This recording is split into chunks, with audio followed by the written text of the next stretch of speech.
Well, that was a fucking shambles, wasn't it? Thank you very much, Windows, for being a total shit cunt and not picking up my microphone on the first try. Really appreciate it. Thanks a fucking bunch. That's just how I wanted today to start. We've also had 3 people pull out, so welcome along. If you missed the first intro, I was in a cheerful mood. I was pretty good. I'm quite hammered, and everything was looking good. But now I'm just angry. So this is an angry stream. Who knew? We weren't intending on going like this, but we've had people pull out at the last moment. The PC's decided it wants to be absolutely useless, and I've gone from being very, very happy to very, very angry. And this is where we are. So you get an angry me for the start of the show. We got 20 minutes until we're meant to start the battles. We're just going to roll with it. Fuck it. This is what we're looking at today. I'm going to drop into the chat. I've got to turn down the audio on this bloody cars. Jesus. You can't hear them at the moment, but there's just guys on the line just revving their absolute tits off for no reason. Just shut up. God almighty. Right. I'm going to drop in here for a second. I'll get some people live on the stream. Hello, everybody. You are live on the stream. Please don't swear. I've already been doing plenty for it. I'm sorry. You literally opened it with the most Australian phrase you could have done. So you can't say shit for us swearing. Well, my stream, I can do what I want. Do what I tell you, not what I do. So, now that Windows has been awful, let's get started. Chris, do you have the briefing you want to give? I mean, I can just sort of chat over my own line map. That would be absolutely fine, and I will just do it on the stream. You have control. Thank you very much. Good luck, everybody. I hope it's a wonderful, wonderful experience. This is exactly how I wanted today to go. Goodbye. Let's give you lot a track map. It looks like this. Welcome to Road Atlantic.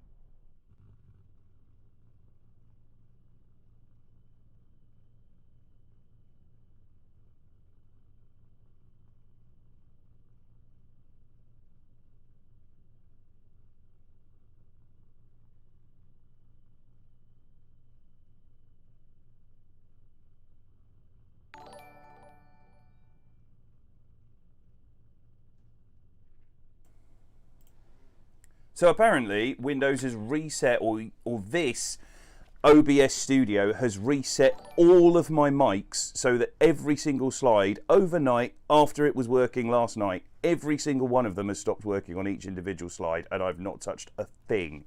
This is excellent. I'm really thrilled. So this is probably going to be a shambles, folks, because I'm probably not going to remember to do it on all of them. So thank you for everyone who just joined in.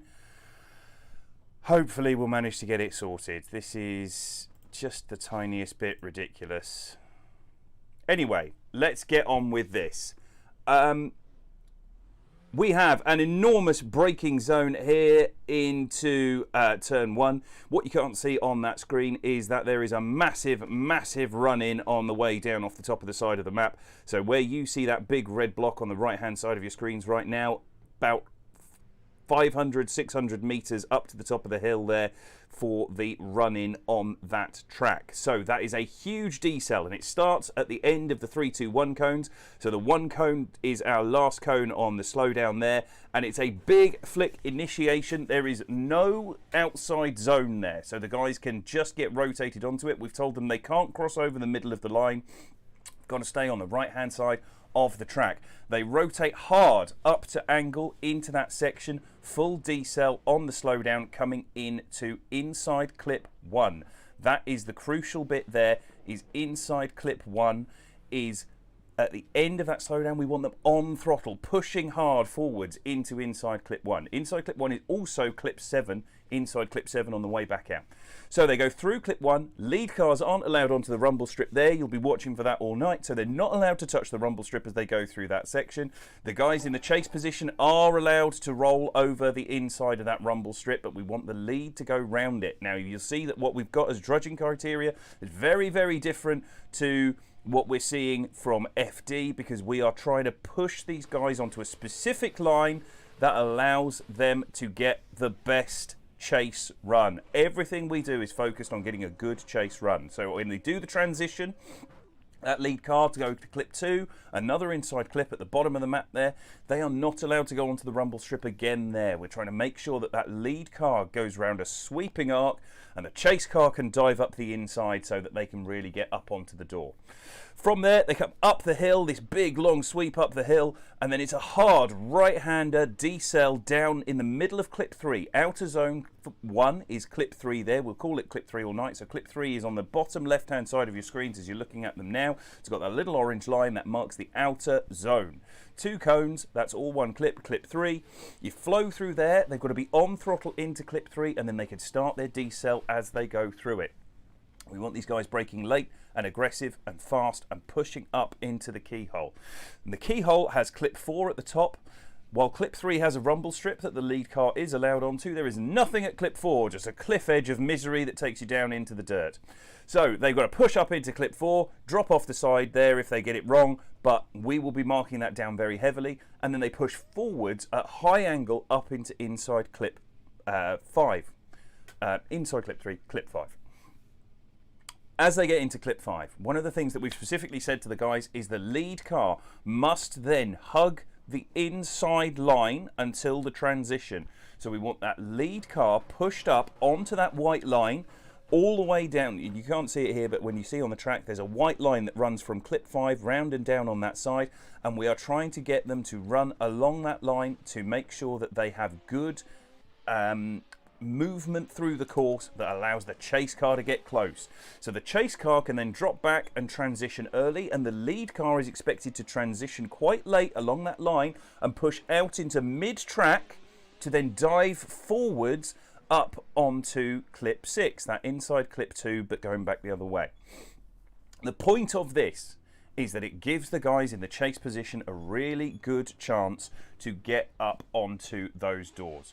So we're trying to push them wide so that they can really see what's going on.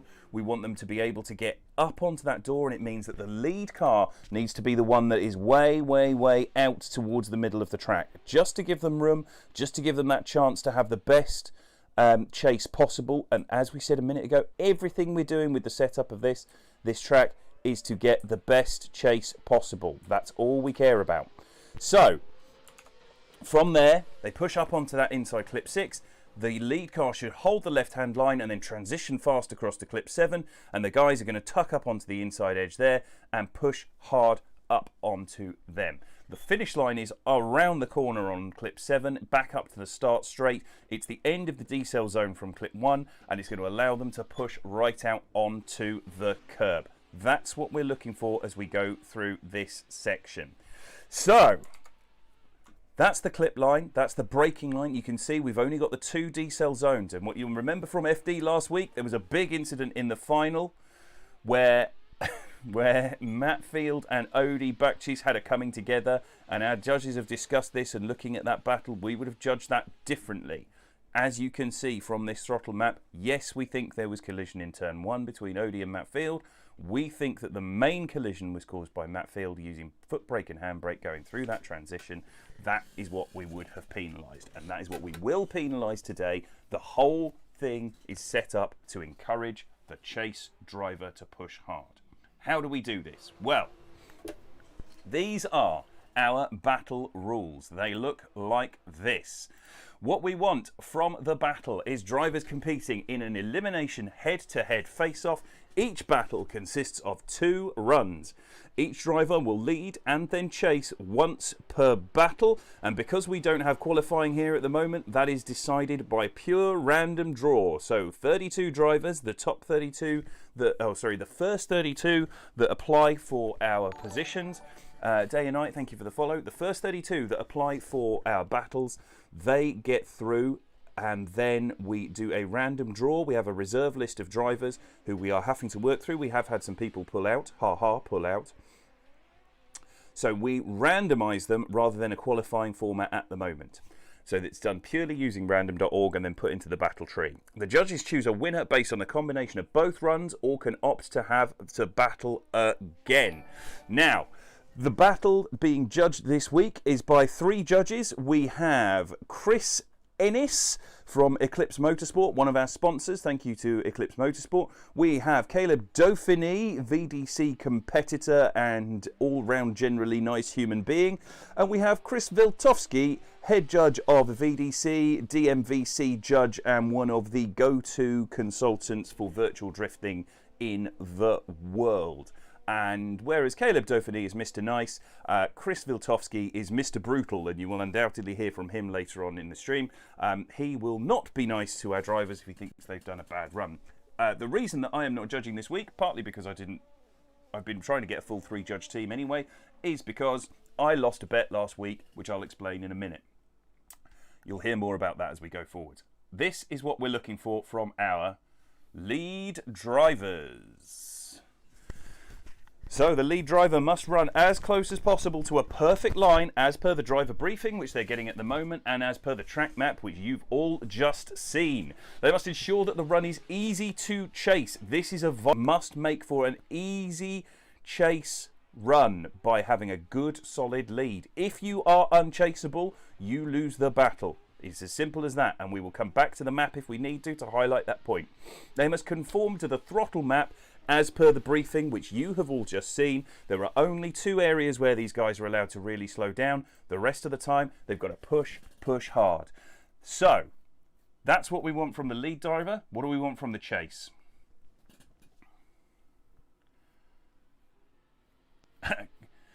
Initiate no later than the final countdown cone. So the guys have got to line up down that start line, fire it all the way in, and there's a 3 cone, a 2 cone, and a 1 cone on the right hand side, which you guys will see as the battle plays out, and they have got to initiate by that last cone. That is the final point. They must maintain closest possible proximity to the lead car without compromising their line, and they must match or better the lead car's angle. So you can see that's the order we've put them in. We want them to maintain the closest possible proximity first and then match up to the angle. If it comes down to a straight fight where both drivers had both runs with good proximity in the same kind of position, the one who was managed to maintain that proximity with the best possible angle is the one who would win. So, that's what we want from our lead and chase drivers. You've seen how that plays out with everything that's going on there. What are we looking at from that? Well, this is, if I can find the button. This is the bracket. Let's have a look at that, how things are playing out with what we've got at the moment. This is our bracket. Our first battle of the night was moved because of a last-minute pull-out. They've been moved to the last battle of the night, but it is Oliver Eppinger versus Daryl Diaz, Vlad Zazulya versus Jimmy Calavano, Guillermo Cabrera versus Jared Snowden, Craig Fulgham, our defending champion. Craig Fulgham, previously a spotter for Austin Meeks, who's also in this competition. Craig Fulgham has won 3 of the last 4 events and podiumed in the other event. Craig Fulgham is a man on a mission.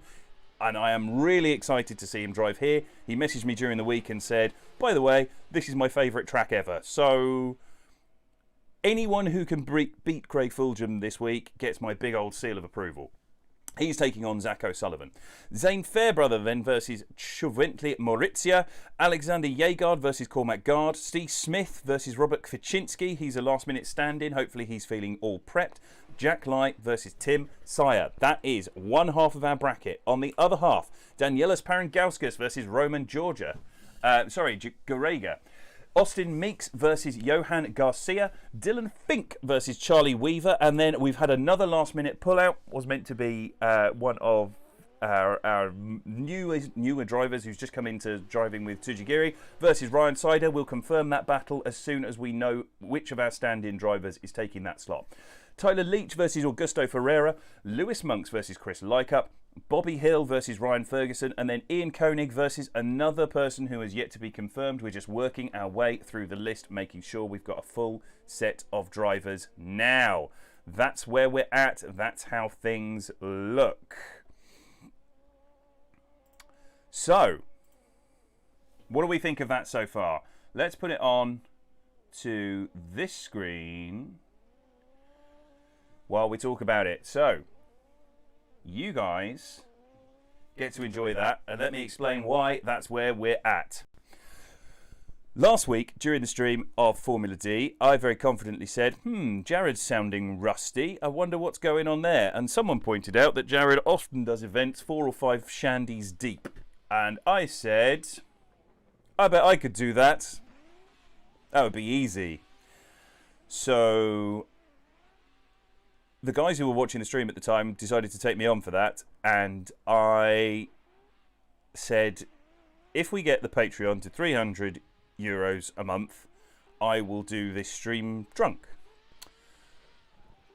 2 of our regulars immediately went and put in the required money, all of it, every last cent, within about 6 minutes. So I'm having to do this stream fully sheeted to the wind, let's put it that way. I don't know why I chose that phrase. That's a terrible phrase. I don't know what I'm saying most of the time at the moment, which is probably why I got so angry earlier when Windows decided to shag me so aggressively on this. This is another coffee with rum in. I've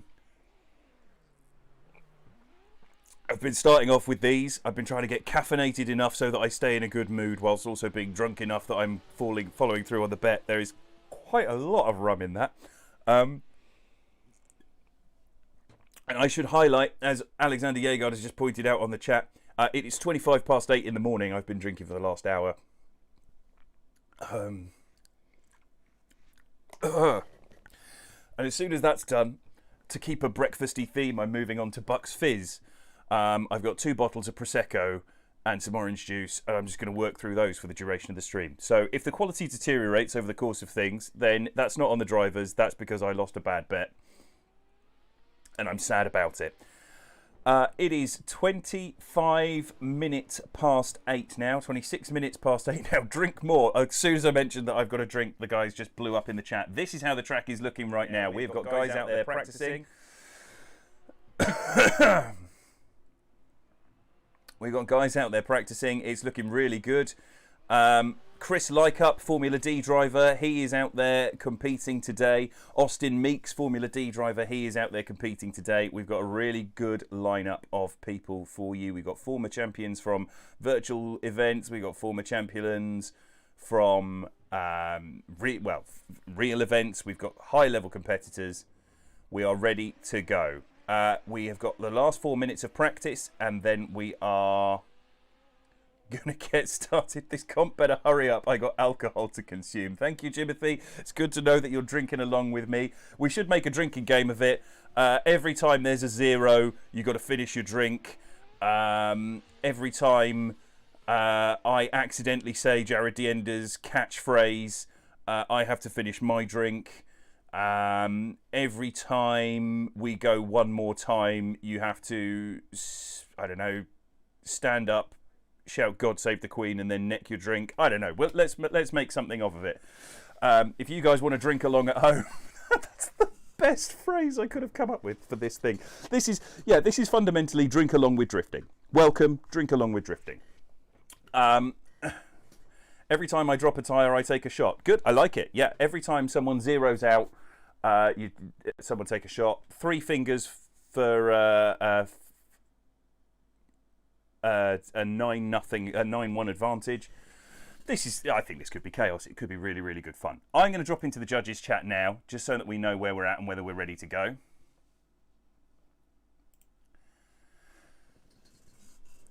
Hello, gentlemen. Hello, Benjamin. Good morning. Everything is excellent. I'm having a wonderful time. It's okay. I've already informed Anders of a contingency plan for when you're inevitably drunk and incompetent. Okay, good. Violent Sand, thank you for the follow. Follows. We're going to beat you with a stick to keep replays to a minimum so you can keep the stream moving at a more reasonable pace. And also, we're probably going to get to a point where you don't know which button the replay is. So we're going to tell you to stop using the replay button and just keep the camera focused on the car you're supposed to be on. And it'll all be fine. Just say what you see, Ben. Say what you see. Say what you see. I see a room. I'm in. There's a computer. I've got my rig in front of me. Everything is excellent. Let's. Wonderful. Now, could you put the camera on Oliver Eppinger? Can we get on with the first battle? Have we got guys lined up? Right, brilliant. Yeah. Let's. Yeah, we're ahead of you today. We've decided. Okay. That we've had enough of this all right. Slow stuff. Oh Let's get on with it. God, this is just outrageous. Oh, and my first Bucks Fizz has turned up. This is good. Right, thank you very much from the cabin crew. I'm going to pay dearly for that later. There's not a slapping sound in the background. No, she left. She left, and she'll make me pay for that later. I haven't finished my run. We are underway. Oh, do you know what I need? My phone is to tell Anders to send things. Have we not? Hang on, we should have a third judge. Where's Caleb? I don't know where Caleb is, but why do we need it? But you're here. Yeah, but I'm not fit to give people actual feedback. Well, Caleb's not here. There's me and Ennis. It'll do. He can appear later if he wishes. I just need to swap my cameras over. Okay, I'm gonna make the go happen. If I can find the right button. Already? Jesus, Ben. So, who have we got here? We've got them coming up to the... Oliver Eppinger and Darryl. I'm not that far gone, Chris. Give me a chance to at least check my screen. Oh, my God. Oh, I'm going to get another beer. I'm not going to and start they are underway. So this is the first battle of the night. It's Oliver Eppinger versus Darryl Diaz. Oliver Eppinger in the GT86 to lead them in, being chased by Darryl Diaz in that RB28 powered S13.5. A lovely line from Oliver Eppinger as he goes firing up the hill, up into that top section of the keyhole. Darryl Diaz doing a great job of sticking right up onto his door as they come firing back down the line there. A good transition from Oliver. Not quite as wide as I know Chris wants to see them go, but a lovely dive from Darryl Diaz as they come round and across the line. Let's see if it works. Not too bad. I mean, Oliver was a little bit deep on one. Oh my God, it's reconfigured everything. Why is it reconfigured everything? Okay, well, that's not a problem. Don't worry about it now. Well, I've not touched this. This is the thing. I don't understand why it's broken itself overnight. It's fine. So you haven't done the test? I mean, I'd say, for me, I'd go 7-3 chase. Oliver was a pretty good lead, a little bit too tight on one, and then doesn't quite get down into 6, whereas on the reverse of that, Darryl's just all up in his business. In his business? Yes. Nice, I like it. So, next up, we are going to see that lead from Darryl Diaz. They are back on the line. I'm sending them under Anders' orders. Under Anders' orders. They are under Anders' orders. What has Anders ordered? Anders has ordered them to go as Darryl Diaz comes firing down on the 13.5. Are you drinking on an empty stomach? I am drinking on an empty stomach. My toast has arrived. I haven't drunk it yet, but that was a big slowdown from Darryl Diaz as he goes firing. Oh, God, this is awful. I'm having no, this is worse because you're deliberately sabotaging me. At least when Jared's there doing it, no one's going, stop being shit. Have you considered that perhaps you're too drunk for this? Perhaps you should go back home. Thank you very much, gentlemen. Let's have a look. My PC is drunk. You're absolutely right, Timothy. Contact was a bit unnecessary. Darryl, well, yeah, but then the other thing is that Darryl just dips just beyond the 90 degree, and if you look at his line, I don't think he was making that inside clip. I'm not sure that he was either. Is the second you go backwards there, you're going to wash out wider and wider. Yep. So what are we? 7-3, 7-3. I'd say the contact at the start there is more lead fault for going backwards and being a bit awkward to chase, and then beyond that point, as we come up the hill, it's all right. Still, it's pretty good. Oh, I don't know. Daryl might have made that, but it was the backwards definitely makes life difficult in the chase position. Now, Ghosty T72. it's simple. Whoever's at fault with the contact loses the battle. Because the rest of that chase run, to be fair to Oliver, was pretty good, and the rest of the lead from Daryl was also pretty good. So if there hadn't been that contact and the rest of that run had been equal, that probably would have gone 7-3, 7-3. Yeah. But there's contact, so it has to come down to the contact. I'm just going to throw that replay up one more time. I mean, for me, it's the fact that Daryl, he keeps adding more and more angle into it. But if you look, Oliver clips the curve, which he then picks up speed. He doesn't pick up speed. It's Where he just, stops decelling. He just expects Daryl to pick up throttle, and Daryl. So remember that decel ends just before just before that little sausage curve on the inside, and Daryl is adding more angle. He might have been about to pick up throttle, and The question here becomes: was he past the finish line before he jumped back on the throttle? That's what I'm going to look at now, because if he was after the finish line when he picks up the throttle, by the yellow line. Oh, it is just. For me, it's Oliver's fault, that contact. I think it is for me as well. I'd almost go with it as being a shared fault on the contact, for Oliver being a little bit too aggressive and for Daryl being a little bit too backy. If we're allowing shared fault, then yes, I would agree that's a shared fault issue. And I'd be happy to send that one more time. In which case, OMT. Okay. Looks like we've got our first OMT of the night, so that means I already have to swear you're sabotaging me. I've got to finish my beverage. Those were the rules I started to outline.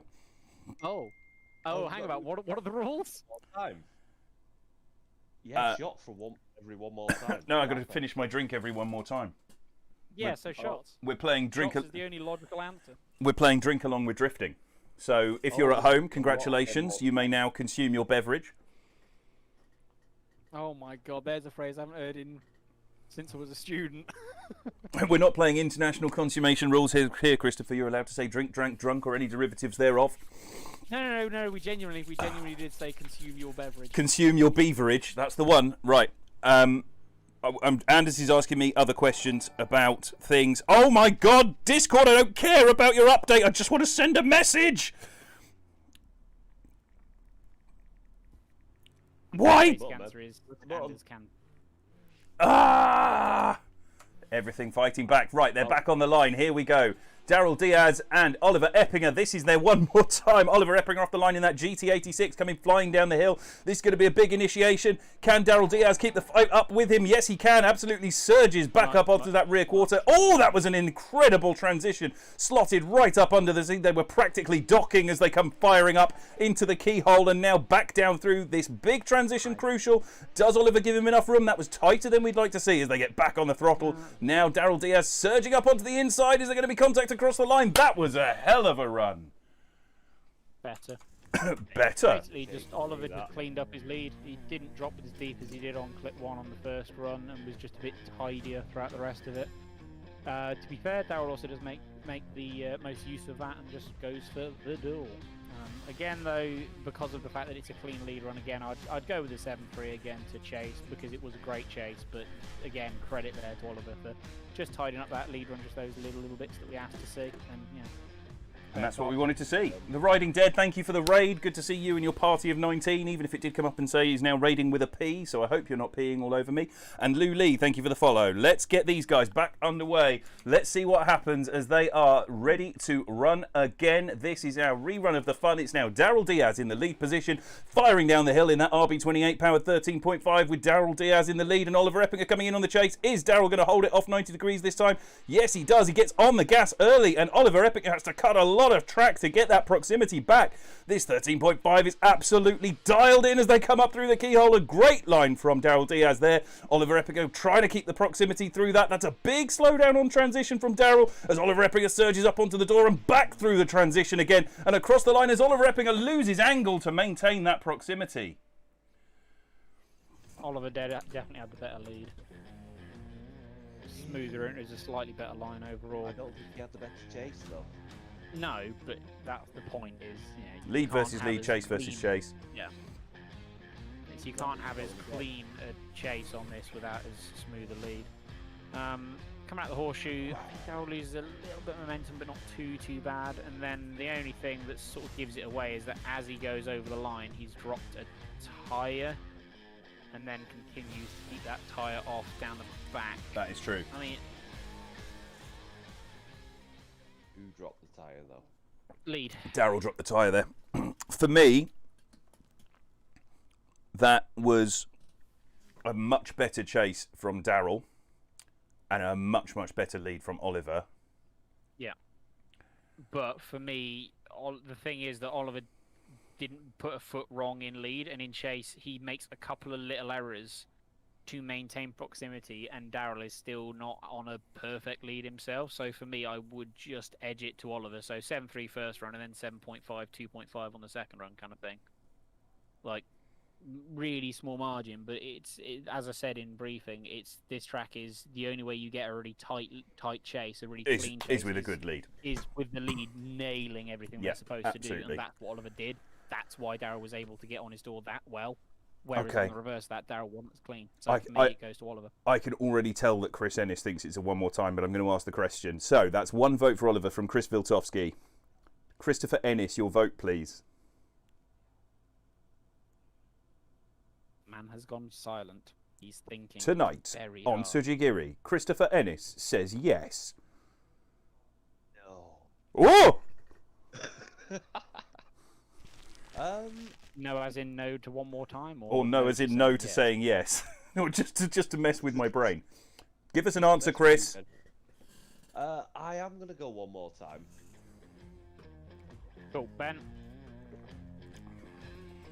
I'm just watching the replay of that run one more time before I declare my result, and hopefully it won't be a one more time. In the briefing, did you say clip 2 lead car couldn't come up onto the inside curb? No, because we found for VDC that if lead drops tyres, drops one wheel off onto 1, 7, 2 and 6. Well, 1, 7 and 6. No, sorry, 1, 7 and 2. Yeah. Actually makes for a better line that's a bit easier to chase. So I'm not too fussed about people dropping there. On the way back on 6, it's not as... The cone coming out of the horseshoe as a clipping point with the front. I think that might be the defining moment for me, is that Daryl comes too tight through that transition and has to back off, and I think that might just be enough to swing it. As I said, lead and chase to chase. Oh, but that's So say for me, it's simple. Oliver has the much better lead, which is what allows Daryl to have the cleaner chase as well. And on the reverse of that, Oliver is super aggressive in the chase, but not as clean. But Daryl's not as clean in the lead. So for me, it goes to Oliver. Yeah, I am going to do a Chris Ennis here, and I'm going to say yes. That for me does go to Oliver Eppinger, which means that 2-1. That goes to Oliver Eppinger knocking out Daryl Deere. I mean, that was the kind of run that's worthy of a final. We could probably have seen them go at it if we weren't absolutely nitpicking all afternoon, morning, wherever you are in the world. But that one for me is just, and as Chris said, by half a point, we are giving that to Oliver Eppinger. But that is a mighty close battle, and it comes down to the nitty-gritty of the real pinpoints of the rules. That is the downside of having a random draw for 32. Yeah. Is that you're just going to get some battles where it sucks because it shouldn't be a battle that happens until at least sort of grade 8 times. Yeah, but absolutely. And sometimes you get a battle where you get two people who are bad, and it keeps going one more time because they just suck at battling sometimes, or they're just not good with each other. At least So- we were going one more time because they were good. Yes. So Yeah. this time we see Vlad Zazulia leading in. Jimmy Calavano, they are ready to go. They are under starters orders. I have sent the message. I will just double check that I'm showing it on stream because we made that mistake last week. They are ready. Jimmy Calavano chasing in Vlad Zazulia. Vlad in the GT86, that black GT86 with the 2J under the hood, and that big Coyote-powered Mustang in the background of Jimmy Calavano. Look at it surge. absolutely railed up onto the door there, but it's untidy. Oh, and there's contact. That is definite contact as Jimmy Calavano watches the carnage he's left behind him and drives off smoothly into the distance. That is a Mustang doing Mustang things for the sake of being a Mustang. Let's have a look at that on the I won't replay. check on the replay, but I'm pretty confident in saying that the Mustang just murdered the poor GT86 for no reason. Death from above. Jonathan Hill, thank you for the like. Bearing in mind, of course, that from about halfway up clip 3 through to just past the transition on the tarmac is D-cell, so there's nothing wrong with what Vlad's doing there. It's just Jimmy was just way too aggressive, so that's incomplete on the chase part. 10-0 for Vlad. I agree. Today, Ben Somerville says yes. What is the top here? Benjamin Bummerville is paying no attention to the chat. I think you'll find I am. He is! For now. For meow. Okay, I'm putting them under starters orders. I think we are back on the correct screen. I think you guys can see this. Let's get them underway. Yes, we charge for the DLC. I am now the EA of drifting. I charge you $19.99 monthly for access to the pack. Right, they are underway, and this time it is Jimmy Calavano taking advantage of that massive grip he has as he almost straight lines his way in, but Vlad Zazulya has thrown it away in the background. That was definitely at least 2 tyres off, probably 3. Oh, and Jimmy Calavano comes up into the lead. Oh, this is exactly what we were talking about, is you can go from having a battle that's worthy of a final to something that just ends up scrappy because we don't have qualifying.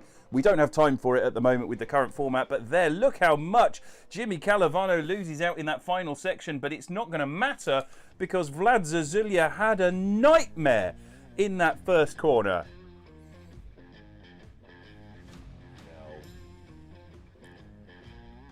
How many tires? Corey Lewis, thank you for the stream. I think our record is 3 one more times because of zeros. No.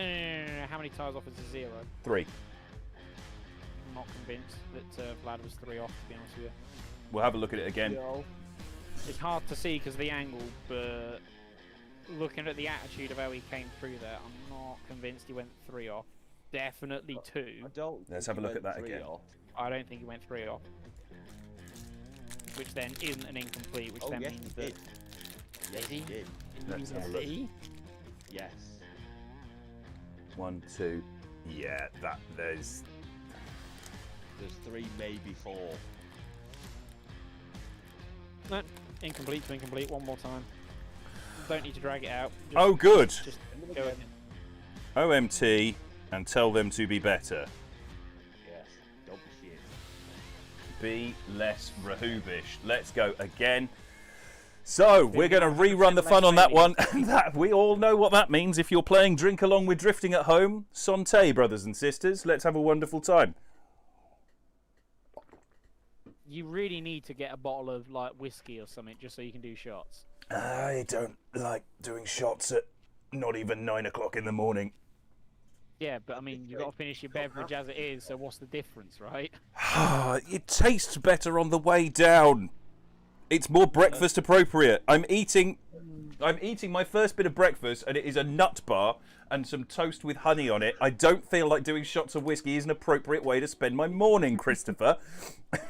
Let's get Hey, back you're to the one who made a stupid comment about how you could do a better job of commentating than a professional. I know, but in fairness, what we said was that he was only 4 beers deep, and I'm threatening to do 2 bottles of Prosecco. So if I managed to pull this off, frankly, I did do it better. Anyway, here we go. And I'm also controlling the stream, and he's got a team.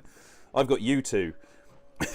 But this is a much better battle so far. What we're seeing on the stream is that Vlad Zazulya has managed to dial that in, and Jimmy Calavano has managed to find a little bit of chill and hasn't absolutely run over the car in front of him this time. That was a Mustang doing drifty things and not... Yeah, just let Vlad make a nice big error in the lead all on his own. Yeah, exactly. Here we go, through that transition up the hill. And then deciding that the clip at clip 4 is optional, and that what you want to do instead was to drop tyres there. 2 tyres off as he goes flying through that section. If you'd been sat at the far end there, you would have got covered in gravel. I know a lot of people love that at the FD events, but Jimmy Calavano taking a great dive back through that last section of the hill, back down and up onto the door.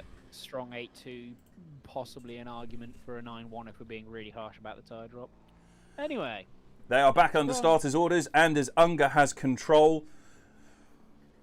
Oh, here we are. That is our new start line marshalling system, so that Anders only has to tell the drivers what to do. He doesn't have to say 3, 2, 1, go a million times. That's a big entry from Jimmy Calavano, and that's a big mistake in the lead position. Are you kidding me? If he drops another tyre... that is... This is... Chris, are you ready for commentating on the top 16? Because I don't think Ben's going to Oh! make it that far. That was a full stall out. That was unchaseable. Yeah, Vlad wins. That was unchaseable. Yeah, Vlad wins. Next. Christopher Ennis, do you wish to commentate on that? No. Chris Ennis says no. Just get Guillermo and Jared lined up. We can move on. Yeah, I think we can move on from that. So, despite having managed to get that huge advantage in the first run, here from throwing a full zero, there is no way that that was chaseable in the chase position there. That big swing from Jimmy Calavano gives the win to Vlad Zazulya. So, Oliver Eppinger will be facing Vlad Zazulya in the top 16. That is an all GT86 battle in the top 16 there. Should be very interesting to see. So, next up, Guillermo Cabrera versus Jared Snowden. That is what we're looking for now. Guillermo Cabrera, if I can find him on the stream, that is good. He is up against Jared Minty Snowden of Minty Media fame. And that is the S15 2J versus the RB28. They are on the line, ready to go. That horrific green colour that you're seeing on your streams will be white to most of the competitors. It's a rollout that we've done just for the stream for now. But when we get the pro cars ready, they will be all sorted with those new colour schemes coming very, very soon. Just double check. Anywhere. Sorry? The lights went and nobody went anywhere. Is this going to be our first instance of me being proved right about the extensions being a poor choice? Did you tell Anders to press the button, or did he accidentally press it? Oh, Wait, no, he's pressed the button. He's pressed the button. Okay, They are going. No, so we're good. Everything is fine. Christopher doesn't get to say I told you so just yet. I'm pretty sure he said go there. I'm not going to lie. Based off how slow that was. As Minty comes firing into that corner in the chase position, that is a big correction from Guillermo Cabrera in the lead position as they come through, but Minty's not able to bring the fight. That 13.5 looking much more stable out in the lead, but that's a tight line. Is it going to matter? Minty's a long way back there as he comes through that transition. Now try to surge up onto the door and across the line. Let's have a look at that on the replay. That was all sorts of not great. Yeah, massive overcorrection on the entry, goes way, way too deep, big understeer, then coming up the hill he's okay again, has a bit of a shuffle, coming up the hill, comes off clip 3 too early, doesn't quite make it out to the start of 4, has an angle correction before 5, gets into 5. Yeah, he just doesn't cover himself in glory in that lead position, just making lots and lots of angle corrections pretty much throughout the whole run, and then just center cuts his way across clip 7. Just not a good lead at all. But was it a bad enough lead to result in that massive lack of proximity from Minty? That's going to be the question going forwards. is it a massive lack? It's not or a is massive it him lack. being He's safe? just he's more sort of trying to get back into it. I can kind of understand why he's not going for the throat, because he doesn't entirely trust that that lead car is going to be doing what it should be. Well, let's see if Minty can do what he should do. That was a huge decel from Minty there. That was surely almost at the point of being excessive deceleration. The car practically came to a stop, and it caused Guillermo Cabrera in the chase position to have to reinitiate from going so slow into that first corner. He just wasn't expecting that much decel, and look at the surge from Guillermo Cabrera as he comes firing back up onto the door as they come firing through the line and across the finish. You shall get angle there. Let's have a look. That is the bit that we wanted to see. That was a very slow initiation. But was it Guillermo making a mistake in the chase position, or was it Minty excessive slowing down? Low George, thank you for the follow. Welcome along. Corey Lewis, thanks for the like. There's just no reason to go in that slow. It's one thing to, you know, as I said in briefing, like if you enter early and have to like float for a bit of time to get into it, that's fine. But you can't go in at Use 2 the miles handbrake an No. hour. rather than the foot brake. Also, yeah, it was also foot brake and handbrake, which is fine if you're doing it late and aggressively and jamming all that energy out of the car and then going forwards. But it's not good if you're just going to keep on slowing and slowing and slowing and slowing and slowing and then go. You can't and the other thing you can see that it's the classic RB thing that happened to Guillermo in the chase is he's trying to keep the car going and it just falls off the power band. I mean, for me there, Minty took full advantage of what was available as the decel area rather than decelling to an appropriate speed. For me, that's not an appropriate decel, so it's lead fault. He didn't throw any angle on, he just sort of... He just sort of floated forever and ever, amen, and for me, that threw it away. And yeah, forever and ever, amen. Oh. Yes. Okay, I'm going to ask the question. Christopher Ennis, your winner, please. Guillermo. Chris Viltovsky, your winner, please. Guillermo, and I can tell you now that that is unanimous. That is Guillermo getting the win. So, from that battle, Guillermo Cabrera knocks out Jared Minty Snowden on that technicality, not a technicality really, but on that rule enforcement of excessive decel. As we said right at the top, you've got to make it a chaseable line. I'm just going to bring that back for you. Battle rules for the lead look like this. While we get the next group up to the line, the run is as close as possible to a perfect line as per the driver's briefing, and they must ensure that the run is easy to chase, conforming to the throttle map as per briefing with no excessive decel. That was not a chaseable lead line. And also, as I always say in driver's briefing, everything you do should be chaseable, repeatable, and predictable. Oh, Chris has got a 3-word catchphrase. He's such a Tory. Balls. I've never been more angry at you. Literally never been more angry at you. How dare you suggest slanderous things? Oh. Go on, crack out your catchphrase again, Chris. Suck a dick.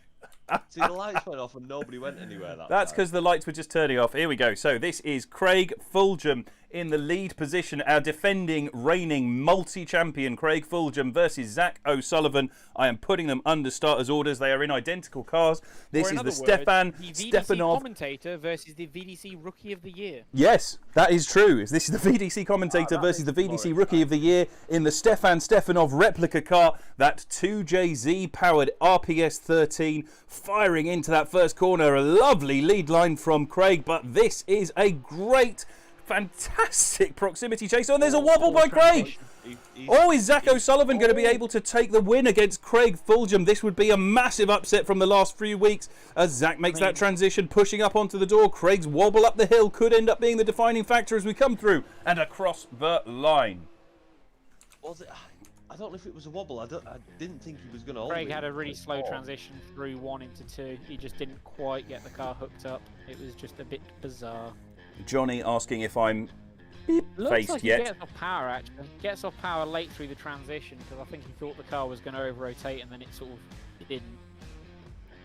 That was exactly what I said at the top of the show. Is the sort of thing that we would punish from a almost a Matt Field moment of just not getting back on the throttle through that transition, and Craig has done it in his first battle of the night. So now Zach O'Sullivan takes the lead position. If I could find him.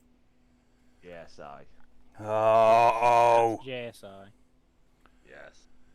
So Zach O'Sullivan now in the lead position. Craig Fulgham is going to have to do a lot of work. He's going to bring the pressure on to Zach O'Sullivan as they go through that start line now. Zach O'Sullivan in the lead position in these identical cars, firing down the straight. Look at Craig lighting it up off the start line. Zach O'Sullivan goes for the big flick. He's under pressure now. That is as much of that tarmac as you'd want to take up, and it causes him to miss one completely. And he straightens, and there's contact. Oh, this was looking like it could have been an epic battle for the ages as they came back into this run, and Zach O'Sullivan just succumbed to the pressure, immediately folded like a wet towelette as he comes through. Craig Fulgham bringing the pressure. Look at the dive as Zach O'Sullivan gets back onto the brake through a transition. Fair to say that Zach may have some strong words about him being referred to as a moist towelette.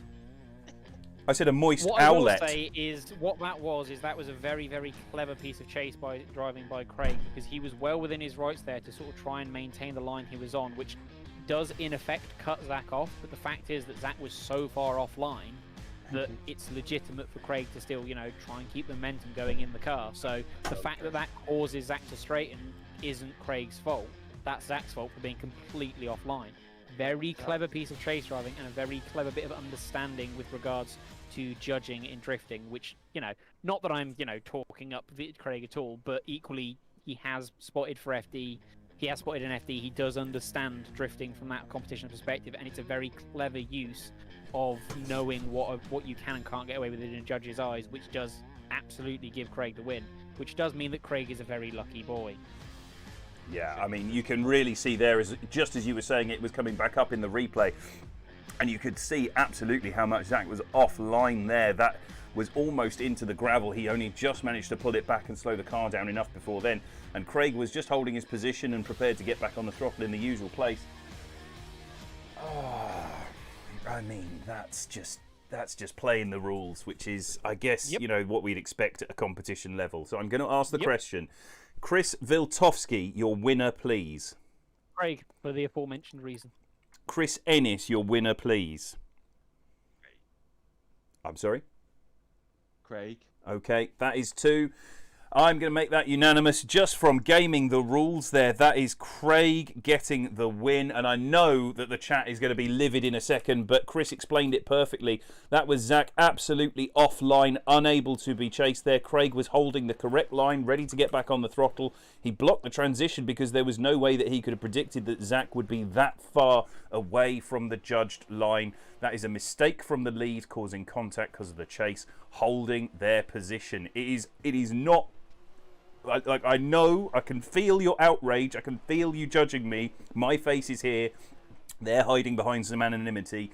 But I can feel the outrage, but I understand we've got to be on the rules. It's by the rules every time, or there's no point in doing it. And the rules stated, and the briefing stated, that is offline.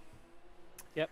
Zach was trying to carry just a little bit too much speed off that entry. Craig didn't and was on the line. So that is it. So that is it. So that is our first group completed.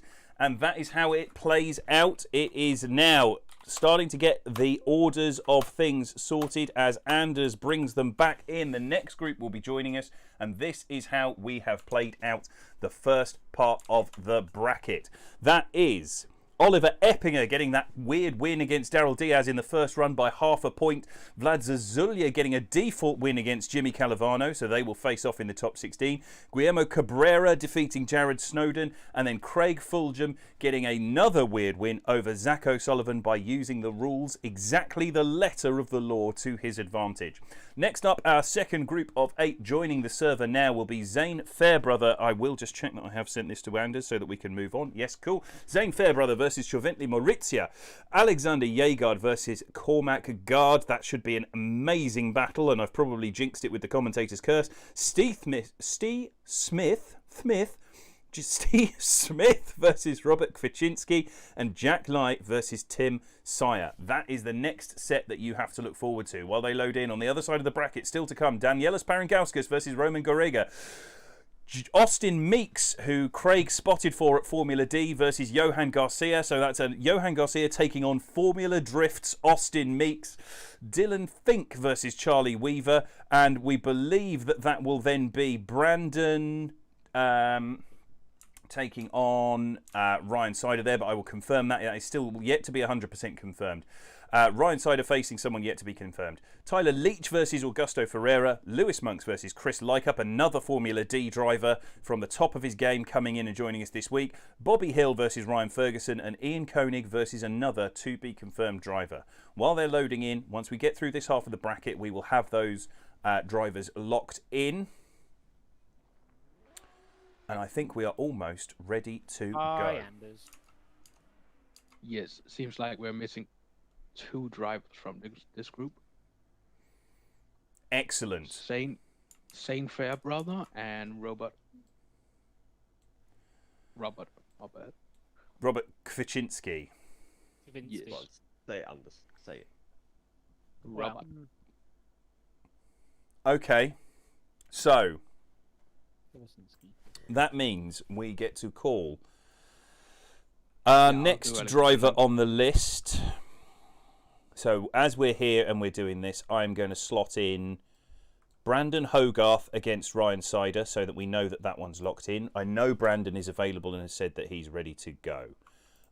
So Brandon Hogarth will take on Ryan Sider. That is one that was already replaced. Who was second on the list? It was someone else who'd responded. Sorry to just be doing admin in the background, guys, but we don't want buy runs if we can avoid them, even when I'm not necessarily fit for human consumption. And it was... Well, Robert Kwaczynski was meant to be one of the previous stand-ins, so he's now getting pulled. Next on the list would be Kranov Andrei. I know Emil Lerud has said that he is available, so let's see if we can get him. I messaged Andre a while back, like an hour back, and he hasn't responded. So Okay. I think that's we do have Alex Yegard and Cormac Guard on, so we can send that battle while we figure out the rest. Yeah, so let's get on with it. So we do Alex Yegard, Cormac, and then Jack Lyon, Tim Sear, and then we can figure out the other two when they've figured themselves out. Yeah, so maybe start messaging all of the next four when you get a second. Yeah, I will.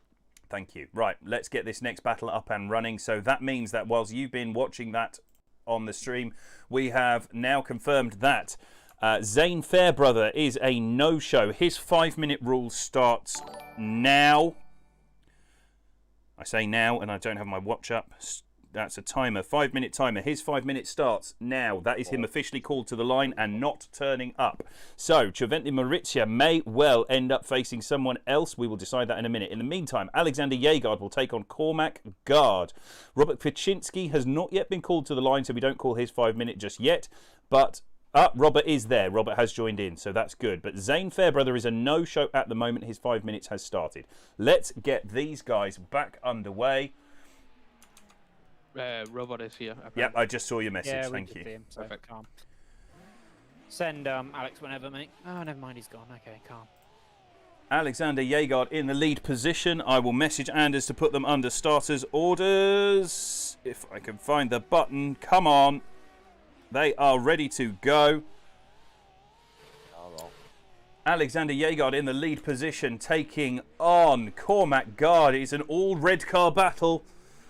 Alex Yegard in that E92 with the N54 engine, 900 horsepower versus the RB28 powered 13.5 of Cormac Guard. Cormac has always used that car in our competitions. He is ready to go now, and we are underway. Here we go. They are off the line. This is Alexander Yegard leading in Cormac Guard. A big flick initiation from Alexander Yegard using the handbrake to slow the angle down and then gets back on the throttle, cuts across that inside line and looks to be leaving Cormac Guard in the dirt. But there's a little bit of a wobble from Alexander Yegard as he goes up the hill, firing up into that top end of the keyhole and then back up into the clipping point at 5. Is Cormac Guard going to be able to start to reel him back in using that inside line as Alexander Yegard only just makes it into clip 6? Good transition across and out to 7 and across the line. Let's see the replay, guys.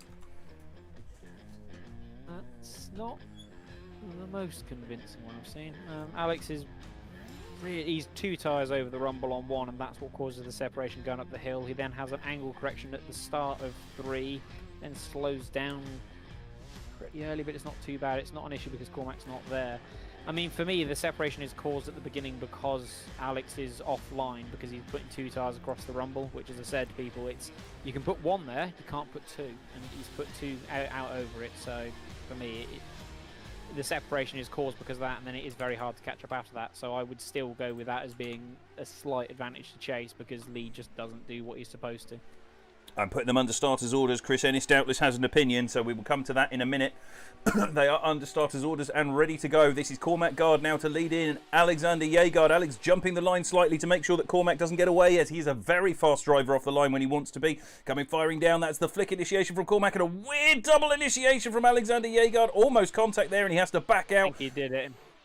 There's the surge! Look at that dive! There's a straighten and a wobble in the chase position. Alexander Yegard is coming unravelled at the seams, and that's another straighten, and there's contact again. Alexander Yegard as Cormac Guard shuts it down after being mercilessly bullied. Let's have a look at that again. I'm not a fan of the fact that Cormac just stopped driving for no reason. There's no reason in my mind why he should have just stopped driving. And I think that's why Alex hit him. Well, if he lags, then he's at fault for the contact. Yeah, but if it's the lag, if he gets pushed wide by that contact and then can't get things back up onto boost. Doesn't look like it though, with the way he comes to a stop. Doesn't look like a car dropping out of boost. It just looks like he just backs out.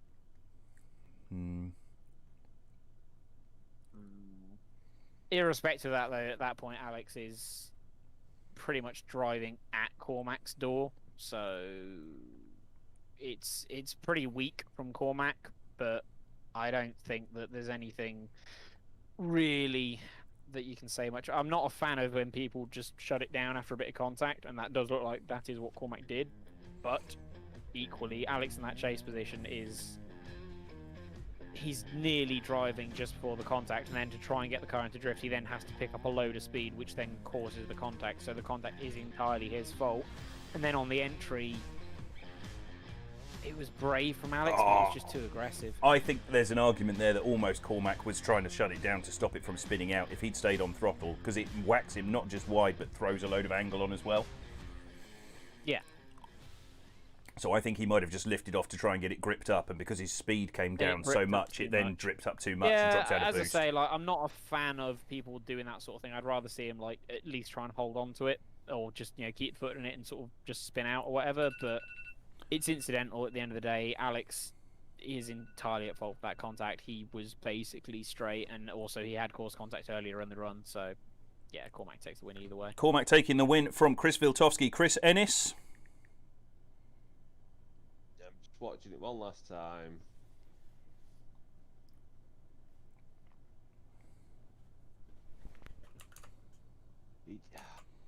Cormac reinitiates just before clip 4.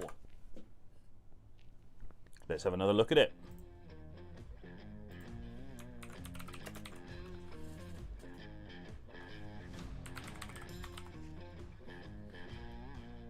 But there was no reason for him to stop drifting. Yeah, for me, I don't like the fact that he stopped drifting. But no. If it had been a nice pace from Alex, I'd give it to Alex. I just want to watch that reinitiation in. But is it because of the lead line? What? Where? Coming up the hill? Yeah. No, I can see a bit of a shout for it being acceptable is the bit of angle correction coming through 3. But once he's into 4, there's nothing wrong with what Cormac's doing. Yeah. It's just Alex gets it wrong. I think that's fair. That's the problem for me, is that shallow up the hill, Cormac manages to take the angle off and gets the speed down, but then when he throws the angle back in, that's almost into a separate section, up into the keyhole. Cormac's fine from 3 to 4, there's no problems there, and Alex gets it up into 4 and then seems to forget to downshift or something, so he straightens and that then causes the contact. The contact is, for me, unquestionably Alexander Jaegard's fault, and as a result, my vote is for Cormac Guard. Yeah. Yeah, go on then, Cormac. That is unanimous then. Chris Ennis says, yeah, Cormac gets the win. Yeah. And during that discussion, Zane Fairbrother's 5-minute rule expired. I can confirm that he is being replaced by Emil Leerud. Emil Leerud will be taking that slot and will face Giovanni Maurizia. In other words, that dude now has 5 minutes to get to the line, and we'll move on to Steve versus Robert. Exactly. So, Steve versus Robert Kwiczynski. Come on. Press the buttons, Ben. He has 5 mins. Starting. Meow. 5-minute timer is underway. I will at some point work out how to put that up on the stream. Oh, wait, no, dude's already here. Okay, never mind. Well, hang on. I thought you said Steve was up next. No, if they're ready, if they're here and they're ready, then let's do it. I will cancel that timer. Who the hell is this guy's name? Leerud. Emil, is it Emil? Emil Leerud in the lead position. This should be interesting. I've literally never seen him drive, Emil Leerud. So let's see how this plays out. Let me message Anders, put them under starters orders. There is too much going on for my poor booze-addled brain as Emil Leerud has to get underway now. We'll explain that again in a minute, but yes, I have got another drink. I am underway again. I am beaveraging further as Emil Leerud comes firing down, goes for that big flick initiation, but in the background, as Emil Leerud has gone all 4 wheels off in that lead position. That appears to give that battle squarely across to Maurizia as he comes firing up and through. He basically gets a free Paxis run in the lead position. Emil Leerud, a last-minute stand-in. There is not a lot that we can do from that. Let's just get that replay done to confirm there was no contact. There was no contact. We don't need a replay. It's fine. It's fine. Oh, I'm sorry for Emil. He's thrown under the bus here pretty much. He must have not been expecting to come in. George RSS, thank you for the resubscribe. Yeah, Emil, absolutely. Yeah, you didn't need to embarrass the man further, but you chose to anyway. Well, thank you, Christopher. Way to make me seem like a douche. Steam? I'm liking people mocking my message where I said Stephen Smith.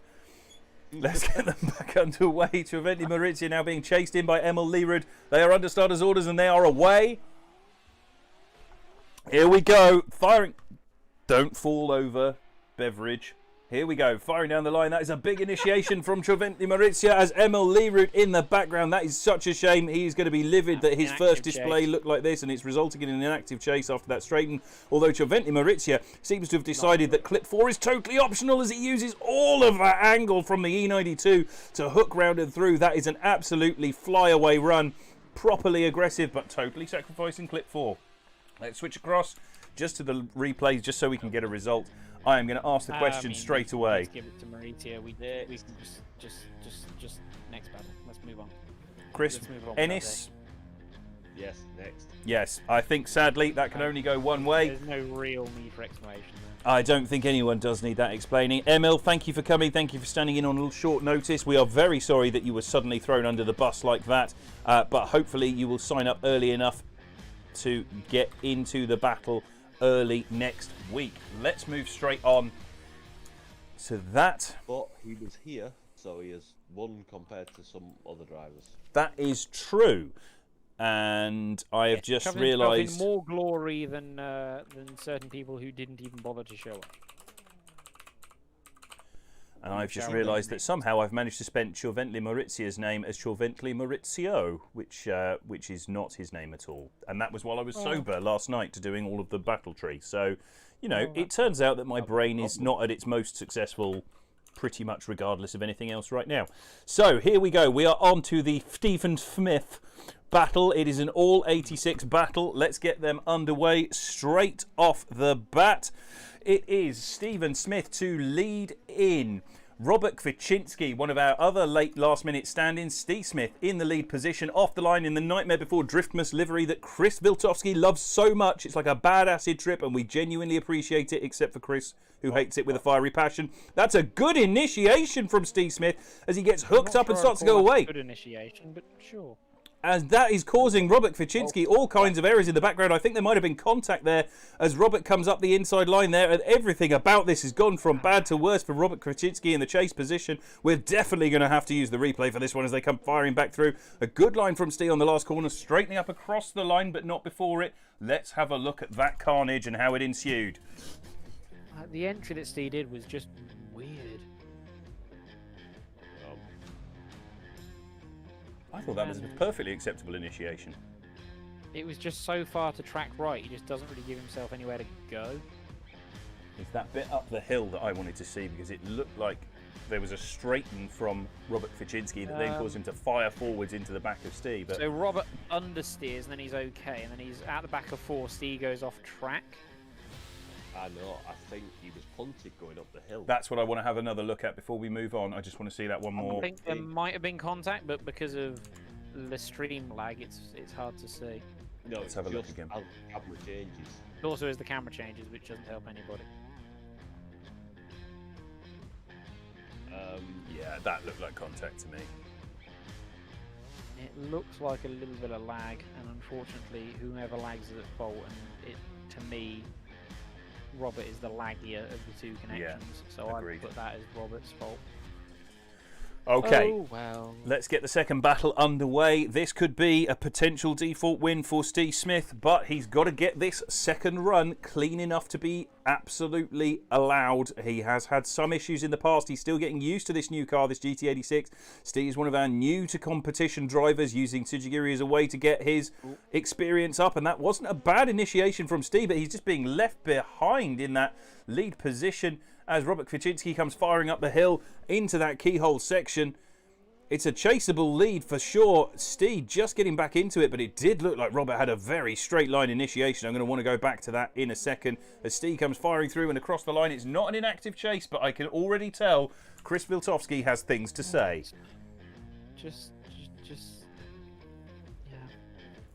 Yeah.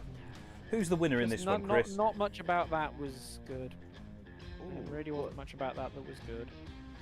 He was over centre when he initiated, and then threw on a bit of angle and then took it off and disappeared. He just didn't get the entry right. He didn't settle, and then it was a better lead, but unfortunately it kind of doesn't matter because the contact on the first run was big enough to nearly cause C to zero out, and it's not a great second run from the chase, but the lead, as Chris said, like he had that big understeer coming through one, which is what causes the separation going up the hill. And as been said before, when that happens, it's really hard to get back into a battle. And Steve does get back into it to a reasonable degree. So he's over the halfway line, so he would take it for me. Okay, that's one vote for Steve. 2 votes for Steve. I can tell you that's unanimous because of the technicalities again on the rule. Stephen Smith gets the win and advances on to the top 16 for the second time in 2 weeks. He's going to be thrilled with that. He won't like the way it's happening, but Steve is now getting to the point where he's consistent enough that if there are mistakes from other people, he is able to capitalise on those mistakes. So well done to Steve. Bad luck to Robert Kwaczynski. I know he didn't get much practice because he as well was another stand-in driver. We have had a lot of those this week, as we do every week, and we've now got to the point where we don't have to have any bye runs that we know of. So Jack Lai, Tim Sire, Jack Lai in that lead position in that 13.5. He has been on fire. Jack Lai is a very, very fast driver. He is very strong in that lead position. Is he able to capitalise on that today as he gets underway off the line? Tim Sire, I've not seen him drive before, coming firing down onto that initiation. That's a big flick from Jack. That's almost across the line that we allowed the lead driver to have. Tim Sire is right there, surging up, but that's very straight, trying to keep that proximity. Chris will be marking him down on that for sure. Both of them, in fact, will be marking him down on that for sure as they come hooking into the keyhole. Now here's that transition as they get back onto the throttle, and Tim Sire diving up onto the inside. But Jack Lai is starting to run away as Tim straightens to get the proximity back and still can't quite hang on to the back of the man in the lead position. Let's go across the line and back to the replay. Like Jack's just a bit better with throttle control. Are we marking the initiation going over the line? Nah, you've got to be a long way over for it to really matter on this track. He was I think I would, Chris, if Tim Sire had been alongside him and had to drop back, but Tim had already positioned himself behind him. Yeah, which is the sensible way to chase on this track. And then the rest of it, you can see that Tim is just struggling for pace. Just does not have the same level of grip. Okay, so Tim Sire now in the lead position. Let's see what happens here. They are under starters' orders. Tim Sire now to lead in Jack Lai as they get underway. Anders has them off the line in our new start cone. They are firing down the straight there. Tim Sire lighting up the tyres as he comes out of the start chicane. Goes for a flick that... Oh, it takes him off track. It does take him off track. I was going to say almost takes him off track, but he drops the tyre on initiation over the rumble strip, trying to use as much of the track as possible, and they get hooked up into the keyhole here. Tim Sire comes up short on 4, but it doesn't really matter because all he's doing is giving Jack Lai somewhere to place the nose of that 13.5. Look at that positioning from Jack. Oh, absolutely docking with the car in front as he goes through that second transition on the way back down the hill. I don't know, it's a word that I seem to have decided that my drunk mind is focusing on, which probably has nasty subconscious connotations, but let's go anyway. Let's see the replay of this run as Tim Sire leads in Jack Lai. That was a much better lead than we were expecting after some of the wobbliness of Tim Sire during that. For me, Jack takes the win there. Lead to lead, the chase to chase. He does better in both positions. He's much smoother and better on the line in the lead, and then in the chase, he's smoother and he's more consistent throughout that chase run. Tim in both lead and chase was stabby and wasn't particularly great line-wise in his lead. So Jack takes the win. Yes. Cheers, folks. Chris Ennis has said it. That's it. That's a catchphrase. Yes. Chris Viltovsky has his new Tory catchphrase, and Chris Ennis says yes. That is a unanimous win for. It's just something that I've been saying for Jack Light. Yeah, because it's a useful thing to say. Well, I'm sure that Boris Johnson would say that his 3-word catchphrases are also useful things to say, Chris. So, you know, let's not get into the semantics of this. So we now have, as I can sense, Chris Viltovsky's rage building. It is a good thing I am on the literal other side of the world. Let's have a look at how the bracket has shaped up after all of that. Right now, as things stand, going into the top 16, Oliver Eppinger to take on Vlad Zazulia. Guillermo Cabrera taking on Craig Fulgham. Choventli Maurizia taking on Cormac Gard. That's going to be a stand-up knock-em-down battle. And Steve Smith taking on Jack Lai. Now, just for the record, that's not me taking the piss out of Steve. He has no lisp. Apparently, I was incapable of saying his name earlier. So that's all by the by. That one's on me. On the other side of the bracket, Danielis Parangauskas will be up next, facing Roman Garega.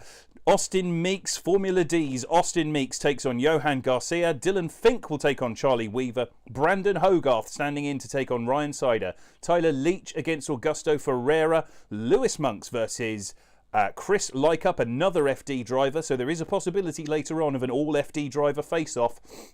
And Bobby Hill versus Ryan Ferguson. Lastly, Ian Koenig. We still don't know who the stand-in is going to be for Ian Koenig. We're waiting for that to be confirmed by Anders. He is our start line marshal and driver wrangler. Let's have a look and a chat about what we've got to so far. Gentlemen, your thoughts on the battles so far whilst we're waiting for them to load in? Drifting? Hopefully drifting has some winning to be done, because otherwise I might have to commit ritual suicide. Ritual Sudoku. Yes. Yes. Put 9 numbers in a square and then blow your brains out. It's Sudoku will be committing, everybody. Sudoku. Yeah, I said that was deliberate. As I then made the 9 numbers in a square joke. Come on, Chris, you can tell it was deliberate. Was it, though? It was. Everyone knows it's seppuku. It was a joke.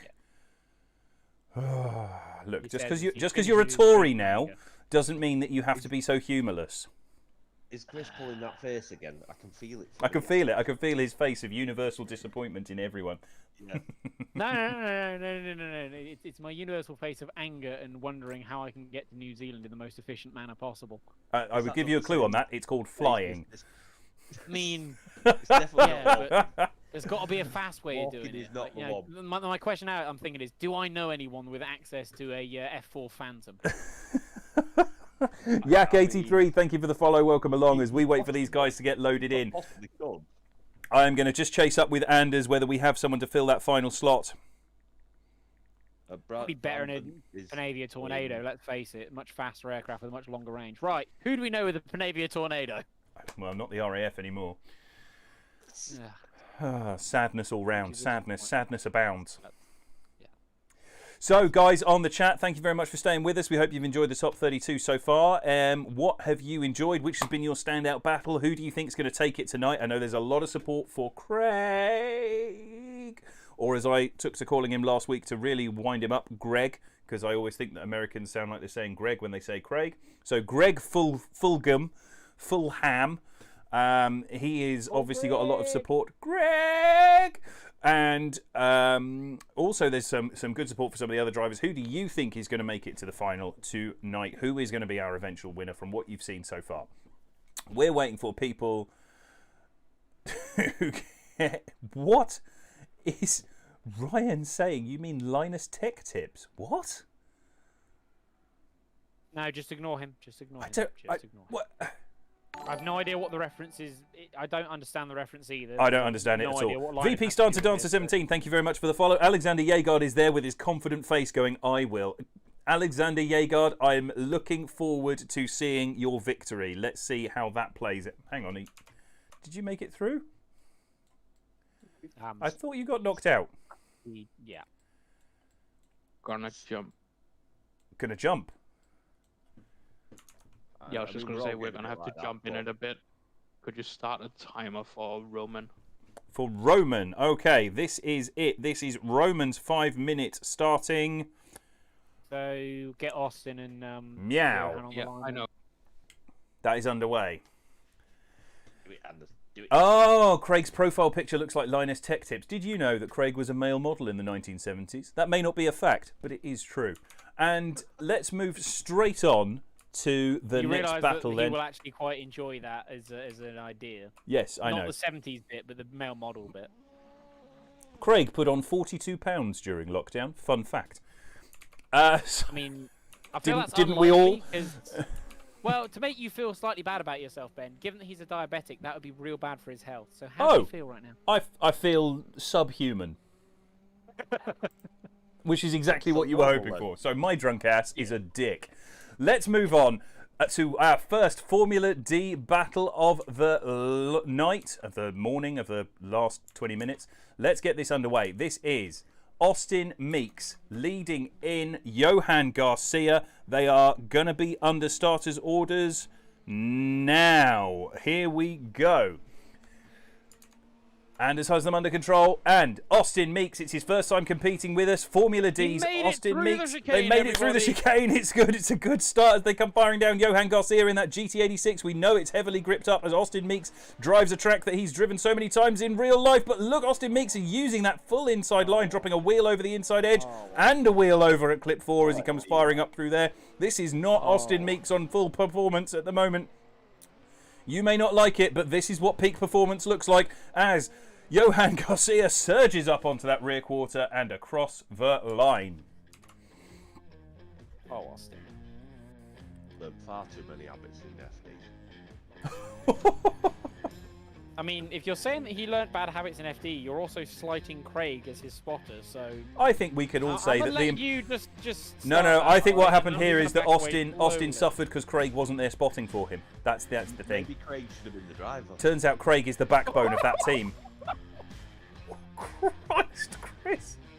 Please let's not have a war with people after this. I don't want to hear this. Oh, as Johan Garcia lines up. You can't do that to Austin. He's the nicest man you could ever meet. Oh, and Oh. Johan's connection has just failed. Yeah, Johan's calling a timeout. So that is now... Oh, the wibbling.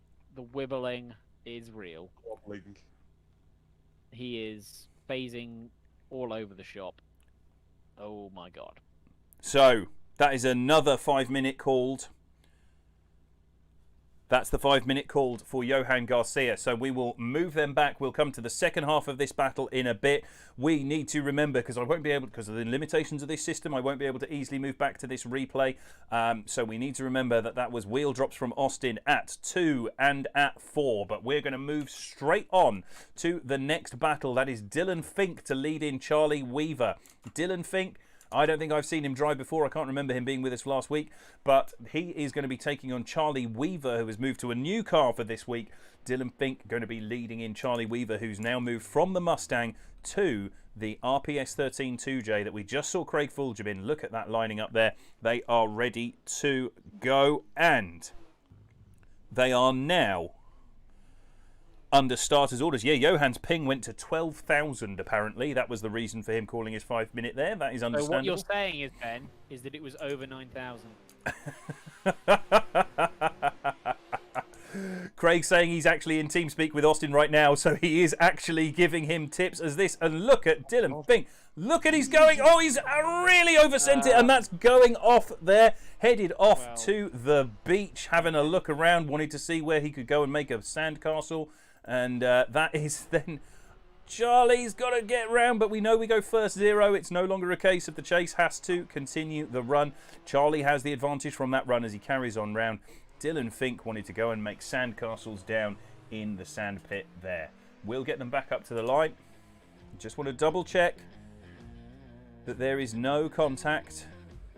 No, there's no contact. We just have to check, Chris. I'm not trying to embarrass the guy. We just have to have a look at it. It's the bracket for Charlie. Right, so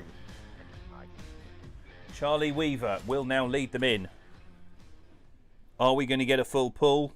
Let's find out. Charlie Weaver to lead in. Dylan Fink. This is them off the line now.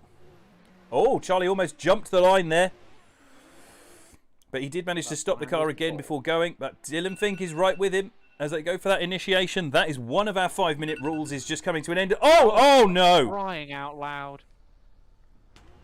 Oh, that is just not what anyone wanted to see at that exact moment. Just as the timer went off for that 5-minute rule that was called. Let's have a look at that. So that was the 5-minute for Roman Garega. He has not made it to the line from what I can tell. Here they are, off the line. I don't think.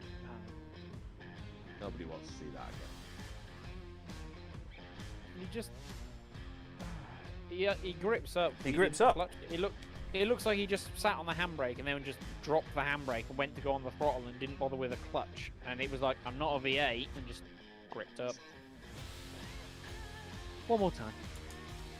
Oh, good. It's a one more time. And I can already see people encouraging me to consume the beverage. But I have to tell you that I do not currently have a beverage because the cabin crew here are slackers.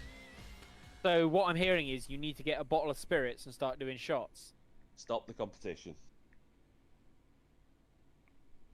And let's just message Steph and tell her that Ben says she's slacking.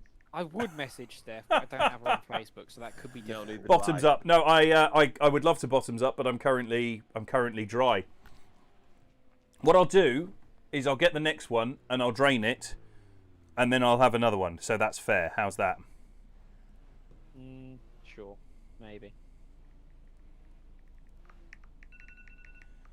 And that is Johan Garcia's 5 minutes now up as well. So we've got these guys back to the line. Let's get them underway while we wait for everything else to play out. Could I have a second one, please? Because I have to consume all of this one. And the third. Thank you. Oh, God. I really don't want to do this, but here we go. We like to drink... It's done. It's done. We're underway as Dylan Fink goes firing down into the initiation, and what is... What? I'm the one that's meant to be drunk, Dylan, not you. Chris has had it. This is not the kind of drifting he came to see us. Oh, Charlie, what is going on? We've gone from some amazing battles, and then we have stalled on this battle in the top 32 as we see some of the worst driving of the night from both of these guys. I'm not going to sugarcoat this, chaps. That was pretty balls. It was a big pile of expletive insert here. Isn't it like 8 AM for you? It's 9:35 right now, Z. Thanks for checking. Otherwise known as clearly the perfect time to start drinking. Thank you, Steve. Appreciate it. Well, fortunately for the chase run there, he didn't actually have to complete the run because of the way the incompletes work. So that is correct. He does still actually hold with 10-0, so all he has to do here, everybody, all he has to do is do a not incomplete lead run. You said it, didn't you?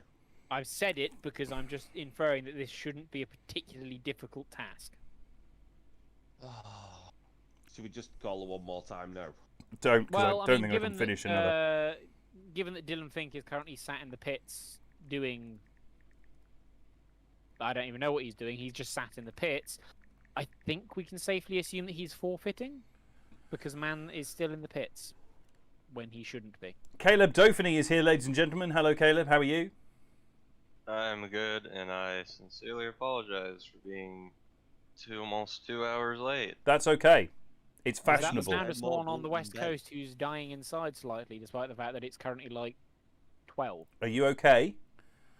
I'm fine. I just had a shot to talk with a very old friend of mine who happened to live in the UK, so I was up later than I should have been and had about 3 hours of sleep before the event. So what I'm hearing is that we have drunk on one side and tired on the other. No, I feel great. But you sound like you feel great. I'm going to just say that at this point, me and you should do zero commentary and just leave it all up to Ben and Caleb, because that's going to go perfectly. Oh, right, okay, I'm down for this. The alarm just Hi, did not register. Hello. hello, Anders. Tell us a thing. Spin us a yarn. Dylan wanna just fortify. Fortify. He's fortified. He's forfeited. Okay. Yeah, forfeited. In that case, Charlie can have his buy run as we move on. Yeah, Just send him. And who did you slot he's only in? got to leave the line. That's all he's got to do. He's got to get through He's a got cone. to leave the line. Oh, Hang on. Make it Can he press make into it through a the cone? Okay, there we go. There we go. We've got a winner from that battle. So, by forfeiting, Charlie Weaver gets the win over Dylan Fink. Charlie Weaver is the first person from this battle side to advance. We should have Right, had so we now 3 need to go battles back to by Austin now. And Johan. We With need to go Johan back from- to the 5 minute from Johan and Austin Meeks, and we have a driver who is taking the slot that was up against Danielis Parangauskas, and that is Trayvon Layfield. So Trayvon Layfield will be taking that slot, and let's have a look at that. Trayvon Layfield, as I tap that out.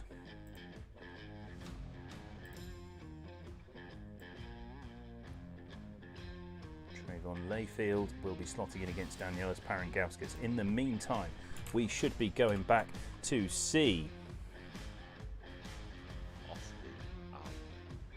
Going to run out of fill-ins. No, we've got 18 of them at this rate. We've got 18 fill-ins, so we should be able to do it. We'll carry on through. So,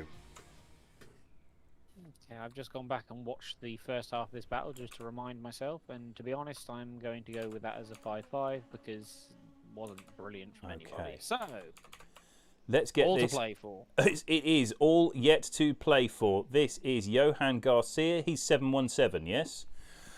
Yes. And yes, we 7-1. are putting them under starters orders. Let's get this underway. Starters orders. Johan Garcia now to lead in Austin Meeks. This is the second half of that battle. There was a 5-minute rule called in the middle as Johan's ping went to 12,000. And Austin Meeks had 2 wheels off, don't remember, during the course of that run. He dove up onto the inside at clip 2 and then again dropped a wheel at clip 4 as he comes surging around. But Johan Garcia is looking railed in that lead position. Comes flying up into the outside line, and Austin Meeks is trying to bring the pressure as he comes up onto the inside edge. Austin Meeks going for this dive transition as Johan cuts him off a little bit tighter than we'd like there. But Austin Meeks is now railing up onto that rear quarter. This is a much more intense battle than we got from the first half. And back across the line. Then you are surprisingly still very articulate. He's not that drunk yet. I'm quite drunk, Well, you know. Still say the names, which and I'm on an empty stomach as well. I mean, to be fair, that does say very interesting things about his alcohol tolerance, but you know, Empty stomach, so to be fair. that'll make him drunker faster because low blood sugar.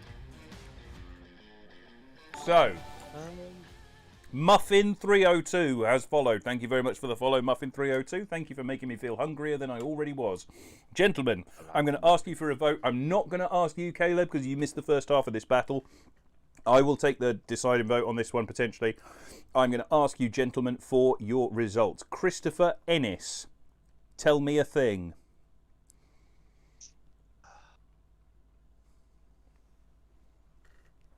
I think it's got to go to Johan. Christopher Ennis says Johan Garcia. Christopher Viltovsky. To be honest, I'd rather see that again. I don't think there's I a mean, you'd clear winner rather there. make Lead to Hendrick lead, win. yeah, Austin does make a couple of mistakes that Johan doesn't. But then in the chase, Johan does have some mistakes that just were completely unforced. And Austin isn't super aggressive in the chase, but he is cleaner. He doesn't make mistakes that weren't forced.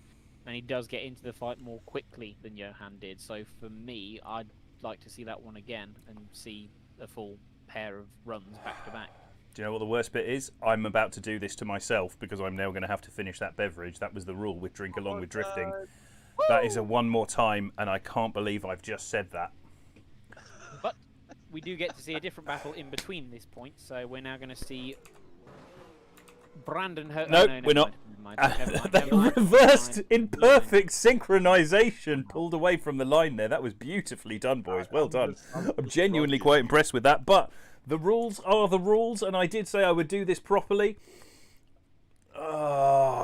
Right, gentlemen, congratulations. Welcome along. If you're playing Drink Along with Drifting with Ben, then please consume your beverage. I'll be honest, if I tried to, I genuinely wouldn't have enough alcohol in the house. I only have 2 bottles of cider. At some point, I'm going to have to break the seal, and that's going to really, really change the format of the night, because I'm going to be running backwards and forwards to the toilette. Okay, this is... Or I could get a bottle. Or I could get myself a prostitute to pee on. Just remember which bottle you've peed in. Okay. I don't know why I said that. That's where we've got to. So I can still articulate, but also the very thin gauze that is the filter between my brain and my mouth is now totally saturated, and it just comes out. It would appear that Johan has left the server. Johan Garcia has already called his 5-minute rule. He has 30 seconds to get to the line. He has been called. This is 30 seconds to get to the line, starting No, now. He's already here. He's already here. Oh, Any stop, God. rather. Steph must have heard it was a one more time. Yep. She's handed me another beverage. Thank you very I much, think Steve. Steph's enjoying this as much as we are, I'll be honest. Steph will be cancel. commentating to him and Ben's on the floor. Right, I've cancelled the timer. We're okay. I've reset it to a 5-minute rule. We're ready to go. This is Austin Meeks to lead in. Johan The Garcia. question here is why hasn't Steph just brought you the chuffing bottle? Oh, because it's in the fridge. They're underway, and here we go. This is Austin Meeks leading in Johan Garcia as they go for the flick initiation. Austin Meeks, he's got to keep it off that inside line at 2. He can't drop a wheel. That's acceptable. We're allowing that as they are firing up the hill. Oh! It's a big correction from Johan Garcia, firing it into the door of Austin Meeks. We're going to have to go back to the replay there and see whether Austin slowed down excessively. I don't think he did, given that it was in the middle of the decel zone. To me, it looked like Johan had a big understeer. A real big understeer. And then Oh, there was boy. no lube and lots of entry. Yeah. I think that would have been about as rude as what Ben was trying to do to some poor prostitute. George has suggested I pee in the glass and recycle it again. Thank you, George. No. No, Johan just understeers into Austin. I mean, if that had been real life, that would have been awful, because that would have been front wheel / front crash bar into a rear wheel, and it would have been a that would have been a real really nasty accident. serious accident. And Austin is slowing, yes, but by the time you're into the second half of clip 3, you're allowed to. That is an acceptable decel zone. Just to make sure, I'm going to remind you guys, this is what our track map looks like so that you can see that section is an acceptable decel zone. That is where you should expect to have that lead car slow down. So, they are back on the line.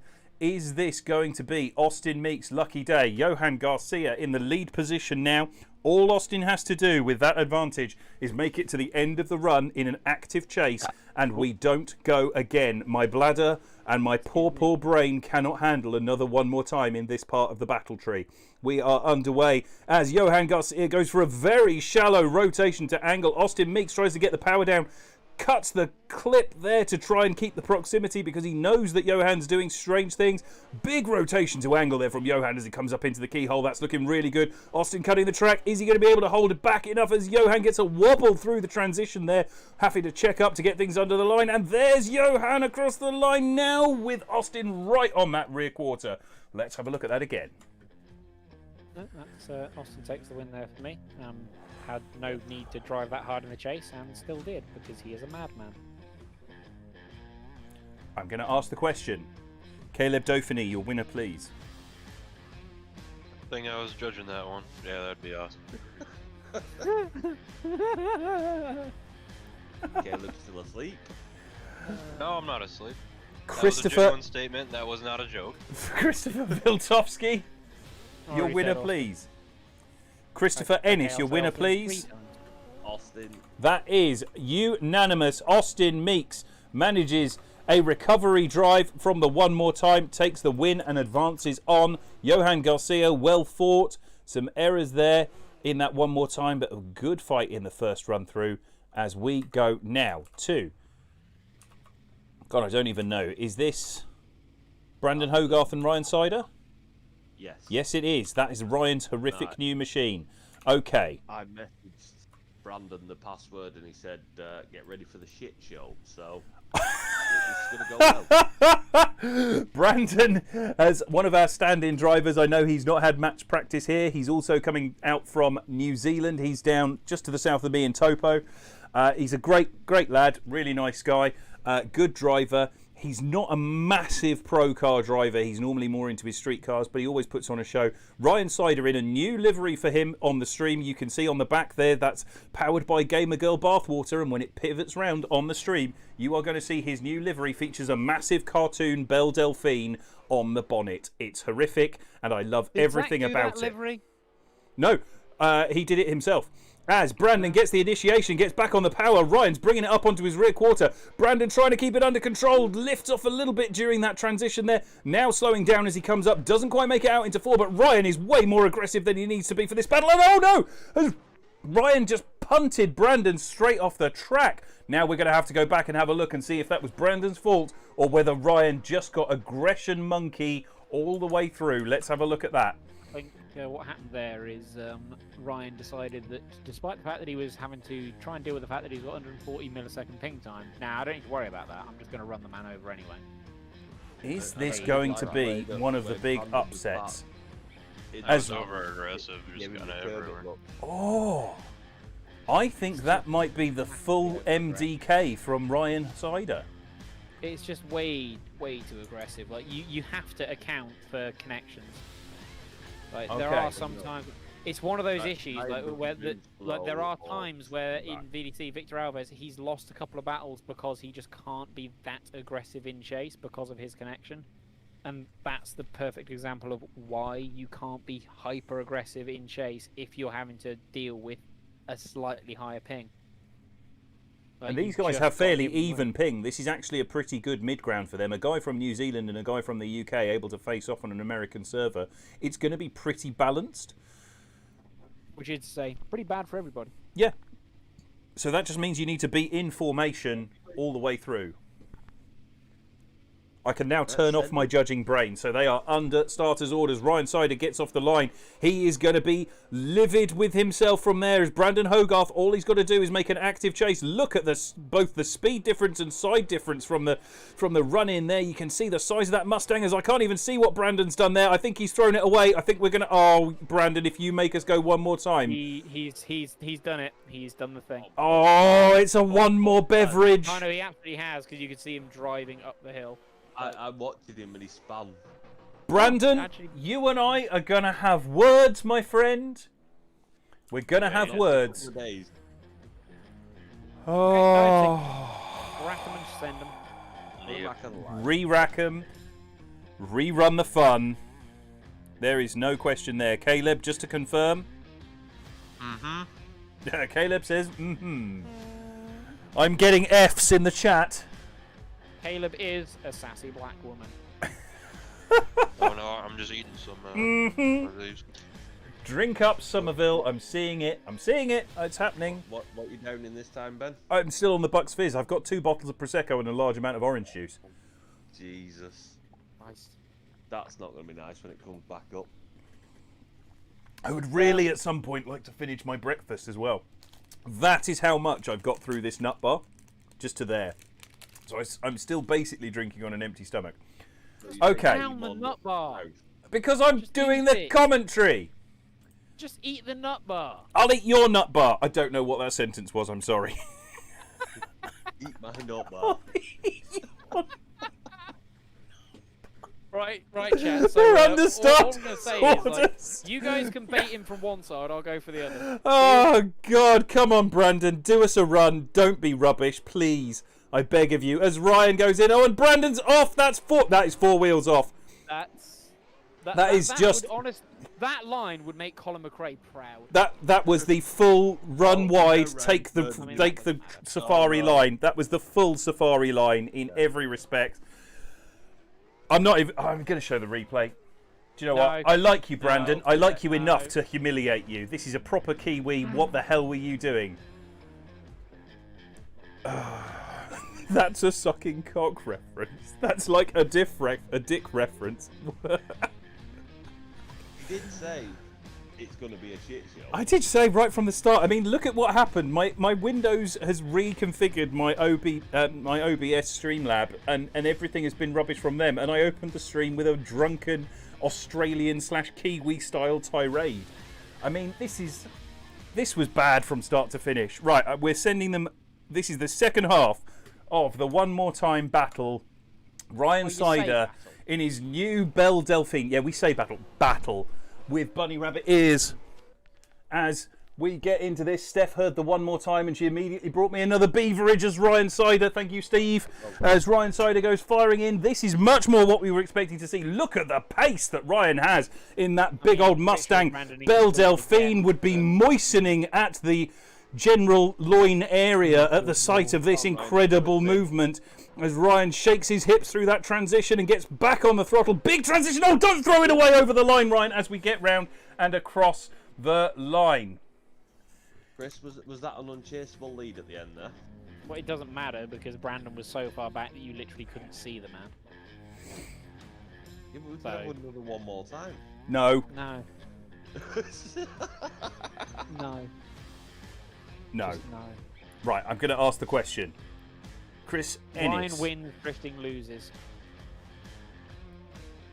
Christopher Wiltowski says Ryan. Chris Ennis. Ryan was the better out of the bad bunch. Okay. And Caleb Dauphiné. Ryan failed about 50% less. Yeah, I don't like it, but Ryan. Okay, Ryan gets the win. It's just Austin. Thank you for the follow. Let's move on. Inactive chase. I think you mean inactive, not in an active chase. Ryan gets the win, and we must go back to Danielis Pangauskas versus Trayvon Layfield. That is the battle that we have now. Trayvon Layfield a stand-in for one of our no-shows, and we are ready to go, I hope. This is Danielis Pangauskas coming up to the line now. 41. Oh, God, I need to pee. After this battle, I'm running to the toilet. Well, this is the last battle of 32, isn't it? No, it's the last battle of this quarter. We've still got an entire quarter of 32 to go. So they are under starters' orders. This is Danielis Pangauskas leading in Trayvon Layfield. They are under starters' orders and they're off the line. Trayvon Layfield chasing in that GT86. Danielis Pangauskas in the E92 Eurofighter goes for that big flick. Danielis Pangauskas opening up an enormous lead on the run-in, even with that slightly backwards entry. Look at this from Danielis Pangauskas. This is one of the best lead lines we've seen up to this point. Is he going to be able to hook it into 4? Yes, he is. That is a lovely lead line, just dropping a wheel on the inside, but Danielis Pangauskas opening up such a massive gap that this is surely an inactive chase from Trayvon Layfield as they go through the transition, back on the throttle and across the line. Here's the replay, but fundamentally that's just a solo run. Oh, I'm just at the right level to be keyed up and still able to be sort of slightly intelligible. Intelligible? No, that is a word. That is a word. Oh, is it? Okay. Yes. I'm not posh enough for that. Ryan Sider's Gamer Girl powered Stang, instead of gasoline, it's murky, sweat-filled bathwater. The next piece of merch, Tsujigiri ball sweat. I mean, I think there are. Even I have limits. For now, you do. For now. But by the time I'm 2 bottles of Prosecco deep, it might be time for me to start selling my own bathwater. Or a unique fragrance that you can spray on. Caleb has no idea what he's walked into. He's woken up and joined the stream and is just like, what in the hell is going on? Oh no! What on earth is happening here? As that Danielis was 2 tyres off and then his rears were both on the rumble, so it's not incomplete. Oh, Danielis Pangauskas, is that going to be enough to mark him down though? Because Trayvon Layfield, was it an incomplete from the first run? Danielis Pangauskas manages to keep the brakes on. Oh, that was a straighten, and then contact across the line. What are we seeing? Oh, Ben, you're going to have to go for a pee, because that's a One More Time. Danielis, if you have done this to me, I am banning you from competition for the rest of time. Oh, no, he does hook 3 tyres off on the inside one, so that's incomplete to incomplete OMT. I'm not happy about it, because Drifting loses at this point, but, you know. Drifting loses, but we don't lose. Yeah, I love the fact that everyone is now referring to it as an OMB. One more beverage. So, Caleb Dauphiné, your result, please. Yeah, one more time. Christopher Viltovsky, your vote, please. Yeah. Just send it again. The depression has hit. Okay, I'm sending that again. That is a one more time. And I'm very, very briefly going to transition to this shot. And I'm going to run to the toilet. I'll be right back. I think the concern is, has Ben got enough beer for this night? Oh, God. Morning, day, whatever he is. Steph, it's another one more time. You send me another beaver, please.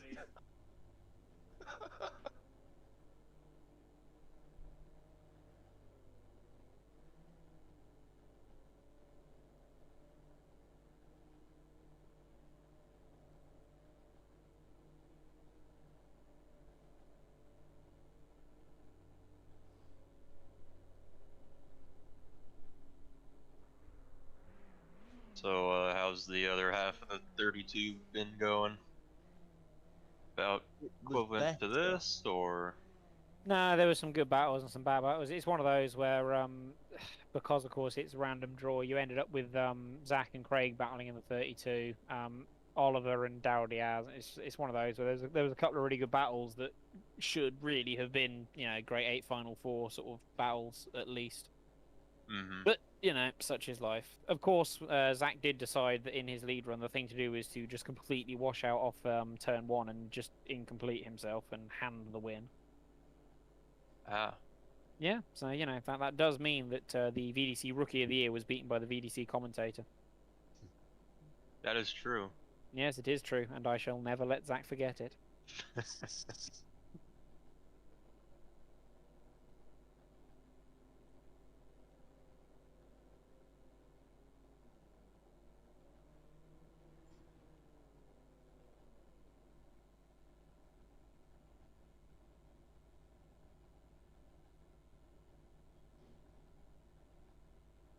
So what's going on right now?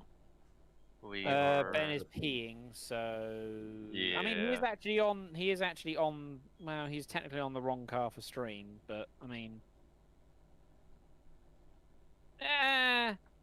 Send them. send it. Sorry, what were you saying after nah? Just send them. Yes, send them. And then when they're lined up, just send the second run. I'm assuming stream isn't muted. And if they are, well, bold assumption. And With that the state of who's in charge at the moment. that was a straight from Chase, incomplete again. Yeah.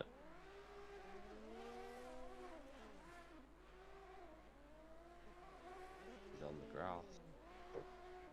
Yeah. Lead kind of cut out of that horseshoe, but I mean, other than that. Yeah, it wasn't too bad a lead apart from that wonky entry. Yeah. No, there's no reason why Chase just decided that drifting was optional. Oh, Mr. Milton says, can Chris Viltovsky drink as well? He might make someone cry. No, I'm not that sort of drunk. If I get drunk, I tend to just make friends with people and talk to anybody. I'm not a dick when I'm drunk. I'm not Ben. Maybe you should drink all the time then, Chris. Yeah, nah, not gonna happen, my dude. Not gonna happen. Right. Sorry, Send folks. I'm just remicing myself.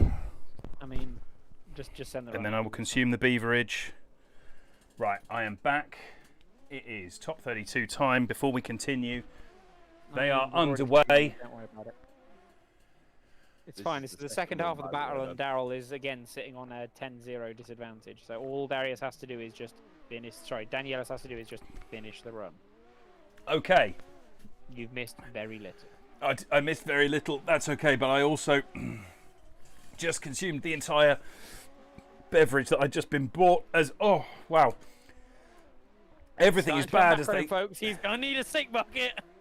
I'm not going to need a sick bucket, but I would really like to consume my breakfast at some point. I'm still basically drinking on an empty stomach as we go to the replay, and I get handed another beverage. Thank you very much, Stephanie. How far through are we? Danielis took the win. Okay, I'm a bottle We are now down. into the last. we are down to the last little bit of the 32. Okay. And also, you are what 1/3 of the way through the alcohol you've got to hand. No, I've done half a bottle of. I've done an entire bottle of prosecco. Do you need more alcohol, Ben? And then step to the God. shop. I mean, the only thing is, isn't prosecco like 12% or something? 13. 14? Whatever. Okay, I'm going to ask the question because I missed the first half of that battle. Finish the nut bar. I will finish the nut bar. Can I have a winner, yeah, please? No, Danielis took the win. Like, yeah, we can just move on. It's fine. Danielis, is that unanimous? Yes. Okay, Danielis has taken the win. That is where we are at now. So that means that Danielis Parangauskas goes on to face Austin Meeks in the top 16. It has been the top 32, and I've done a bottle of Prosecco. That averages out to mean that I will do 2 bottles of Prosecco and the rum I had in my coffee over the course of the entirety of the battles. It is 10 a.m. for me here. We have Danielis Parangauskas going against Austin Meeks. Let me show you the battle tree as it is now. Equally, Prosecco is literally like 11%, so... You know. Well, that's still twice as much as beer, Christopher. So if Jared Diender is really doing things on just 4 beers, then I'm already far deeper into this than he is. Let's show you what the Depends battle on tree the size of the looks beer. like. Because if he's having like full pints of Shush! beer, then... Shush! No. Oliver Eppinger goes up against Vlad Zazulya. Guillermo Cabrera goes up against Craig Fulgham. Chilventny Maurizia takes on Cormac Gard. Steve Smith takes on Jack Lai. Danielis Parangauskas takes on Austin Meeks, and Charlie Weaver will take on Ryan Sider. Still to come, in fact, next, Tyler Leach takes on Augusto Ferreira. Lewis Monks takes on Formula D's Chris Lycup. Bobby Hill takes on Ryan Ferguson, and we are still waiting for confirmation from our reserve list of who will face Ian Koenig. He is the final battle of our top 32 coming up now. So, that's where we're at. Gentlemen, talk amongst yourselves. I'm going to throw this nut bar down my throat, not in a sexy way. Well, I'm going to go and get a cider because it's clearly that sort of night.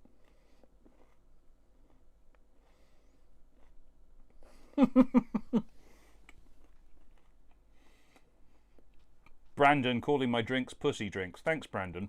It's good to know that you're on my side. Well, let's switch across to that. Sexy it up. Oh, yes. What this stream needs is me half naked. That will really improve my viewing figures. Ben, they're like, nuts. Yes, that is right. I was desperate to get some nuts in my mouth, Jan. That's what it was. Now I'm going to eat some slightly burnt toast with honey on.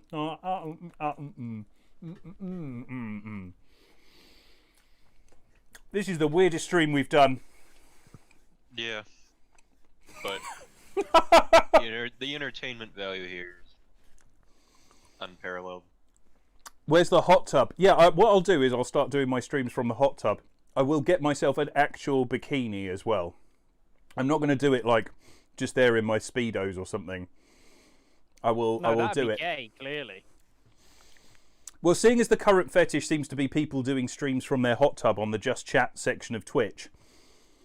Eating is cheating. Brandon, it's not even fucking 10 in the morning. It's 10:05 in the morning. Eating is not cheating if... Oh. Eating is never cheating because only an absolute fool decides that the thing to do is to drink on an empty stomach. Either a fool or an alcoholic. Choose which you are, sir. I've got to have Crocs as well. A bikini and Crocs? Gentlemen, that's a weird choice. Or people just have a fetish for medical professionals, you know.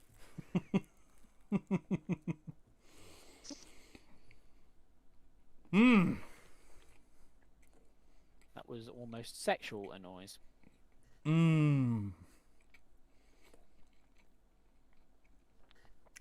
Brandon saying, I'm an alcoholic. You are a functioning alcoholic, Brandon. We're very proud of you. That's sexy as fuck. Nobody says that to me. What, that's sexy as fuck?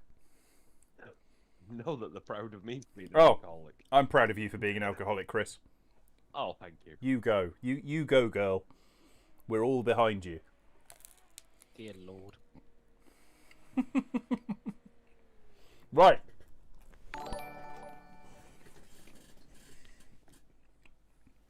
Woke Ezzy, thank you for the follow. You join us at a very strange time in my life, as we are coming into the final part of the top 32.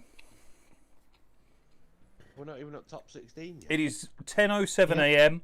here in New Zealand. I have finally finished my breakfast. The lights have come on our track at Road Atlanta VDC layout from the Formula D style pattern there. We are coming into the last quarter of our top 32. I am a full bottle of Prosecco deep after losing a bet last week about Jared Dienda doing his presentation of Formula D on a very much alcohol-fueled binge. And we are coming into this last quarter. Tyler Leach to take on Augusto Ferreira. Tyler Leach joining us. He is the first person to try and use this car. I'm assuming he's number 17 on this list here. So, Tyler Leach to lead in. Augusto Ferreira, who is one of the drivers from VDC. They are underway. Let's see, Tyler Leach, he's the first driver in a while to use the E36. This is the LS3 powered E36 with the supercharger. Coming firing into that corner, and he has left Augusto Ferreira behind. A slightly strange line from Tyler Leach in the lead position, but look at the gap that he's opened up. He doesn't quite make it into 4, but he was very fast through that first section. Augusto Ferreira is trying to reel him in now, surging up onto that inside as Tyler Leach straightens up a little bit and then gets that car hooked up forward. And whenever it's on, that's Augusto Ferreira in the chase position, straightening up as well. As soon as he takes any angle out, Tyler Leach just disappears forwards. Nah, for me, that's heavy advantage chase. The lead just was completely got the first corner wrong, nearly runs off track, transitions so late that he actually puts the tyre off track, has a big angle correction, barely fills 3, barely fills 4, and then by the time he's sort of back into it, into 5, and then through the transition back out the other side of the horseshoe, Augusto's actually back up on his door and then has to back out to not cause contact because he has quite a, again, he starts to transition in a slightly odd place. It's just not a good lead, like, at all. Ilya Takluri, thank you for the follow. We're going to send them underway now. That is Chris giving us a rundown of what he just saw. Remember, we've got 2 other judges. They may have seen something totally different, as Augusto Ferreira will now lead in. Tyler Leach. Here we go. Augusto Ferreira in the S13.5 with the RB28 under the hood, firing it in. And Tyler Leach trying to surge up there. Look at the flames splitting out of the bumper on that E36 as Augusto Ferreira finally hooks it up, gets that S13.5 shot up the hill, firing up into 4 and then hooking through the keyhole. Doesn't really get all the way into 5. I know, into 5 there. Chris, I know, has an opinion on that as we come firing through now. Down the hill again. Augusto Ferreira leading through as Tyler Leach tries to surge up onto the rear quarter and across the line. Let's have a look at that on the replay. Wasn't happy with Augusto's entry or his was coming weird. out of or Yeah, coming out Augusto's of the entry was horseshoe. just late and not good. To be honest, one more time, because they both just didn't have great leads, and then they both did it all right in the chase. I mean, I could see there being a shout for it being Augusto because he I makes was about less to say. mistakes in the lead. Because, Yeah. to be fair, Tyler's lead was real bad. But it depends how harsh we're being. I mean, lead to lead chase, yeah. For me, that was enough to go Augusto. Yeah, yeah, it was not a great entry. No. Okay, hang on. Right. Other than that, it wasn't that Caleb bad. Dauphiné, your vote, please. Augusto.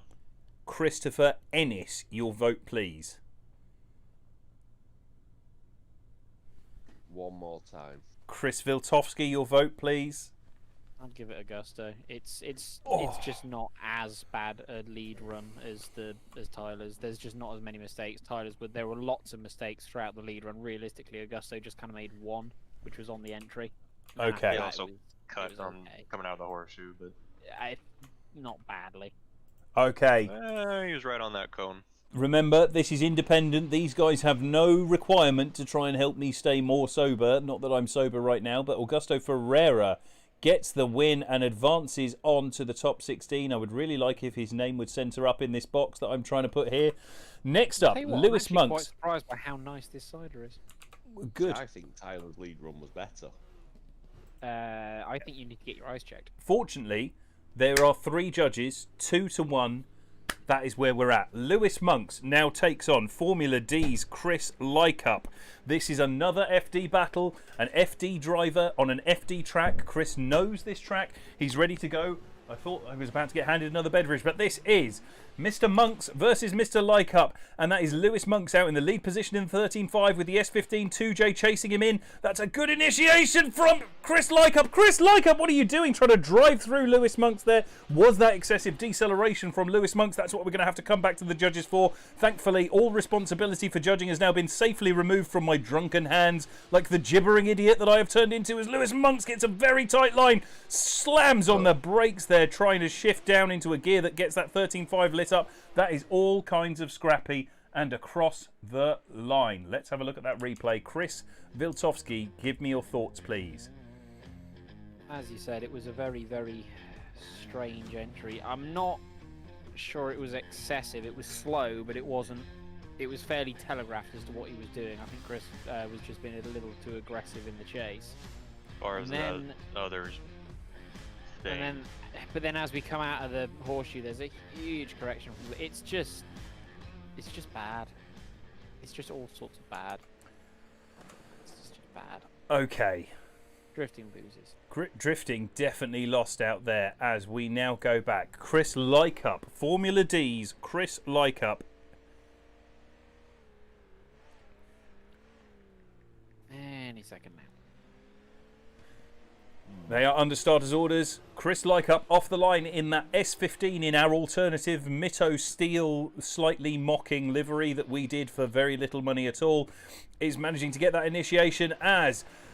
Oh, look at that. Lewis Monks surging up and then dropping back again as Chris Lycup lights it up the hill. Is he going to go deep? Yes, he is. Chris Lycup, what are you doing? That's 2 wheels off as he comes through 4. And then that's a mistake in the background. Is that almost a 0 in the background from Lewis Monks as Chris Lycup makes a mistake and then powers on through the course, back up the hill and across the line. Chris Lycup, you and I are going to have words, my friend, and I know you're good at archery, but that is...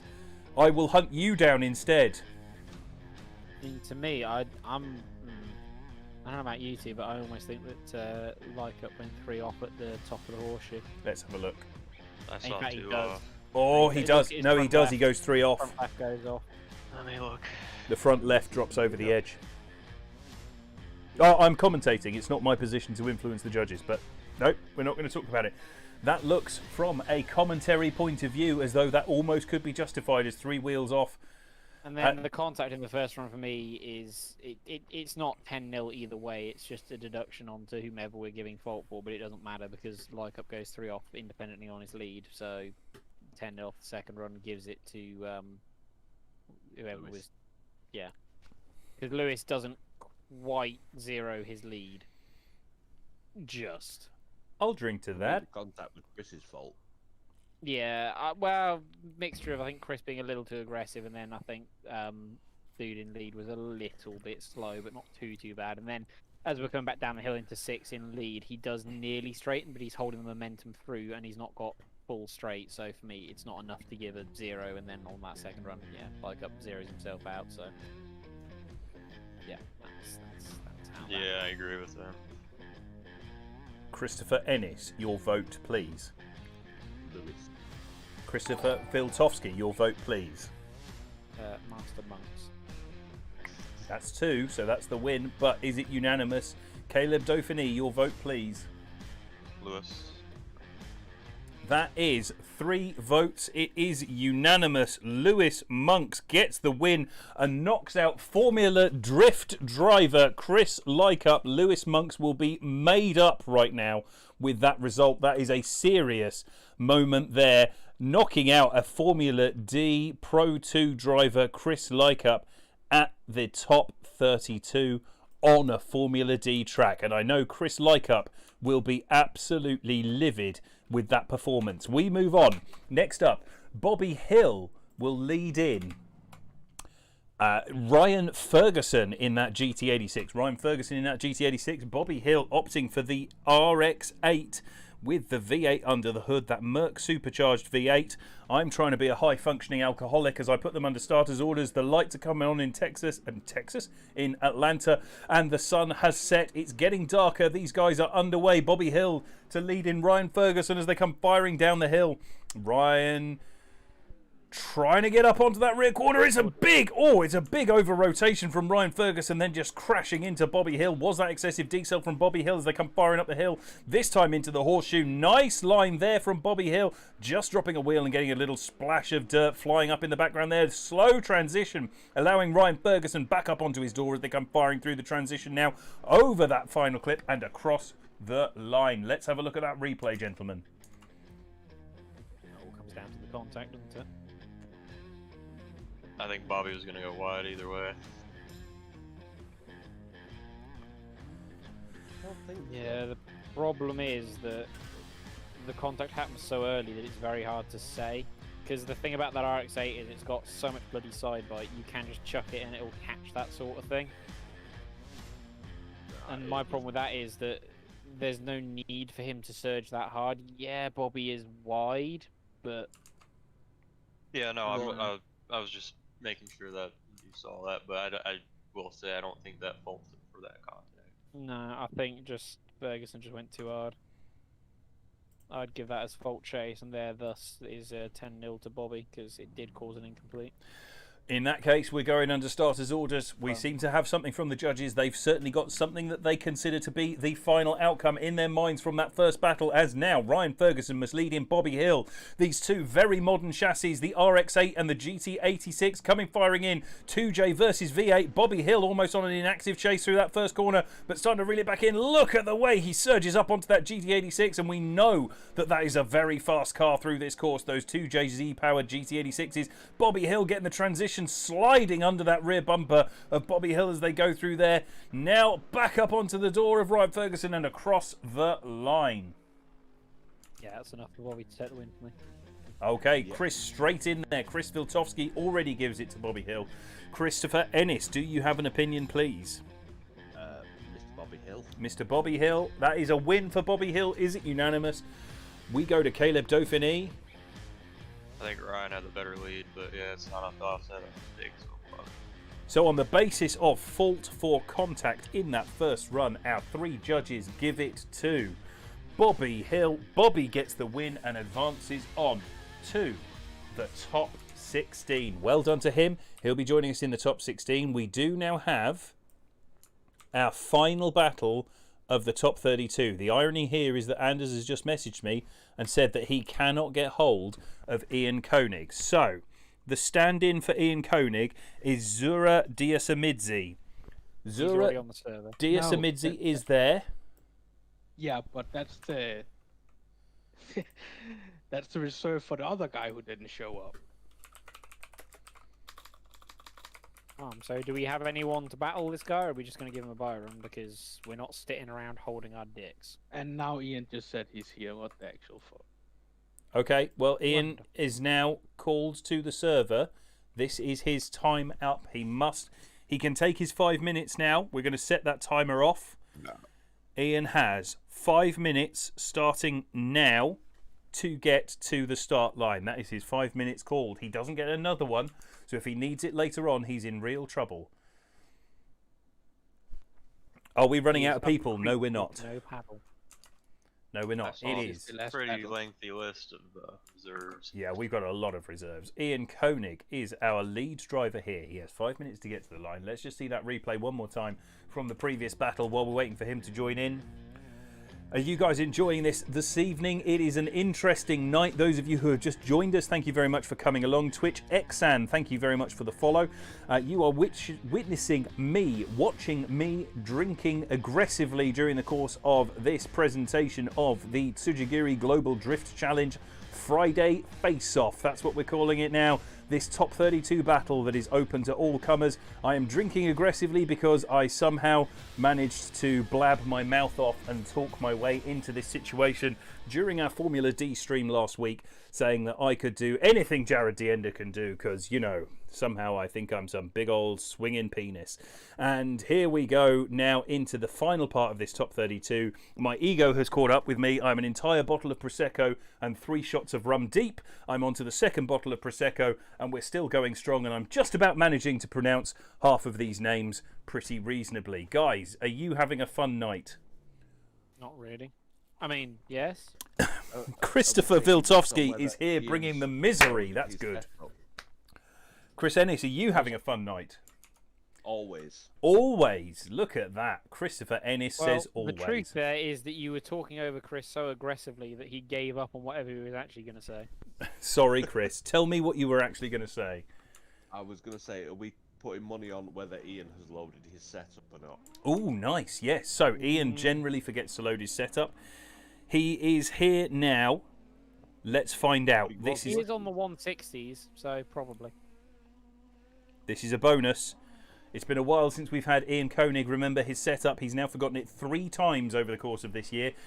Christopher Ennis, we are watching them go now. This is Ian Koenig in the lead position, coming off the line in that S14. Why is he on the brakes through there? It looks like maybe his brakes are just peaking as he comes down that section there. Now onto the initiation. It's a big fire in from Ian Koenig. Transitions hard and gets on the throttle up the hill there, and that is a very wobbly line in the chase position from Zura Disamidze as he comes back down onto the inside now. Ian Koenig trying to fire it through. Is this going to be one of the first times that Ian Koenig makes it through into the top 32? That's not a bad lead line from Ian as Zura Disamidze fires up onto his door and across the line. Terrible lead line. Yeah. Yep. Like, borderline not chaseable. There's some weird, like, really weird, like you were saying, really weird braking on run up there. Yeah. And we see Ian not come into that outside zone 4. It's very slow through there. He has got his tune loaded as he's on the 160s because we know that car defaults to the 300s as he comes through. Those are the tyre tread wear ratings that we're talking about there. The horseshoe was a shit show. Yeah, I think that's a fair assumption from what we're seeing on the stream. So, guys, we are going to the second half of this battle. They are under starters' orders. Here we go. Zura Disamidze versus Ian Koenig. The second half of this battle. The lights come on. They are underway. That is us ready to go. We're just gonna go for it. Okay. That's Anders can call them for restarts if he wants to. Yeah, Anders has control of the drivers during the drivers' wrangling bit. That's a very shallow line from Zura Disamidze. And Ian Koenig dropping tyres as he goes through the transition up the hill. Now starting to drop back. Zura Disamidze on the throttle coming through here. And that's another straight from Ian as he surges off the inside of the track, trying to get that car hooked back up as they go now through this final transition and across the line. Gentlemen, I can already sense that you have a winner here. It's not drifting. No. The winner is not drifting. No. Ian Koenig. What on earth was that? We're already seeing signs coming up. People saying one more beverage. I don't want to go one more beverage, guys, please. Do I feel some bribery coming up? Yeah, No. You're going to have to come up with some serious bribery here because, to be honest, I am thinking one more time because that was just failure on all parts. All right. I mean, if we could, we'd just put it to one side, forget about it and move on, but unfortunately we have to have a winner. Okay, I'm going to ask the question. If I got my preference here, then I'd say just take them both out the back and shoot them. Wow, Chris Ennis choosing Chris Viltovsky choosing the veterinary option at the Grand National. Take them both out back, put a bullet through the back of their skull. So I'm going to ask the question. Very quickly. Caleb Dauphiné. Caleb, are you now seeing why 90% of judges' chat shouldn't ever be on a live stream? One PP touch for OMB. Caleb Dauphiné, your vote, please. Okay, well, just because there has been the suggestion of PPs being touched, like, now I'm now going to call it as nobody gets the win, but it's not a one more time. It's all about the PP filter. Caleb Dauphiné, your vote, please. I think I'm on the same opinion that I don't like it, but one more time, I guess. That's one vote for one more time. Christopher Ennis, your vote, please. You're far too far away to touch my PP, so one more time. Okay, that is a one more time. Is it he unanimous? Is too far away. Yes, one more time. Yeah. Oh, God, I hate you guys with such a fiery passion right now, both judges and competitors alike. You can't hate But us because we the have to be competitors left fair. with no choice. I'll drink to that. Consume the beverage. Well done to sobriety. You win this round. No, it doesn't. It's okay because rapidly I've nearly finished this cider and I'm going to be on to the second, and then I'm probably going to start drinking wine because fuck everything. Oh, I right. was posh enough to drink wine. I love red wine. Red wine's Oh. great. Oh, and that Steph has come in. The cabin crew have brought me another beverage. Thank you very much, cabin crew. She heard. We're out of orange juice, so now I it's need, on to we straight need a Prosecco. direct button to Steph. Oh, But one God. more time. Okay, thank you, Just, Steph. just tell her to leave the chuffing bottle at this point. What's the difference? Right, we are underway. Here we go. Ian Koenig Next leading bottle, in mate. again. We haven't even got to the end of the top 32, and I'm 1.5 bottles of Prosecco deep. Here we go through the transition. This is a much better lead line from Ian Koenig. Is he going to be able to keep it up? That is a terrible, wobbly-looking chase line. Oh, and Ian Koenig decides that clip 4 is totally optional. What are you doing, Ian Koenig, as he goes back through the transition? That's wide enough to be chaseable, though. That's much better this time round, but he misses out on clip 6. Now hooking into clip 7 on the throttle back and across the line. Drifting is the loser here, gentlemen. Drifting has never looked Even so though we bad. missed Split 4, I think that's 6-4 to Ian for the straight and between 2 and 3 from Jura. That is a big correction from Zura as he comes up the hill. He drops a tyre off at 2, has a massive straighten. But Ian does not make it into 4 at all. That was awful though on just all accounts. Yeah, just and Ian misses after clips and doesn't get the line right. So I mean, that was pretty Okay, balanced. Judge cruelty. Okay. Yeah. Zura Diasamidze, now in the lead position, has the chance to close this battle out potentially. Ian Koenig could stay in this fight just by acceptably doing a chase run that does not feature consummate failure. Zura Diasamidze goes for the flick in. That's a good initiation. Ian Koenig on a straight line. Zura Diasamidze goes wide. Misses out on clip line completely. And oh, that's Ian Koenig diving up the inside, and it's made me nervous. And that's a big straighten. And Ian... Ian has gone on a murder spree. Ian Koenig kills Zura Diasamidze during the slowdown. This is just not a battle that we were prepared to see. What is going on here, at least Zura gentlemen? takes the win and we can move on. Like that's something, right? Right? Okay. Right?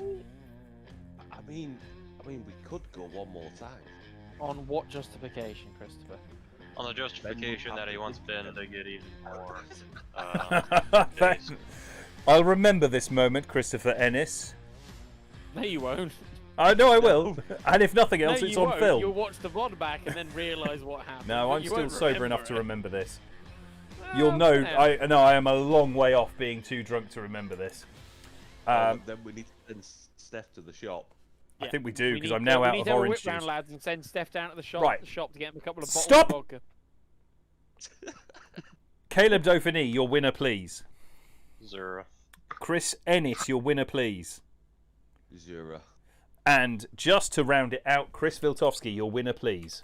Well, we'd already said 0, but you know, you like dragging it out. I You like just dragging. Look, keep it's my mocking you. it's my job as commentator is to We drag were this busy stuff mocking out. you and trying to get Steph to go get you a couple of bottles of vodka. But, I you know, you were don't trying need to cut us a. off Jesus, and what are you didn't trying to do? hear it. Kill me? A couple of bottles of vodka? Jesus Christ! I am not. Have you seen I my am not last some name? kind of pack mule that needs anaesthetising. Good grief! Here we go. Have you seen my This is what we have for you now. This is the top 16 as things stand for those of you who are still with us through this Oliver Eppinger takes on Vlad Zazulia. Guillermo Cabrera takes on Craig Fulgham. Juventli Maurizia takes on Cormac Gard. Steve Smith takes on Jack Lai. And on the other half of the back bracket, Danielis Parangauskas takes on Austin Meeks. Charlie Weaver takes on Ryan Sider. Augusto Ferreira takes on Lewis Monks. Bobby Hill takes on Zura Diasamidzi.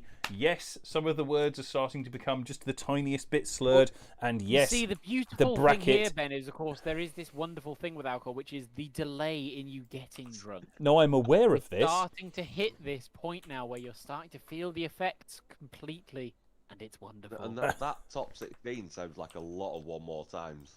Oh, yeah, it kind I of don't know. does. There's definitely a couple of battles in there that should be good, and they could be very close. And there's entirely possible there might be some one more times in there. And if any drivers happen to be listening, if you all happen to make pacts with each other to incomplete independently on both runs, The judges will send you Look, things. there is only so we much will send alcohol. you good vibes, and watching Ben destroy his, well, not liver because he's a pilot and has already long destroyed that, but destroy his last vestiges of lack of public humiliation on a live stream I mean, for you. I've got to say one thing, Ben. Wando would be disappointed. Why would You are Wando really be not ready. disappointed? I mean, Lack of I being have been on the visibly beer drunk. with Wando, and Uh, how he does it is beyond. Yeah. Does he drink quite hard? No, I know for a fact that Wando drives to and prom events on the day, so there is no way that he is 2 bottles of Prosecco deep when he turns up. That's just He not didn't happening. At Buxton.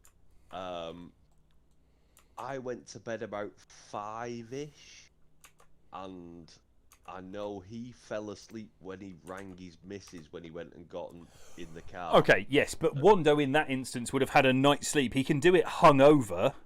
No. Right. And- Like, and- moving on, let's send this Let's back get on and with you this. This is Oliver continue Eppinger this versus dribbling Vlad Zazulia. conversation. Before we get into the depths of alcoholic presentation of things, I'm pretty sure that Wando is not Okay, doing it now you can go live. back to your conversation. 2 It's bottles fine. of Go Prosecco back and to half it a shot now. of rum deep. And I've been brought what looks like hash browns as Oliver Eppinger goes for that big flick in.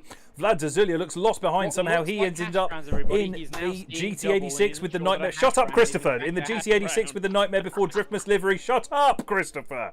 As they go flying through this first corner, Oliver Eppinger being chased now by Vlad Zazulia. Firing up onto that rear quarter comes Vlad Zazulia as they go through the transition. Now down through this downhill section, back through that last gripping point and across the big understatement, line. Chase. Here we go. Now the question is, did Ben remember to take the battle tree off the screen? No, I didn't. I didn't remember to take the prattle tree off the screen. Because you were just talking incessantly, so we get to see that in the background. I Yeah, apologise to everyone. Explain. Christ alive. I mean, if you're going to get force a me to be million here for followers this, I'm going to on get my Dom. enjoyment out of it. Bracket is still on the stream. Oh my god, I know! Okay. This is for all of you. I appreciate you coming. Fuck you very much. Right. Vlad Zazulia now in the lead position. Vlad Zazulia. This is Jesus going Christ. downhill Oh, he's quick. gone, lads. He's gone, we've got him. Vlad Zazulia's in the lead position. Leading in, Oliver Eppinger, a pair of GT86s. They are now under starters' orders. They have been under starters' orders for a moment. Vlad Zazulia just tapping on the brakes there. Here we go. That's the lights coming on, and they are underway off the line. Vlad Zazulia to lead in Oliver Eppinger as they go firing down the straight here. This is going to be a big initiation. However, Vlad Zazulia has ended up in Steve Smith's livery. It does not matter as he goes for an enormous initiation. That is backwards through that first clip. He just comes up shy on clip 1. Now on the throttle up the hill through the power alley, and now back up into the keyhole as Oliver Eppinger holds formation with Vlad Zazulia. Coming down through that transition now. Out back onto the run-in. That's very tight from Oliver Eppinger. Chris Viltovsky will doubtless have something to say about that as they go through the transition now. Back up onto the return to the start line and across the finish. Let's have a look at that replay. Takes the win. Easy call. Didn't leave it up to the judges. It was good Much drifting, better lead that. I might overall, want and to then see in the that again. chase. Then in the chase, he just lets Vlad make that big, massive entry thing, and then just goes, "Hi, I'm on your door now," and just stayed there for the rest of the run. Like, yep, easy call. Really impressive chase driving from Mr. Eppinger. Next I've yet battle. to see someone come out of the horseshoe. So, Chris Viltovsky, your winner, please. Mr. Eppinger. Chris Ennis, your winner, please. Oliver. And just to round things out, Mr. Dauphiné, your winner, please. Oliver. Oliver Eppinger gets the win. That is unanimous as we go across now. It is Guillermo Cabrera versus Craig Fulgham. Joining us on the stream, Alan Hines. He's just joined the stream and he's asking why he's getting flipped off. You joined just at a rather weird moment where I had made a mistake and everyone was taking the piss, and I'm quite drunk. And the reason I'm quite drunk is because I lost a battle during the FD stream last week where I said... Hang on, give him a second. What? You just said you lost a battle. Oh, I lost a bet. Oh, my God. It's starting to catch up. We're almost 2 bottles of Prosecco deep and it's starting to catch up. This is not the 4 beers of the classic Jared Dienda. This is quite a lot of alcohol now. So What we're hearing here is that Ben is now admitting that actually maybe, just maybe, that being drunk and trying to commentate is actually not the one. I would do it 4 beers deep, but I said I would just keep on drinking. So I'm just keeping on drinking. Anyway, it's irrelevant. Uh-huh. Well, that's the excuse, is it? I don't hear you trying to do it, Christopher. No, because I respect my liver and believe that it should have a long and healthy life. Sounds like pussy talk to me. No, it just sounds like me lying absolutely shamelessly. Right, they are under starters orders. Let's just check it out with Anders Unger. This is Craig Fulgham, 3-time winner in the last 4 events against Guillermo Cabrera. Guillermo in the lead position. Guillermo Cabrera firing in on that 13-5. Craig Fulgham doing the late initiation as Guillermo drops a tyre. Craig Fulgham trying to come up on the inside line. Guillermo on a very strange line between clips 2 and 3. Now firing up the hill.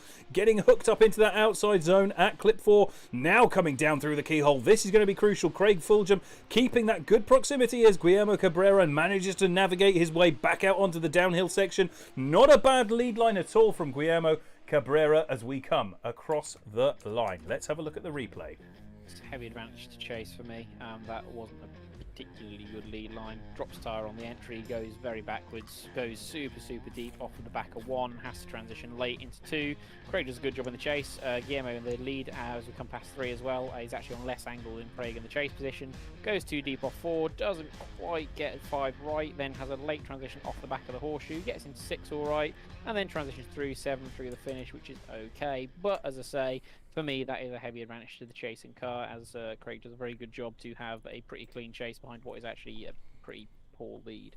Okay, it was fast, it was aggressive, but it was scrappy is what Chris is saying. Hopefully the other judges agree. We're starting to get an insight into what's going on here as they're back under starters orders. Craig Fulgham off the line the moment that light turned green. He is not hanging around, trying to make sure that Guillermo Cabrera does not manage to stay in this battle with him. Craig trying to get that big initiation. Guillermo washing wide, losing ground to Craig Fulgham, has to slightly straight line. Very much a gap opening up now as Craig Fulgham comes into clip 4 at the top of the keyhole. Now tightening up hard up onto that inside line. Here comes Guillermo Cabrera, trying to get back into the fight, surging up onto that rear quarter, down through this downhill section. Here's the big flip that they go, round through and across the line. Let's have a look at the replay, boys.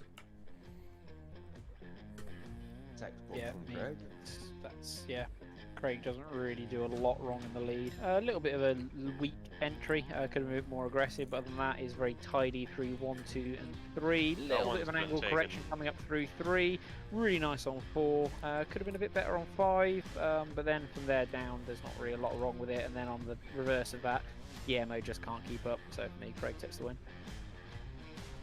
So that's one vote.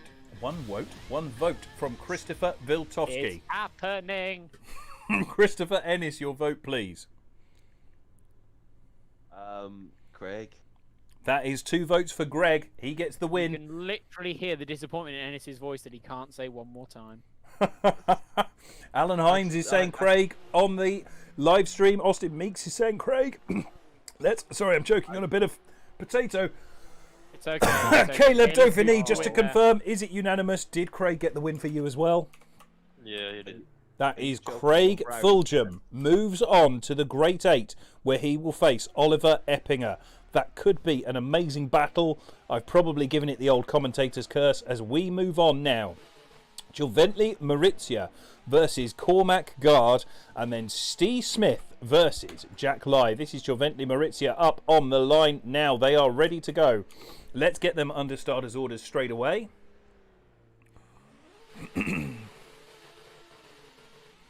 Here we go. They are off. This is Giovanni Maurizia leading in. Cormac Guard, both in the red car. This E92 with the N54 turbocharged engine in the lead position. Giovanni Marizzi has been looking very fast, and Cormac Guard has a bit of hesitation as they go round through that transition on the power alley now, up through into the horseshoe and into clip 4 as Giovanni Marizzi starts to open up a gap on Cormac Guard. That E92 looking absolutely at home here at Road Atlanta, on the throttle all the way through and across the line. Let's have a look at the replay on that, gentlemen.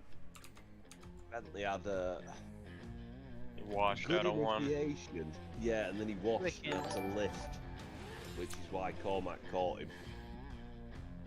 Mauricio doesn't lift, he just washes. He doesn't get the car set coming into 1, and then off the back of 3, doesn't have the right line out to 4, which actually hilariously means that Cormac actually has a better line through 4 than Mauricio did in the lead position. It's not a brilliant lead from Mauricio. It's not bad, but it's not great. But equally, Cormac doesn't apply as much pressure as he really could have done. Yeah, he had a lot of opportunities. He had a lot of chances to really go for the door, and he just Didn't. And there's no excuse. Like, Okay, the they are second under Mauricio starters washed orders. off 1. We're going to move on I suppose as he has to Sins break is out a bit. donating subscriptions to everybody in the immediate vicinity. Thank you very much, Sins. As Cormac Guard goes for that. Oh, that's a definite contact on the run-in. Lag. Gentlemen, please. No, Lag. that was lag. Lag. Now, from what I could see, it looked more like Cormac lagged than It Mauricio. didn't look like they touched. No, to me it looked like Mauricio was okay, and then lag from Cormac's side caused the contact. But the annoying thing here is going to be what did it look on the stream because of, well, So where that's Ben's really- NT streaming Butcher, from. thank you very much for the follow. Let's have a look at what happened here. That looked to me, on the stream, it looks like Cormac swings across and he gets blocked by Giovanni Maurizia. That is not how we wanted that battle to end. Cormac looks to be coming across. Let's see that one more time. I mean, Cormac's not come more than halfway across the track. Mauricio is just in the wrong place. So from the stream, it looks like Mauricio just blocks the entry from Cormac. Yep. But then that's disparate to what I saw, because I just saw like no contact I saw and then nothing either. Yeah. yeah, then I just got getting Cormac done lag by lag. all over the place. However, the only fair thing to do is to judge based off what the replay on the stream shows. Kebab, thank you for the follow. NT Butcher, thank you for the Because follow. otherwise we're getting into, well, on my replay, and then you get into a whole Yeah. situation of fuckery. So based on what the stream shows, it looks like Mauricio blocks Cormac. So based on the stream, the contact is Mauricio's fault. Which I'm not necessarily happy about, but I don't see what else we can do. That the only other thing we could do is that we could say that we could just say fuck it, like it happened literally before anyone had even started drifting. Shall we Start just the send run the again. second run again? Yeah, start the run again. Let's just do that. I'm going to ask the judges. Let's just on... rerun the second run. No, hang on. I'm going to say this. In reality, the run had started. They were through the start gate. If we take the stream to be the fabric of reality, I'm going to ask you for a winner. Caleb Dauphiné, who is your winner? I don't like it, but it is not Mauricio. So are you giving it Yeah. to Cormac? Yeah.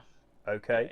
If we are taking the stream as gospel, then the win goes to Cormac. Though, as Caleb said, in my opinion, I think we really should just rerun that. But I understand that. I totally get that, and normally I would agree. But the reality of this is that they were through the start gate. That is, once you are through the start gate, you have to assign a blame. And they were definitely through the start gate. And if so, either you which think I would Cormac, agree with you on if it weren't for the fact that you weren't in New Zealand and didn't have nearly a 200 millisecond ping time to this server, which is what caused it to look very different on your screen to what it did on all of ours. Yeah, we all saw different to the stream. That is the problem. well, in That's that where case, I if take you it. saw different to the stream, what did you see? Nothing. We like didn't see literally, any they were. contact, and then yeah. Cormac ran out because of the ping differential. So that's why we were saying the fairest thing to do is to just run the second run again and see if we can actually get a run. All right. That's what I wanted to get to the bottom of. I'm not trying to be deliberately awkward just because I've had a few beverages. I wanted to have that, make that clear. What's Bobby doing? And why we're not kicking him? Hold on. Hang on. Why is he doing a run? Better question is, where the hell even is he in the Discord?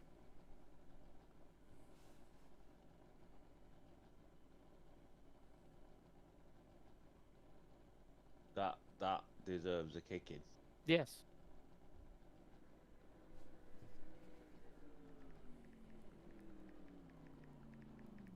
But yeah, if we'd have all seen what was on the stream, then it would have been Cormac's win. Thank you, Cormac. But because we all saw no contact Right, so kick and him. Cormac lag, and then the stream showed something different, Find him on the list. he's disconnected from the server. Who has? Yeah. Bobby. Okay. Yeah, as I said, owing to the fact that we all saw, something very different to what the stream saw, I think the only fair thing to do here is to just run that second run again and see if we can actually get a run out of it. So that's what we're going to do. We're just going to line them up the way they were for the second run. We're going to run that again because of stream lag.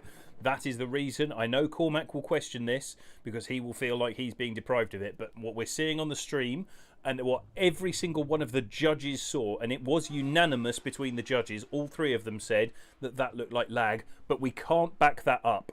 So it's not a full one more beverage. I don't have to consume. We're just running the second half again, just the second half of that battle to get a fair run. Second run. They should not be on fresh tyres. They just need to go for it again. But Well, whatever. I just sent them to go just get second new run. Okay. Whatever. Just second run. No worries. That's fine. If they're on the second run, that's fine. But whatever we've got, as long as it's fair. Making no difference. Here we go. Those set We're going to for see that such a again, long time. just so we can see it. Because what the judges saw and what we saw on the stream did not match up. So let's see these guys go for it from this position. This is Cormac Guard to lead in for another time against Tsujigiri Maurizia. Here we go. They are ready. They are under starters orders. They are off the line. Let's see if we can get a pull. Cormac Guard running down this start line into the initiation point. This time it looks fair. Tsujigiri Maurizia is nowhere near him as they go for that initiation. Cormac Guard getting on the power. Tsujigiri Maurizia cutting hard to try and maintain that proximity. Drops a wheel off the inside, but look at the differences. That is Cormac having a wobble on the way up the hill. Not quite smoothly up into clip 4. Definitely a double movement there. Now down the hill there, we see Tsujigiri Maurizia surge up onto the door of Cormac Guard. We want to make sure that this is fair as they go through onto this transition. That's the final transition and across the line. Let's have a look again, gentlemen. No one wants to say anything. Tire. Looking through the entry, Cormac a little understeers off the bottom of one. Mauricio does drop pretty heavy off the back of one himself. I don't really think that Cormac had so much of a double movement up the hill, so much that it was he held lower angle while Mauricio poured on more. I don't really think there's much that Cormac did wrong so much as he was just on lower angle. The only little thing I really hold against Cormac is into the last turn. He did definitely going for Speedy Boy through that last clip. But other than that, there's not a lot wrong with that lead run. In that case, I'm going to ask the question. Chris Ennis, your vote, please. 2 seconds, I'm just watching the first run again. Chris Viltovsky, your vote, please. I'm also watching the first run. Caleb Dauphiny, your vote, please. I'm doing the same thing. Ah, god damn it. We had so much discussion about that second run that I think we kind of just blanked out on the verge. For me, Cormac. Tsujigiri. Chris Ennis says Tsujigiri Maurizia. Chris Viltovsky, did I hear a Cormac? Yeah, for me, Cormac just has the slightly cleaner lead run overall. And then, yeah, okay, Mauricio is closer in the chase, but there's the whole fact that Cormac literally fills clip 4 while Mauricio on his lead is sort of halfway in it, which is what causes a bit of a separation to occur there, which, you know, Cormac was doing the right thing. He was matching through the line and going for a dive, but then Mauricio, the only reason it didn't pull off for him is because Mauricio didn't actually get the line right. Okay. Which is then what causes the separation there. So for me, and then the fact that in the chase, Mauricio also makes a big error by dropping one tyre literally onto the sausage curbs off the bottom of clip 1. So for me, it goes to Cormac. Okay, that's 1 vote for each driver. Caleb Dauphiné, your deciding vote, please.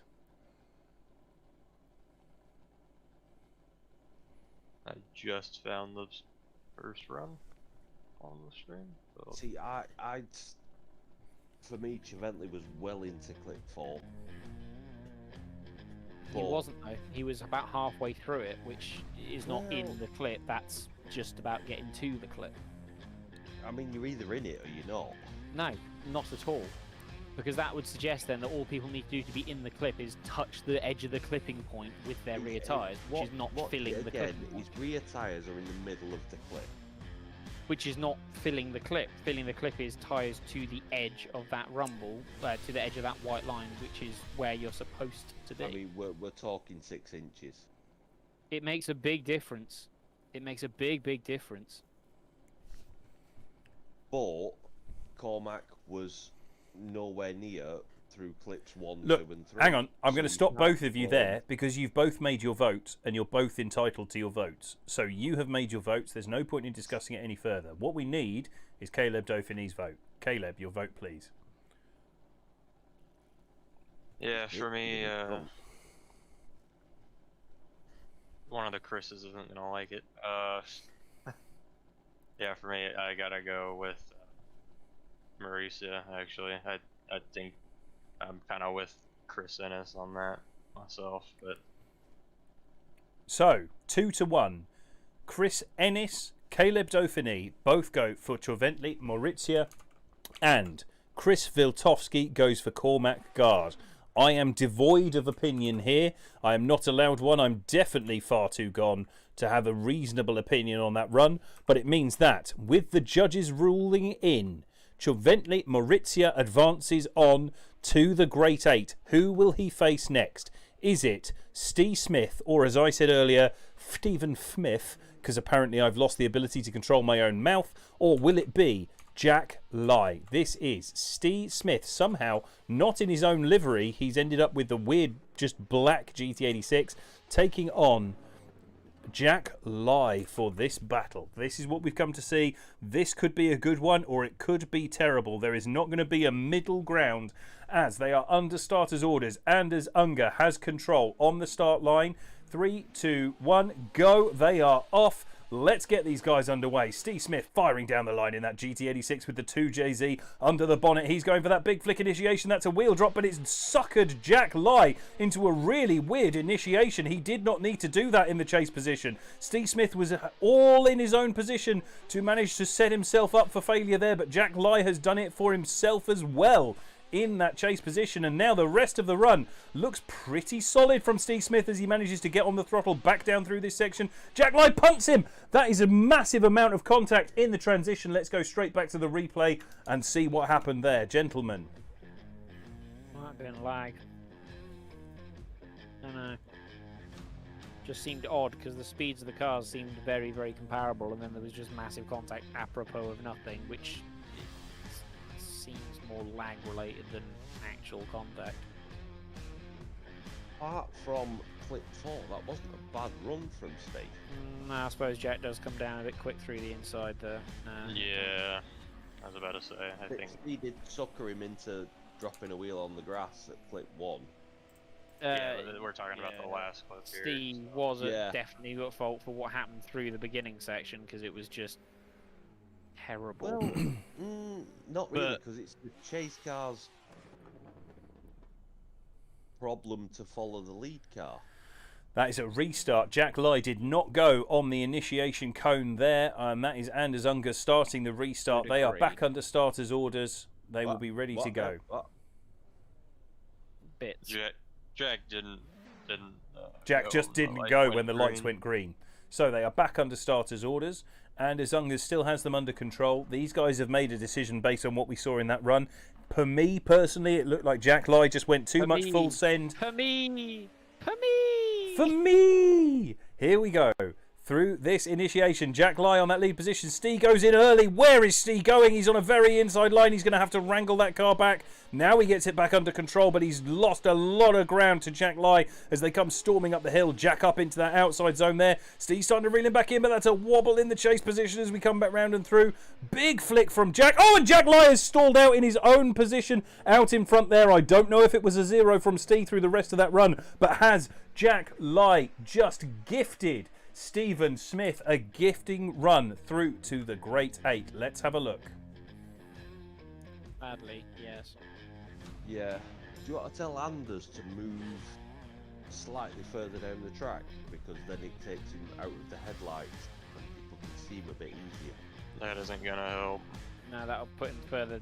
That'll put him further down because the track drops away. Remember? Yeah, but I did it last night when it went dark and people could see it better when it was further away. Well, it's the first time it's happened, so until we see a pattern, I think he's all right where he is. I'm going to ask the question, though, gentlemen. Caleb Dauphiné, your winner, please. Steve, unfortunately, because of that straighten up from Jack and the Christopher Ennis, your winner, please.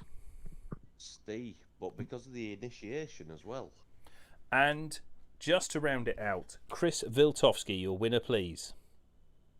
It is Steve, but it's got nothing to do with the initiation. In my opinion, the initiation and what happened to Jack was more him trying to mirror what Steve did, and he got it wrong and sort of led him off, but that's irrespective. No, I'm on about Jack's initiation. What, in his lead? Yeah, he was well over the centre of the track.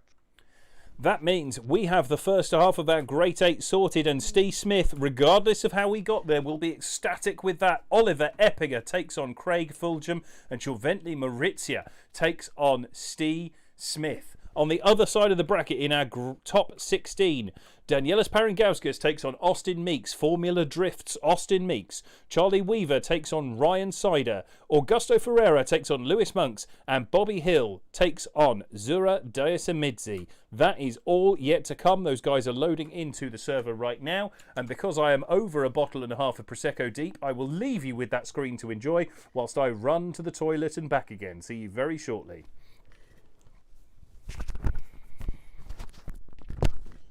Well, I think this is going swimmingly. It's been a thing. He's doing better than I thought he would. For now. Well, yeah. It's only going to get better.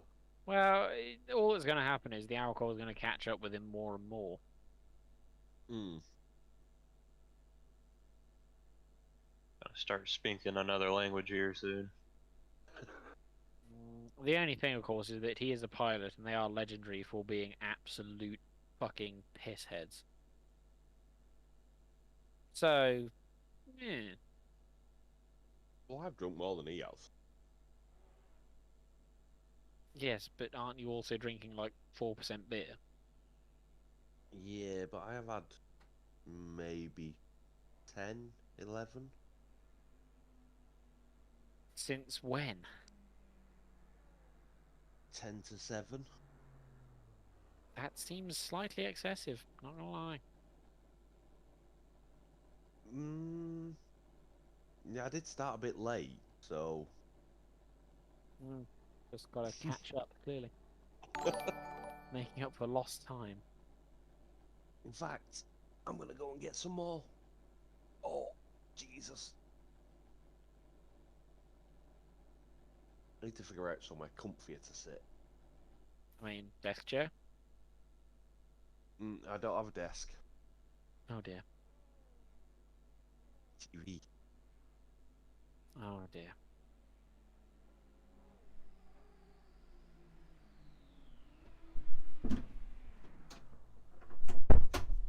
Should I give this one the commentator's curse? 6, 7. For whom?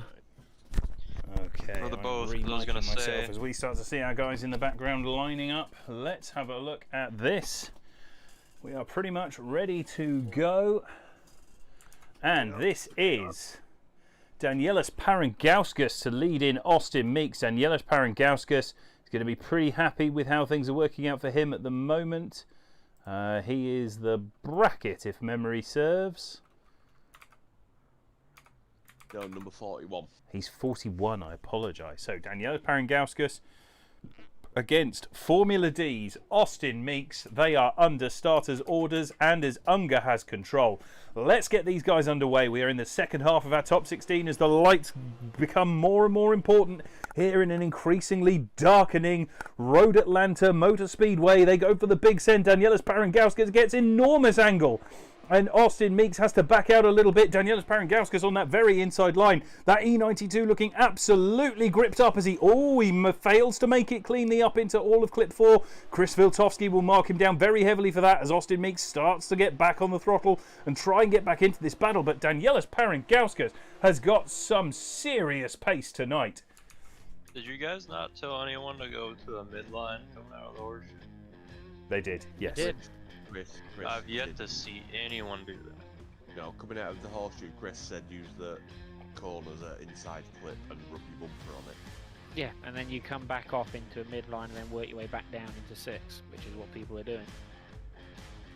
I thought that we were supposed to do that different in round 1. No, go look at the line map in the chat, which is also the same line map that I used for round 1 of BBC. Oh, Chris is getting snarky. Here we go. Oh. No, I'm just calling Caleb blind. Now he's getting angry. No, I'm just calling Caleb blind. Well, thank you, Chris. That's helpful. Okay. He's blind. Chris does not play well with others. Here we go. No, I do. It's just that I'm English, therefore I must be sarcastic as all hell to everybody at all times, and it's irrespective of whether I actually like them or dislike them. They've no idea which it actually is. With you, I'm assuming mostly it's dislike. So here we go. Austin Meeks now is in the lead position. Danielis Parangauskas in the chase. That very, very fast E92 as Danielis Parangauskas over-rotates it and throws the back quarter of that BMW into the rear quarter of Austin Meeks on initiation. We're definitely going to have to go back and have a look at that replay as they come firing through now. Austin Meeks trying to round off this run and at least complete his run here, coming back down the hill, round through this final transition and across the line. Let's have a look at that initiation. Is that Danielis just went way too hard, and yeah. This is going to be crucial here as Danielis Parangauskas fires it up onto the rear quarter. I would say that Danielis just goes too hard because you can see he literally has to throw it because he's coming faster in the chase because he's carrying more momentum into the entry, and then he's trying to throw it backwards to slow the car down more. But the thing is, if you throw the car more backwards on the entry on Road A, you're going to slide more into the lead. So he was always going to hit him, and there was nothing that Austin did wrong. So it's entirely Danielis' fault. Therefore, Austin takes the win. Okay, that's one vote for Austin Meeks. Christopher Ennis, your vote, please. I'm having technical issues, but I've just watched the replay, and yes, Austin gets the win. Austin gets the win. Is it unanimous? Caleb Dauphiné, your vote, please. Austin. Austin Meeks unanimously knocking out Danielis Parangauskas. The Formula D driver advances on as we start to see the serious possibility now setting up that the man from Formula D could end up facing his own spotter in the final. It's starting to shape up that way as Austin Meeks takes another scalp and advances on to the Great 8. Who will he face Austin next? Does what? Takes another scalp and advances on to the Great 8. Why are we talking about scalping, Benjamin? It's just a metaphor, Christopher. Charlie Weaver is our next driver leading in Ryan Sider. Charlie Weaver is the man on the right-hand side of your screens right now. He is leading in Ryan Sider as they are ready on the line. They are under starters' orders, ready to go. Ryan Sider in the... Oh, I can't believe I'm saying this. In the horrible Mustang livery covered in filth. It's just filth. It's got Gamer Girl bathwater on the rear end as Charlie Weaver takes the Stefan Stefanov car for an initiation. It's a big over rotation. It's making Ryan Sider have to reinitiate to try and stay with oh God, it's definitely happening now. Oh, and Charlie Weaver comes to a standstill going through clip 4, and Ryan Sider does Mustang things as they come through into that section. We're definitely going to have a look at that replay as he's in that Belle Delphine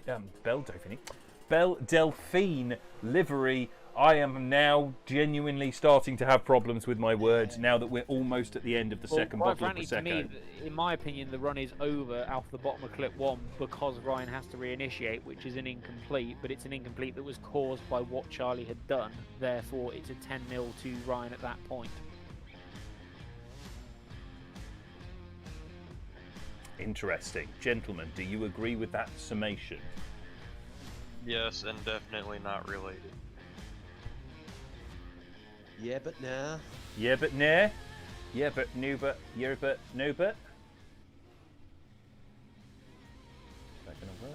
Is it going to start the replay Yeah. for me there? No, it's not. Okay, I want to see that one. That initiation. Bit one of more a... time. Plus, then also the contact at clip 4 is actually Charlie's fault anyway, because he literally stops accelerating in the middle of a zone where there is no reason to stop accelerating.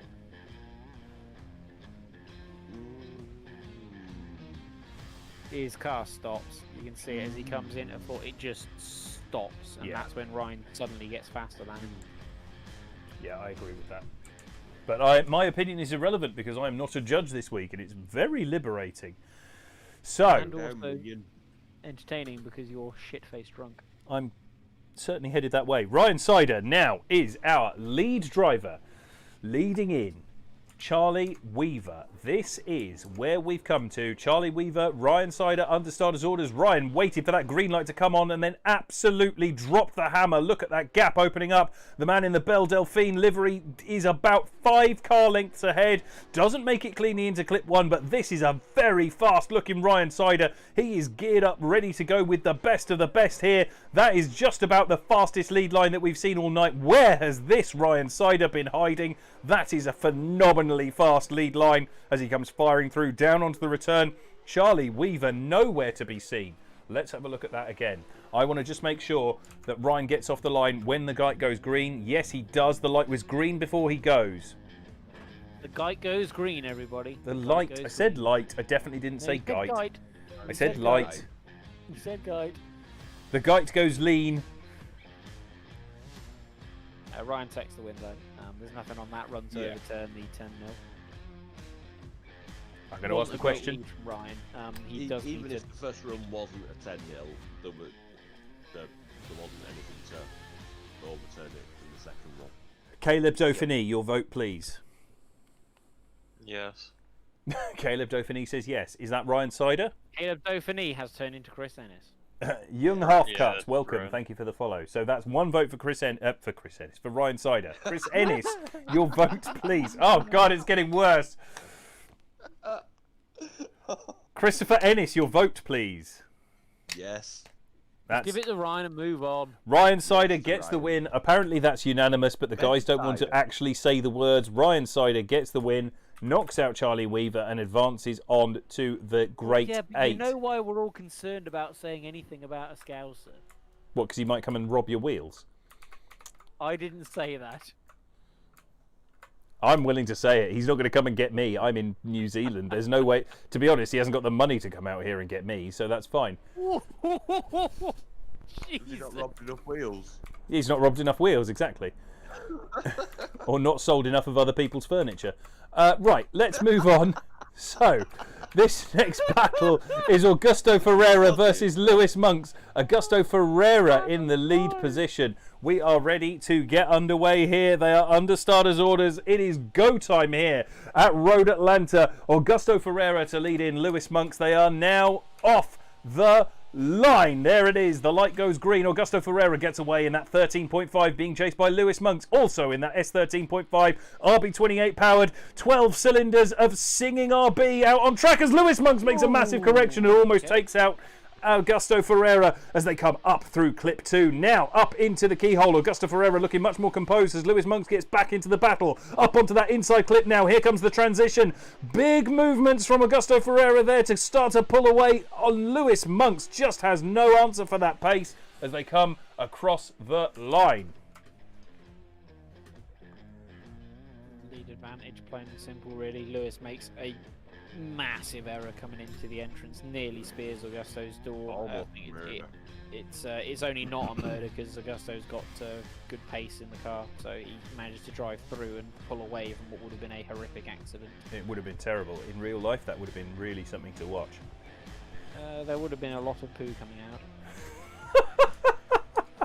Well, they are back up onto the line, and Lewis Monks is in the lead position. They are under starters' orders. It is go time for the second half of this battle. Lights come on, and the green light is there. They are underway. Lewis Monks makes a mistake and hits the cone. That is a restart. That is a restart.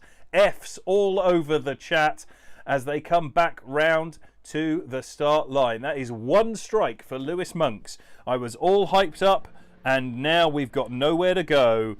That is a typical Friday night for most people in lockdown. Here we are. They are back on the start line. Let's see what happens. Augusto Ferreira has to hope. Ben, that the lockdown in the UK ends on Monday. So, Oh, from well, Monday, you can we will finally go tell to you the pub to like do I've been many doing for the things. last 5 months. Yep, there Lewis it is, Monks there it is, now there it leading is. in Augusto Ferreira as they go for initiation. Lewis Monks has decided straight line is best line as Augusto Ferreira has to wonder what to do with that very strange entry as Lewis Monks gets back on the throttle, and once again it's like the line has gone absolutely out of Lewis Monk's brain. Straight line is best line as Lewis comes up into the keyhole, and a big slowdown there, and that's almost another straighten for Lewis Monks in the lead position. Augusto Ferreira managing to keep everything very controlled there and across the line. Augusto takes the win. Next battle, please. Yes. Next. Caleb? Yes. Okay. Chris Ennis and Caleb both say yes. We've seen that battle. That did not play out with the drama that we were expecting as they both get up into the keyhole in very strange fashion in the replay. Alan Hines says Greg, as they see the run play out there. But it means that advancing on to the Great Eight is Augusto Ferreira. Well done to him. Who will he face next, having knocked out Lewis Monks? Augusto Ferreira. The final battle of our top 16 is Bobby Hill versus Zura Diasamidze. Who is going to be our winner here? Bobby Hill in that less usual RX V8, the M113K powered RX8 on the line there. Wisefab all round, as I can't remember how to spell the word go. Taking on that GT86 with the 2JZ under the hood. This is going to be a crucial one. Who will be going through to face Augusto Ferreira's Lewis Monks has now been knocked out. This is Bobby Hill leading in Zura Diasamidze. Bobby Hill on a great initiation, taking a lot of speed out, but Zura Diasamidze has no chance of keeping up with him on that run-in. That RX-8 slows down so late and so aggressively with all of that side bite, flying up into that inside clip. Just about manages to massage it in to clip 5 there. Bit of braking on the transition. I don't know if there was contact. We'll come back to the judges on that as they go through, firing round. Oh, and that is a huge send in the chase position. Was that contact as we now go back to the replay, gentlemen? Well, That the contact happened just before the line, so and then it pushed him off track just at the line. So for me, that then becomes 10-0 to Bobby. Well, And there was also a little bit of tappage just coming into clip 5. that's what I wanted to see as we come back to the replay. Not that my opinion matters today. Tappity tap, tap, tap. Like he's just looking for water or a stud wall. It's that transition that got me as we come back round and through. This is going to be an interesting one. I see Tropical Pigeon is here supporting the RX-8, his preferred car as well. Let's see what happens as we go back to the start line.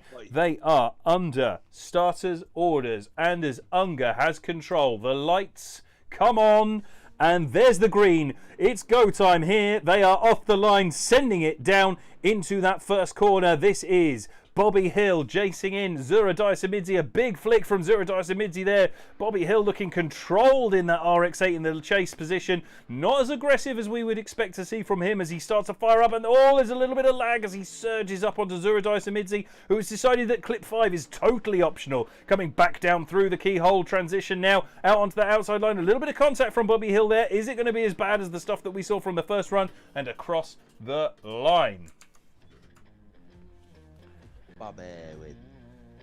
I'm sorry, Chris Ennis, would you like to say that exact sentence again?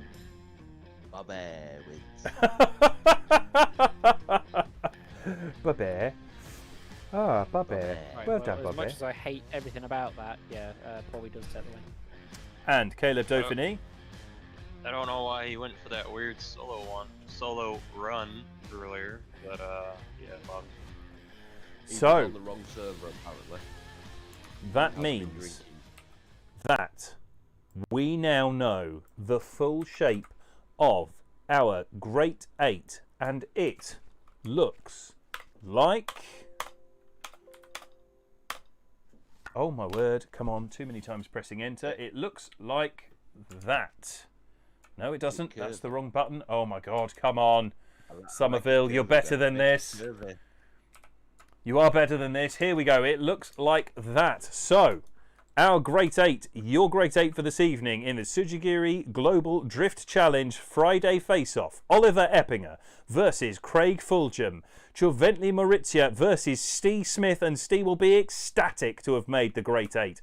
Austin Meeks, Formula Drift driver, versus Ryan Sider, and Augusto Ferreira versus Bobby Hill. We are getting to the sharp end. The lights are on here at Road Atlanta as we move on through. I am a bottle and a half of Prosecco deep for those of you who are just joining us.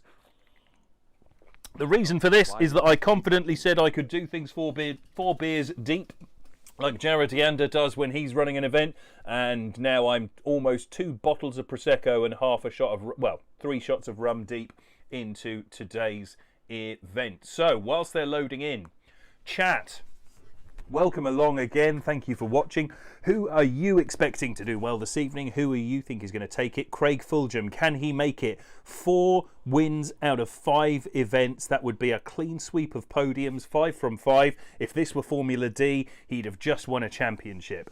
Is it going to be Craig Fulgham? Is it going to be a Craig Fulgham versus Austin Meeks final? Austin is Craig Fulgham's driver. Austin had Craig as his spotter for Formula D. Is it going to be someone else? Who do you think has got it? You guys in the in the judges' tower, what do you think is going to happen this evening? Who's your money on? Chris Ennis. I'd like an Austin Craig final. Because? Just for the fun of it? Just for the lulz? Just for the shits and giggles, yeah. Chris nothing Viltovsky? more. My thoughts for the night are that your current facial hair choice is questionable. It's not current. It's been this for 2.5 years now. I have always looked like I'm some kind of Victorian villain. I was just going to say that I swear your moustache is more hipster than normal. I've just not bothered trimming the moustache, and it's become more twiddly, Yeah, which I kind of like. I feel like I should have an épée and be fencing people for my honour. That's sort of where we're going with this. Well, if that's what you wish to do, sir, then Oh, you am I do being that. brought a I've seen beverage? you before in a film. Oh, I've got both of the glasses. That's why I'm not being brought a beverage. Thank you, Stephanie. Got both the glasses. Yeah, she's You only bringing have them in 2. on a doing a relay to make sure that I'm fully beveraged up. So, let's move I do on. like how Steph has got really on board with getting you absolutely shit-faced. And before later, midday. I have to go and paint her brother's house. So we all know how that's going to go. I'm just going to be there just going, paint, it's done, everything is fine. Take your hat off, Ben. Sounds like some very poor planning. Are you suggesting that Ben needs a haircut and has a very dead trim? I mean, it's looking like it seems as it's trying to escape from the back of his head. Thank you very much. Paint going to go take your hat yeet. off. Yes, thank you, Cormac. Your support is... Tonight on Friday Face Off, Chris hates stuff. Chris Ennis says yes, and Ben drinks 2 bottles of Prosecco. Yeah, that's pretty much where we're at. Right, these guys are ready on the line. This is the first battle of the Great 8. It is Oliver Eppinger to lead in Greg full of ham. They are ready on the line. Oliver Eppinger to lead in first, and I am putting them under starters orders. Let's get ready. There the lights come on. It is go time. Road Atlanta. Here we are. They are sending it down that first hill. Oliver Eppinger going to fire it in onto that first clip there. Big initiation from Oliver Eppinger as Craig Fulgham manages to surge up onto the inside. It's a very controlled, very measured chase by Craig. And just as I say that, There's a huge wobble from both drivers as they come firing around the keyhole now. Craig surges up onto the inside. It's a good lead by Oliver Eppinger there as they come firing down through this final section and across the line. Let's go back to the replay. Gentlemen, your thoughts, your musings, your opinions, please. Big entry from Oliver, a little bit of a late transition through too. Craig handled that very well, gets apart open the door. To be honest, I think it's more Craig has a bobble in the chase rather than Oliver does anything wrong in the lead. As we roll through Horseshoe, Craig gets it back buttoned up, back on the door. Then as we hit through Clip 6, Oliver could have been a little bit tighter on that, but that just really lets Craig just get back into the fight. And then Craig doesn't quite nail the last transition timing, but is pretty good. So yeah, good battle so far. For me, that's a strong 6-4 to chase.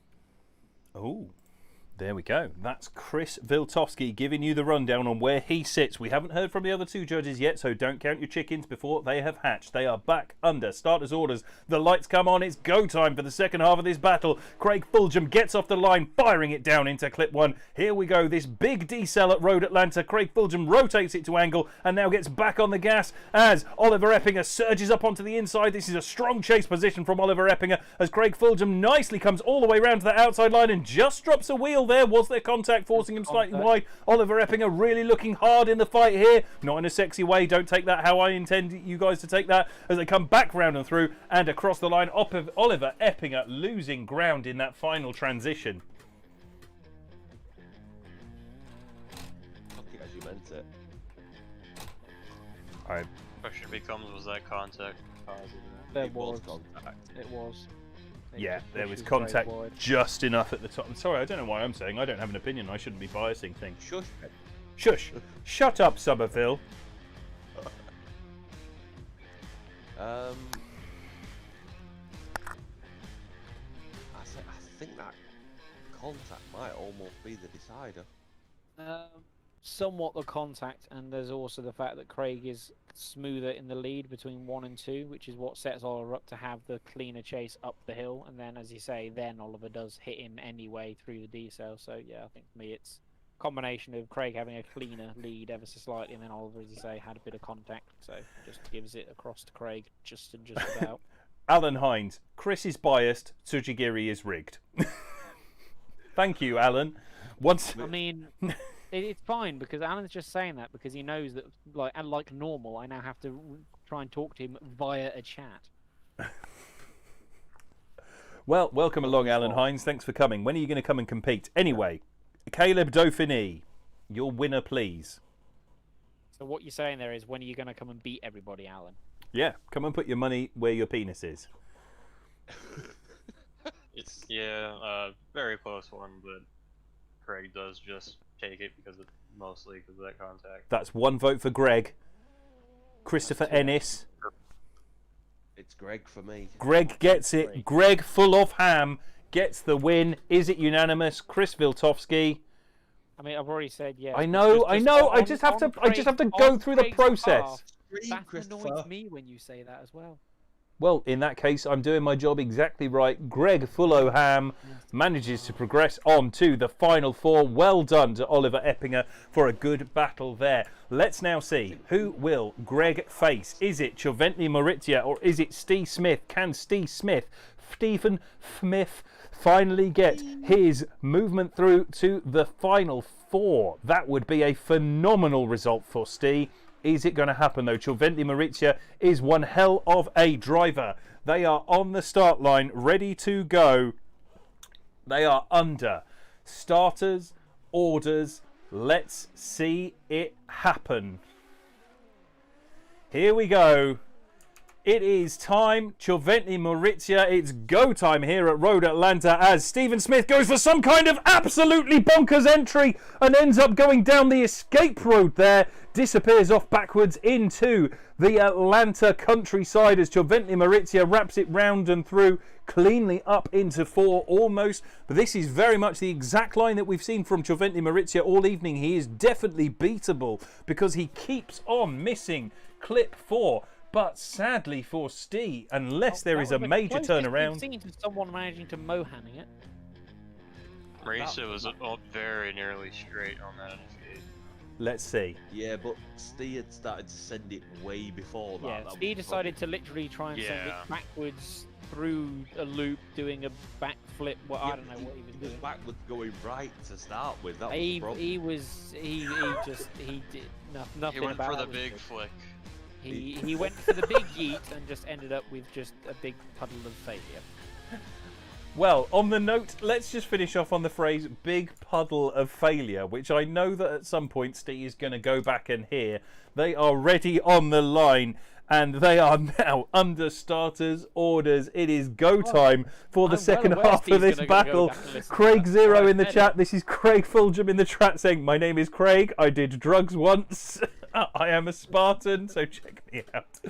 This is the weirdest night we've had. As Steve sends it Andres, wide, it's he has weird. just got wrapped up fully in that battle. It looks like it can only go one way. That is a 0-0 from Steve, and he will be absolutely kicking himself after the way that battle unfolded. As we come into nighttime here at Road Atlanta, Giovanni Maurizio makes his way back up to the start line.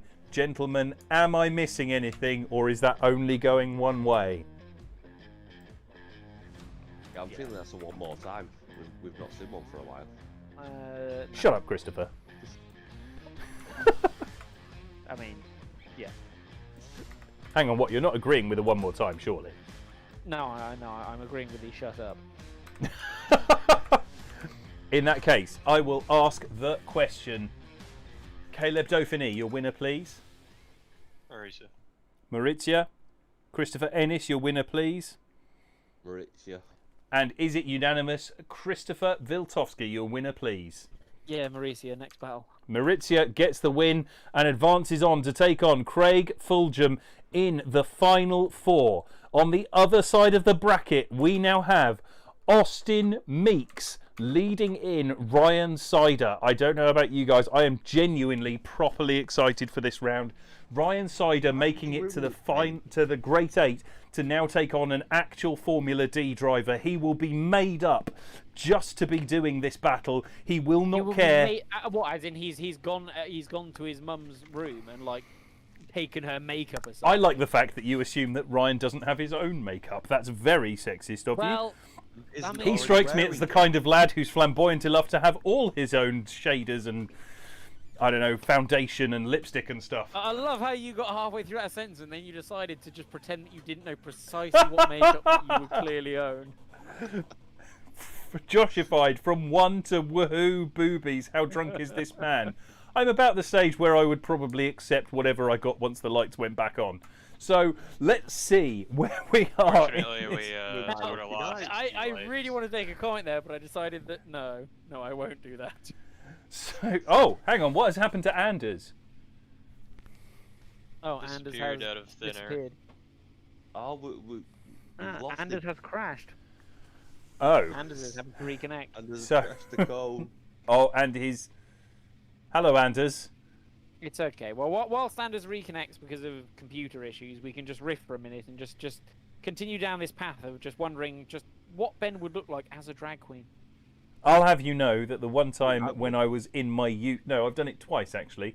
When I went out in drag for the lulz, I got felt up by dudes. So, whilst I'm a little bit weirded out by that, I'm also genuinely impressed that I was able to look effeminate enough that people were willing to hit on me. And if that was you in a nightclub in Portsmouth during the summer of 2005, then still a man, have a penis. What were you doing? What is wrong with your life? So... Let's Ben, move on. I think you're forgetting Please that do it again. there's a potential here that the joke's on you. They could have been into that shit. Well, if they were, then you should have propositioned me harder. I was drunk. I might have said yes. So yeah, all of my internet just cut out. Welcome back. I'm on my phone, so not fully. Okay. I mean, I've got a simple solution for this, which is I'll just go jump into the semaphore. Yep. So you still don't have internet, Anders? Interanders net. No, I Interanders don't that. have the interwebs. Interwebs. Well, I guess I'd just go into the driver view scene and risk and do the lights. I'll just See if wait Chris for can you drive to the go. traffic light. Is it reconnecting? Because if it's not, then we'll just send Christopher Viltovsky across into the They've already semaphore for a minute. He's already there. He's already there. Don't run me over, Ryan. Good boy.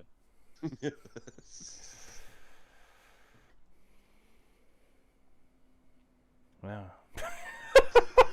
Oh God. I love the fact it's so top heavy, it wobbles around. Could you go to the end of the cones, Chris, please? Well, position yourself properly, Christopher. That is positioned properly. No, Going right as at far the very back end as of the you can. cones, because if your lights go off, then it's a restart. So you've got to be visible to the end of the cones. The internet is back now. Okay. We'll do this battle with Chris Viltovsky in the semaphore. I think we are ready. And once we're there, Austin Meeks to lead in Ryan Sider. Chris Viltovsky, please get them underway. I mean, I'll just press a button and see if they're paying attention. They are paying attention. Austin Meeks to lead in Ryan Sider. Ryan Sider is going to be excited for this battle. This is the first time that he has gone up against a Formula Drift driver. He is taking that Belle Delphine liveried Mustang right the way up onto Austin Meeks' rear quarter. But Austin seems to have found a turn of speed that he did not have earlier as he takes a wobble, just as I say that, out into 3 and doesn't really make it into 4. Ryan Sider hooks up onto that inside line at 5. Now he surges up the inside, dropping a wheel to get that proximity. He's right on the quarter of Austin Meeks. Left foot braking not to run the poor man over as they go round and through and across the line. Back to the replay, gentlemen. Ryan can potentially win this with a better. Yep. Oh, you've said it. You've said it. You've said it. You've jinxed him. You've jinxed him. Yeah, all Ryan has to do is put down a clean lead. Oh wait, you said the third. You have triggered the gods of failure. You Can never we know, send it could the be the second run? opposite effect. L282T Devils, I mean, we'd hit on you now. Thank you, I appreciate it. I have very low self-esteem, and that's definitely improved my things. There's been some questionable things. Definitely improved it, everybody. we need drunk Ben just seductively saying, "Oh, Christopher." Right, Chris Viltovsky, get them underway. This is Ryan Sider's chance to take out a Formula D driver. This is Ryan Sider leading Austin Meeks in. It's go time here at Road Atlanta for the Great 8. Ryan Sider opens up a lead. Austin Meeks manages to get back onto that rear quarter as they go through clip 2, but now the gap is opening up. Ryan Sider seems to have found all of the grip hidden in that Mustang as he hooks up and in. He just makes it into clip 5, but Austin Meeks surges up onto that rear quarter. Now the gap opening up in the transition as Austin goes quarter hunting, and there's contact, definite contact just before the transition as Ryan hooks it round and across the line. Ryan dropped, but I think he's pulled it off anyway. Yeah, Ryan dropped it. Then the fact that Austin got a bit too excited on that last on, transition Seth. is then what hands it back. So yeah, I'd still just give it to Ryan. Yep. Right. I'm assuming, given that I've seen Anders just reconnect elsewhere, that can I get out of Yes, the semaphore? Anders is still alive. Okay, I'm jumping out of the semaphore. Whatever. Enjoy the semaphore. Okay. Yay. Here is the question that I am posing. Gentlemen, has Ryan Sider just managed to knock out a Formula D driver? Christopher Ennis, your vote, please. It does look that way, yes. That doesn't answer my question. Your vote, please. As we said before, just about owing to the fact that Austin just got a little bit caught up on that last transition and caused a tiny bit of contact that was on him. That sort of then hands the advantage back enough to Ryan, despite the fact he dropped just a little bit of a tire at the top of 4. So therefore, Austin does take the L there, and Ryan does take the win. Okay, that's one vote from Chris Viltovsky. Christopher Ennis. I said all that without moving my mouth. That was really weird. I was very impressed. Christopher Ennis, your vote, please. Ryan Sider. Okay, Ryan Sider gets the win. Is it unanimous? Caleb Dauphiné, your winner, please. Ryan.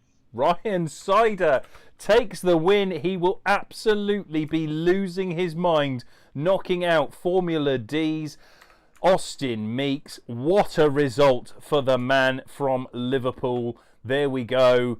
That is phenomenal. Overselling it, he's probably more likely just like, okay, cool, and then is worrying about the next battle. But yeah, sure, you keep overselling it, my dude. You love to kill everybody. Seriously, Chris, you are on such a downer all the time at the moment.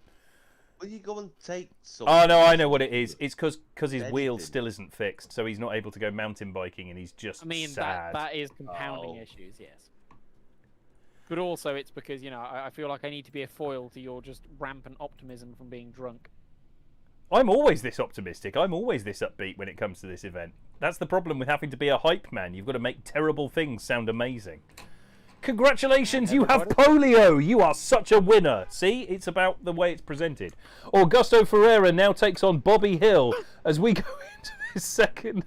He's giving away the half. trade secrets to everybody. He secretly thinks you're all dicks. Augusto Ferreira in the lead position against Bobby Hill. This is going to be an interesting battle. 13.5 versus RX V8 as we come firing off the line. It's go time here at Road Atlanta. They come screaming down the hill. Bobby Hill just about able to keep up with Gusto Ferreira as they come onto that initiation. Look at that movement from Augusto Ferreira. Nice and clean through 1 and 2. And Bobby Hill gets left behind, only just getting back into it up the hill. But there's contact as they come into the horseshoe. There is contact from Bobby Hill, and Augusto Ferreira now has to carry on the rest of this run. Just a clean line there through 7. Now across the line. Well done to Augusto Ferreira for holding that together despite the contact. Let's have another look. The thing I'm personally amazed by is the fact that Ben hasn't yet called Bobby Blobby. Blobby. Blobby. He's Mr. Blobby. If there hadn't have been the contact, I'd have marked Augustus massively for the entrance. Augustus. What is he? A Roman general? Yeah. Et tu, Brute. As they come round over that finish line, I think we can see that the guys in the judging tower have a definite advantage going one way there. They are back to the start, and under starters' orders, and as Unger has control, here come the lights. It is go time for the second half of this battle. They are off the line. Bobby Hill has a lot of work to do. Can he force an error from Augusto Ferreira in the chase position? Augusto knows he's sitting on a lead position. Big initiation from Bobby Hill there. He's back on the throttle. We know that RX V8 slows down incredibly well as it comes up into the keyhole. It's a nice line in the lead position. Probably a better lead line than we saw from Augusto Ferreira as they come through the transition. Is Augusto able to hold on to that rear quarter as they come firing back down and through? Big transition now from Bobby Hill and across the line. I've heard not leave it up to the judges, but that's a little bit excessive there, Augusto. Yeah, I still got a winner. Yeah, that would be a slight understatement there. Yes, Given why? that Mr. Blobby had a 10-0 deficit to overcome, and Augusto Yeah. proceeded to take a fairly heavy 7-3 advantage on the chase run as well. So, really making sure he got the win there.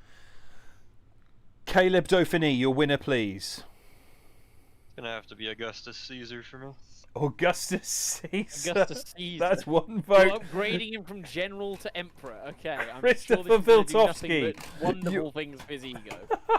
Christopher Viltovsky, your winner, please. Yeah, Augusto. Augusto gets the win. Is it unanimous? Christopher Ennis, your winner, please. Lion. What? Brian?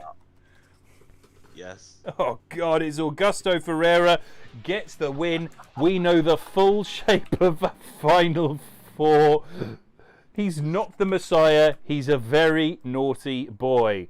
As Augusto Ferreira goes through to the Final Four, we now know the full shape of how things have played out in this Great 8. And it looks like this. Is it time Craig for a beat? Fulgham takes on Chorventli Maurizia for a place in the final, and on the other side of the bracket, Ryan Sider, having defeated Austin Meeks, Formula Drift driver, takes on Augusto Ferreira. Ryan Sider, championing his new Belle Delphine livery, makes his way through to the Final Four. He said if he made it this far, this is where he hoped he would get to. He genuinely believes that he can take down Craig on this track because of the pace in that Mustang. Now we get to find out. He has got to make it to the final. Tidy his lead line up. He's got to tidy a lot of things up. Ryan has many, many downsides, and one of them is his lead line at the moment. But he has a genuine chance here. Can he take down Augustus Ferreira? We will... Augustus. Even I said it now. Thanks very much, chaps. Augusto Ferreira. But first, Greg Fulloham. Then it needs to be Augustus Ferreras. But, you know. Yeah, that's actually true. So Augustus Ferreras, Emperor of Rome, will take on Ryan Sider, Emperor of Stealing Wheels. And we will see first Craig Fulgham versus Choventli Maurizia. This is the battle that we have on the line right now. Craig Fulgham is ready to go, and this is where we are at. We are down to the final four. We are in the... We are into the real darkness here at Road Atlanta. The lights have gone green from Anders Unger. They are off the line. It is go time here for the final four. Craig Fulgham going for that big flick initiation. And Choventli Maurizia managing to stay with him with that slight straight line. That's the proximity and pressure that we wanted from that chase position as Craig Fulgham comes firing up into the keyhole. Just drops a wheel at 4, but manages to keep it all gathered up as in the chase position. Choventli Maurizia uses that left foot braking to maintain that proximity. This is a really serious battle from these two top tier drivers back and across the line. Let's go back. Watch that on the replay. Maurizio was completely straight beyond the starting line, I think. No, not too bothered. Craig also goes super backwards, then does drop a tire at the back of 4, and then is a little bit late getting into angle coming into 5. It's not as clean a lead run as we have seen from Craig, and to be fair, Mauricio does take advantage. If Mauricio can put down a cleaner lead, he's in with an actual shot here. Well, let's find out. They have gone back to the start. They are under starters' orders. I have sent the message to Unger, our start line marshal. The lights come on. Here they go. Choventli Maurizia in the lead position. It is go time here for the second half of this battle as Craig Fulgham rotates slowly to angle to try and keep that position. Choventli Maurizia rotates hard up to over 90 degrees. This is what we saw from Craig in that first battle too. It's looking quite tidy from Choventli Maurizia, but he doesn't fulfill 4 there. So while Craig goes too far, Choventli Maurizia doesn't go far enough, and then Craig zooms back up onto that rear quarter after a scrappy transition, and he's right there and across the line. Let's see the replay. Might have commentators curse Mauricio, I'm gonna be honest. I'm thinking Ben's not drunk enough. I'm pretty far gone, man. Angus like a fucking cow. I'd say he's alright. So Anders wants one more time. Serb's Filthy Touch has resubscribed. Serby, you do have quite the name there. I'd like Serb's filthy talk. You're not even drunk, Chris, are you? He is. Okay, good. Are you drinking along with drifting? Yeah. Drifting is not the winner here. Alcohol sales people are the winner here. To my We have, mind, in the chat, votes for one more beverage. Go on, Chris. It's either slightly Craig, owing to the fact that lead to lead, they're both not perfect. But then chase to chase, Craig is more aggressive and able to maintain proximity slightly better overall. Or it's one more time because Craig technically had a slightly scrappier lead from over-rotating a little bit more on the entry and then dropping a tire off the back of 4. But I've got a decision. I would rather give it... I would rather, because we can make a decision personally, I would rather make the decision and split hairs to the point of just about giving it to Craig, as opposed to just sending it one more time purely for the sake of it. Will Toski the Dream Killer? That was all very positive and not, you were shit. Neither of them were shit. Like, they just both made like small errors in the lead that kind of cancel the errors that they both make out. So then it goes down chase to chase, and then, as I say, for me, Craig is just a little bit more present throughout the chase run and a bit more aggressive. So Christopher Viltovsky has given 1 vote to Craig. Christopher Ennis, your vote, please. Why did you have to put it on me when Caleb's got a Caleb! decision? One more beverage for me. Okay, that is one more beverage from Caleb Dauphiné. I've picked the vessel up in preparation. Christopher Ennis, your vote, please. I mean, you've always said if we're splitting hairs, then it should go one more time. No, I've not. I've always said if you can find a winner, No, you should pick a make the winner. call. Yeah, you should make the call. If it needs you to split hairs to do it, then that's what you're supposed to do. If you can go, it would be a one more time, or the or should get it. I've always said that. I'm ready. I'm primed. Go on, drink it anyway. No. Give me your vote. Craig. Craig gets the win. That is 2-1. Craig Fulgham gets the win. Oh, Greg Full O'Ham will be so happy about that. And I've got to be honest, probably my body is as well. My liver is very happy that Christopher Ennis was able to come up with a winner. The chat has gone mad with people complaining that we are not going to see me get more drunk. I'm sorry, guys. That is how it has played out. Craig Fulgham gets the win. One more time to win next time. And advances on to the final. Augusto and Ryan are both lads up for the memes, so it's possible they might just be able to give us a one more time here. Oh, Just you saying. guys. We're having a one more time, no matter what happens. No. All I'm saying is that these two are both up for a bit of a meme, and they're both probably, they'd be okay with just accidentally zeroing out in their lead, surely, right? I strongly dislike you right now, Christopher Viltovsky. We're going to have words after this. They are under starters' orders. No, That we're is not. the We're lights not gonna going be green. hearing It is after go time here at Road Atlanta for the second half of the final four. Here comes Ryan Sider in that disgustingly liveried car as he manages to make it through the first corner, and it looks like Augusto Ferreira has no answer for the pace of that Mustang as they come up into that first clip. Ryan Sider fulfilling clip 4 there nicely on the power through the keyhole. This is it as he comes back down through that Belle Delphine logo and livery on the back there. He is powered by Gamer Girl bathwater right now, and you can see that it has pepped him right up and across Please the stop line. mixing my last name with hers. Please. No, I'm doing it now deliberately to annoy. Oh my god, there's more booze. no. Thank you. It's always been Gabriel scarily Vitor close. Santos de Oliveira say has more thanks booze, for the not like. more booze. I said more booze. I didn't say more boobs. Good. We always need more booze. So what Ennis is saying is, Ben, get your tits out. Yes.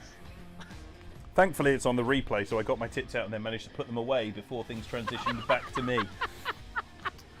Get thy wads out, forsooth! Here we go. This is the second half so what of we've this learned now is that battle. Ben is drunk enough to be suggestible. It is Augusto Ferreira to lead in Ryan Sider. They are under starters' orders. The lights come on. We are ready. And when I say that, the lights don't come on. There they are. They are on. It is go time now here at Road Atlanta. Ryan Sider getting off the line. He is determined not to let Augusto Ferreira get away as they come firing down into that initiation. It's a big flick from Augusto Ferreira, and the brakes keep on getting dragged there as he makes a mistake in the lead. He ends up tight up onto that lead line. Ryan Sider managing to pull that big old Mustang right up onto the quarter. Here we are coming firing through. Augusto Ferreira looking tidy between 4 and 5 as Ryan Sider makes the dive, trying to put the pressure on. Augusto Ferreira has found some speed in that 13.5. Can Ryan do it with the dive? Yes, he can. Look at that as Augusto Ferreira makes a correction to get across the line. That is one hell of a battle. Calls in the chat for one more boob. Augustus's initiation kind of threw it away for me, so. Yeah. Ryan. Yeah, for me it's Ryan goes to the final, Augusto comes back to third place. So we can get Mauricia and Augusto lined up for third place, please. Is that unanimous, gentlemen? I was going to watch it again, but if there's a decision, there's not much point. Gentlemen. Gentlemen. Okay. Bastards. Ryan is singing Pop a Titty. I'm not popping a titty.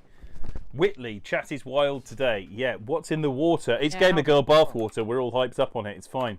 So Ben, if you're that hyped up on Gamer Girl bathwater, then clearly you need to get your tits out.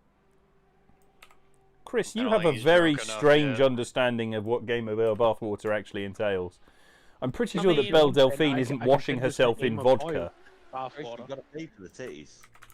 Yeah, it requires a subscription to my OnlyFans to get my boobs out. I mean, we're also all aware that we just saw you just for about half a second consider it, and then you caught yourself because you realised that you were actually on stream.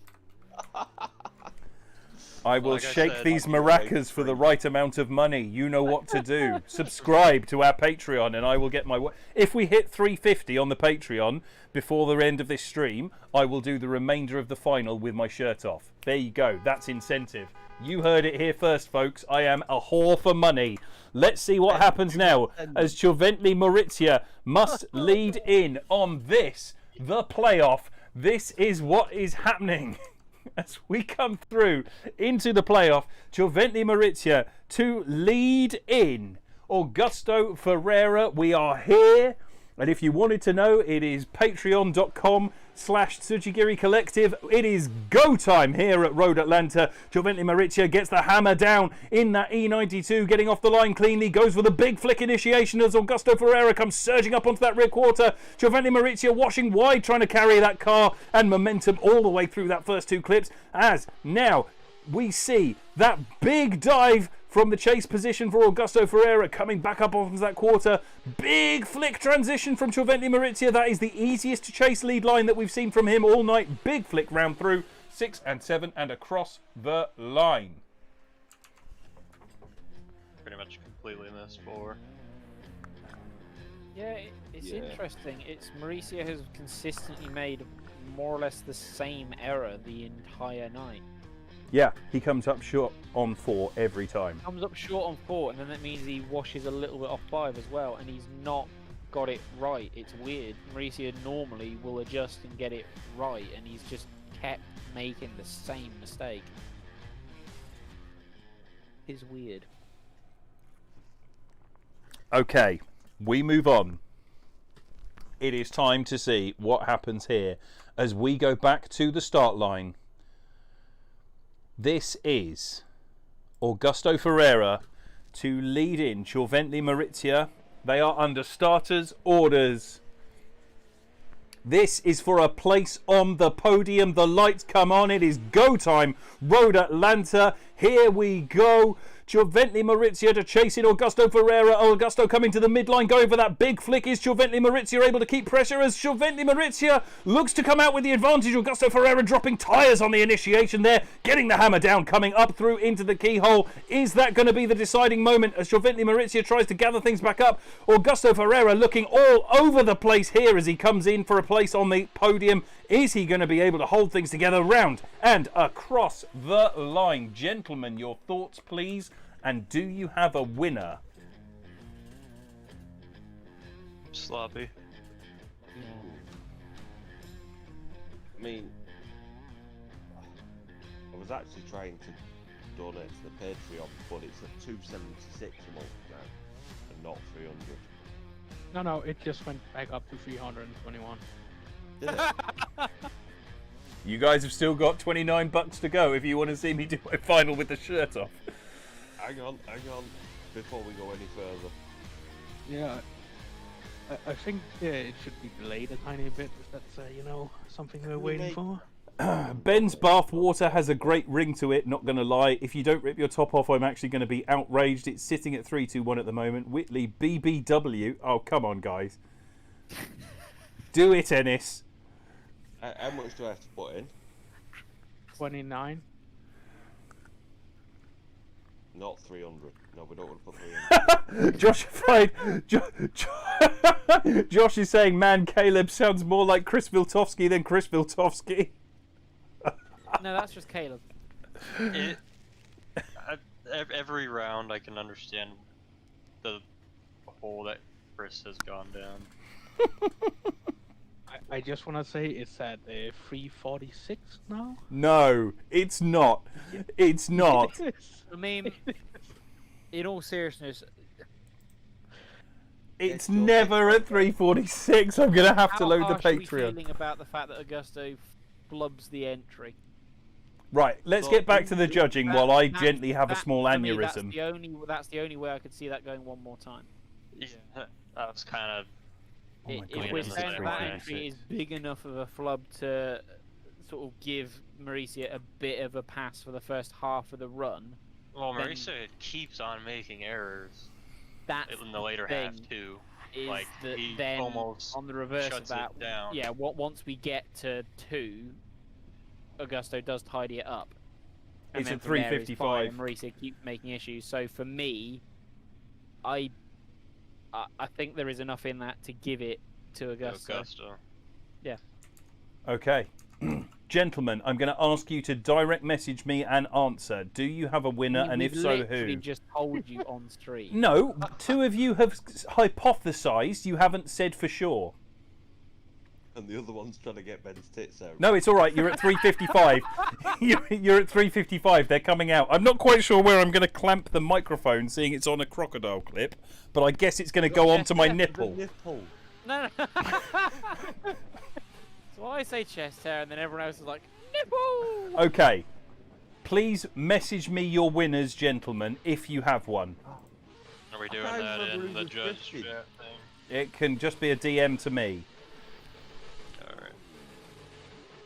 Well, let's not hold on here. We tried to learn from the last, or I think it could be in the judge Yeah, thing. do it in the especially judge because thing. You are. Especially as I'm half cut.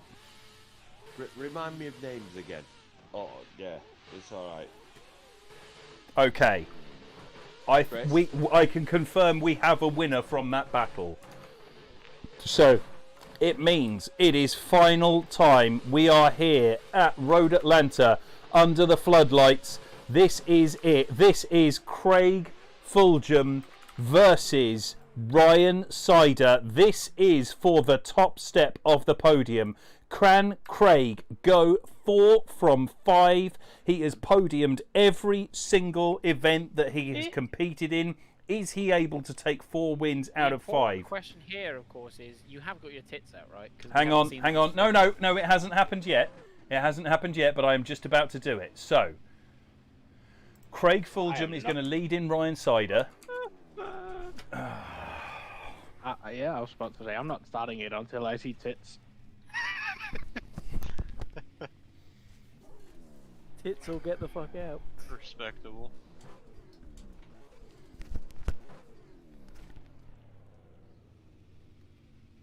I think we're all waiting in suspense. Yeah. My tits are out. Hang on. Where's the live button? This has taken about as weird a turn as I was expecting. Just to highlight, a cha-cha-cha, a cha-cha-cha, and that's now on all of you. Congratulations, you There are. it is. That is. Amazing Clip it to onto make the people nipple. think All right, I Steve, mean- just for you. There you go. Congratulations. Oh, Oh The God, thing that that hurts. amazes me about Oh, this I'm is how broadcasting from my hairless Ben nipple. is. Oh, yeah, that's awful. Oh God, no, we're not doing that. We're going back to the. Well, all I'm going to say is Ben clearly has a manscaping routine because I'm There a is no blonde, fucking Christopher. chest I'm hair. just very naturally hairless. oh yeah, no, I am not. No, me neither. I've not been that bald since I was about 12. Well, this is just how I look, all right? Literally. I'm putting them under starters orders so that we can move away from my boobs. A cha-cha-cha, a cha-cha-cha. Let's get this That's gonna get underway. clipped, right?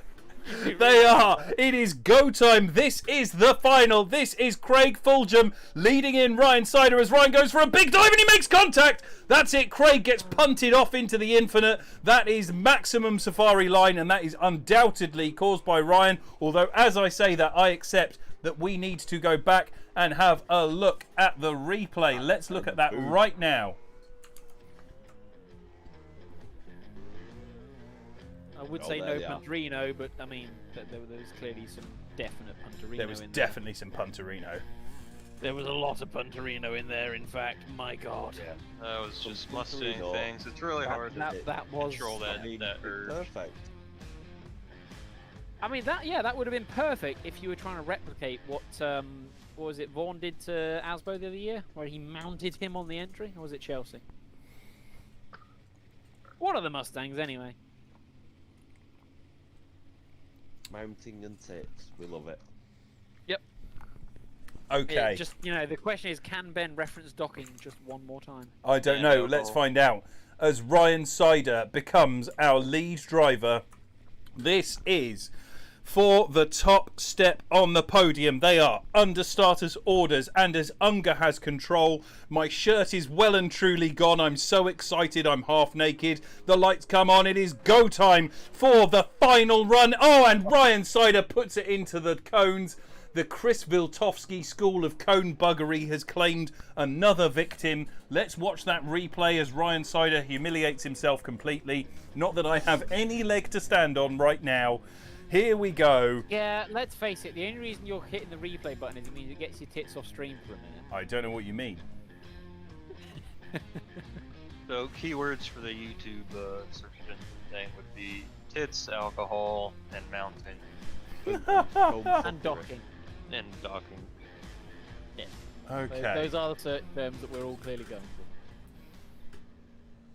I'm putting them back under starters orders. Ryan Sider, I do not wish to have my boobs on the stream any longer. You must complete a run. Here we go. The lights are off. It's go time. This is the final run, potentially, of our round here at Road Atlanta, as Ryan Sider fires it in the Belle Delphine Mustang, gets back on the throttle hard as Craig Fulgham tries to come back up onto his quarter. Ryan Sider on an absolutely storming lead line, gets that all hooked up. Craig makes a mistake in the in the chase line as they come into the top section of the keyhole there. Ryan's back on the throttle, a gap is starting to open up. Is any of this going to be enough to overcome that massive mistake from Ryan in the chase position and across the line? Gentlemen, don't discuss it on the stream. If you have a winner, send me your winner. We'll just put it in the judges' chat. Last 10. Can you Alan operate the Hines, judges' chat, changing bikini. Be right back. Ben, if Ryan wins, you've got to dance on your chair. I will honestly, if Ryan manages to win that from those two runs, I will take my pants off, or rather my shorts off, and I will dance in a chair in pants and socks. But it is not going to happen unless something really weird goes on here.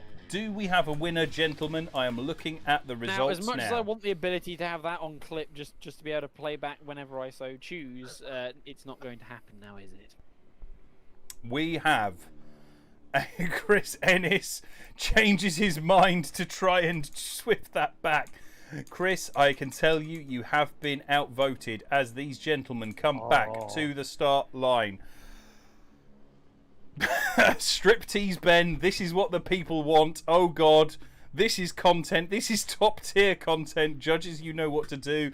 You guys have absolutely no shame. And I just want you all to remember that when it comes to homoerotic content in the future, you genuinely requested this. Whatever happens, you guys genuinely wanted it. This, you literally paid for this. Whatever else is going on, you guys paid for my nipples. So every other leg to stand on has now been eroded. But I can confirm that we have a winner. We have a definite winner. It is unanimous. Let's bring these guys round to the start line so we can see them. You can now say you've done model work similar to Craig. Oh, No, grand. Ben, I expect the pictures in my DMs later, Ben. Oh my God, you guys are animals, man. Seriously, this is the Well, weirdest that took thing. a very dark turn. Craig, if this is the male model work that you did in the 70s, then we have serious conversations to have. So, with these guys on the stream, TSC Mark, thanks for the follow. Weird that you followed at the moment I got my WAPs out, but okay. Right, I can confirm. We have a winner. I'm going to ignore the chat. Thank you everyone for coming. Before we go any further, Make sure you announce the correct one. I will do the correct winner this time, I promise. Congratulations, first of all, to all of our drivers. Been a fantastic event. We've enjoyed it a lot. Thank you very much. Hello, Big Wood.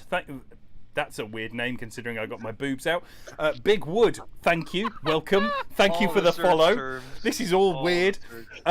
search So, first of all, thank you very much to all of the drivers who have taken part. Thank you very much to you for spectating. We appreciate it. Thank you to Chris, and Caleb for judging. And thank you so much to Anders Unger for being a part of the team and doing the driver wrangling. Thank you to all of our sponsors. That is Eclipse Motorsport, Accelera Tyre, Graham's Performance, Enemed Fuels, and What Would Dango Do for their support. We could not do this without you, and thank you to all of our Patreons. You guys are legendary. Thank you to everyone who encouraged their payments up to a higher premium so that I would get my tits out. That's a wonderful feeling. I've never felt so appreciated. I can announce that we do have a winner in third place from our playoff. Our third place position for tonight, getting bronze, is Augusto Ferreira. Congratulations to him. He gets third place. That was unanimous. And now, on to the final.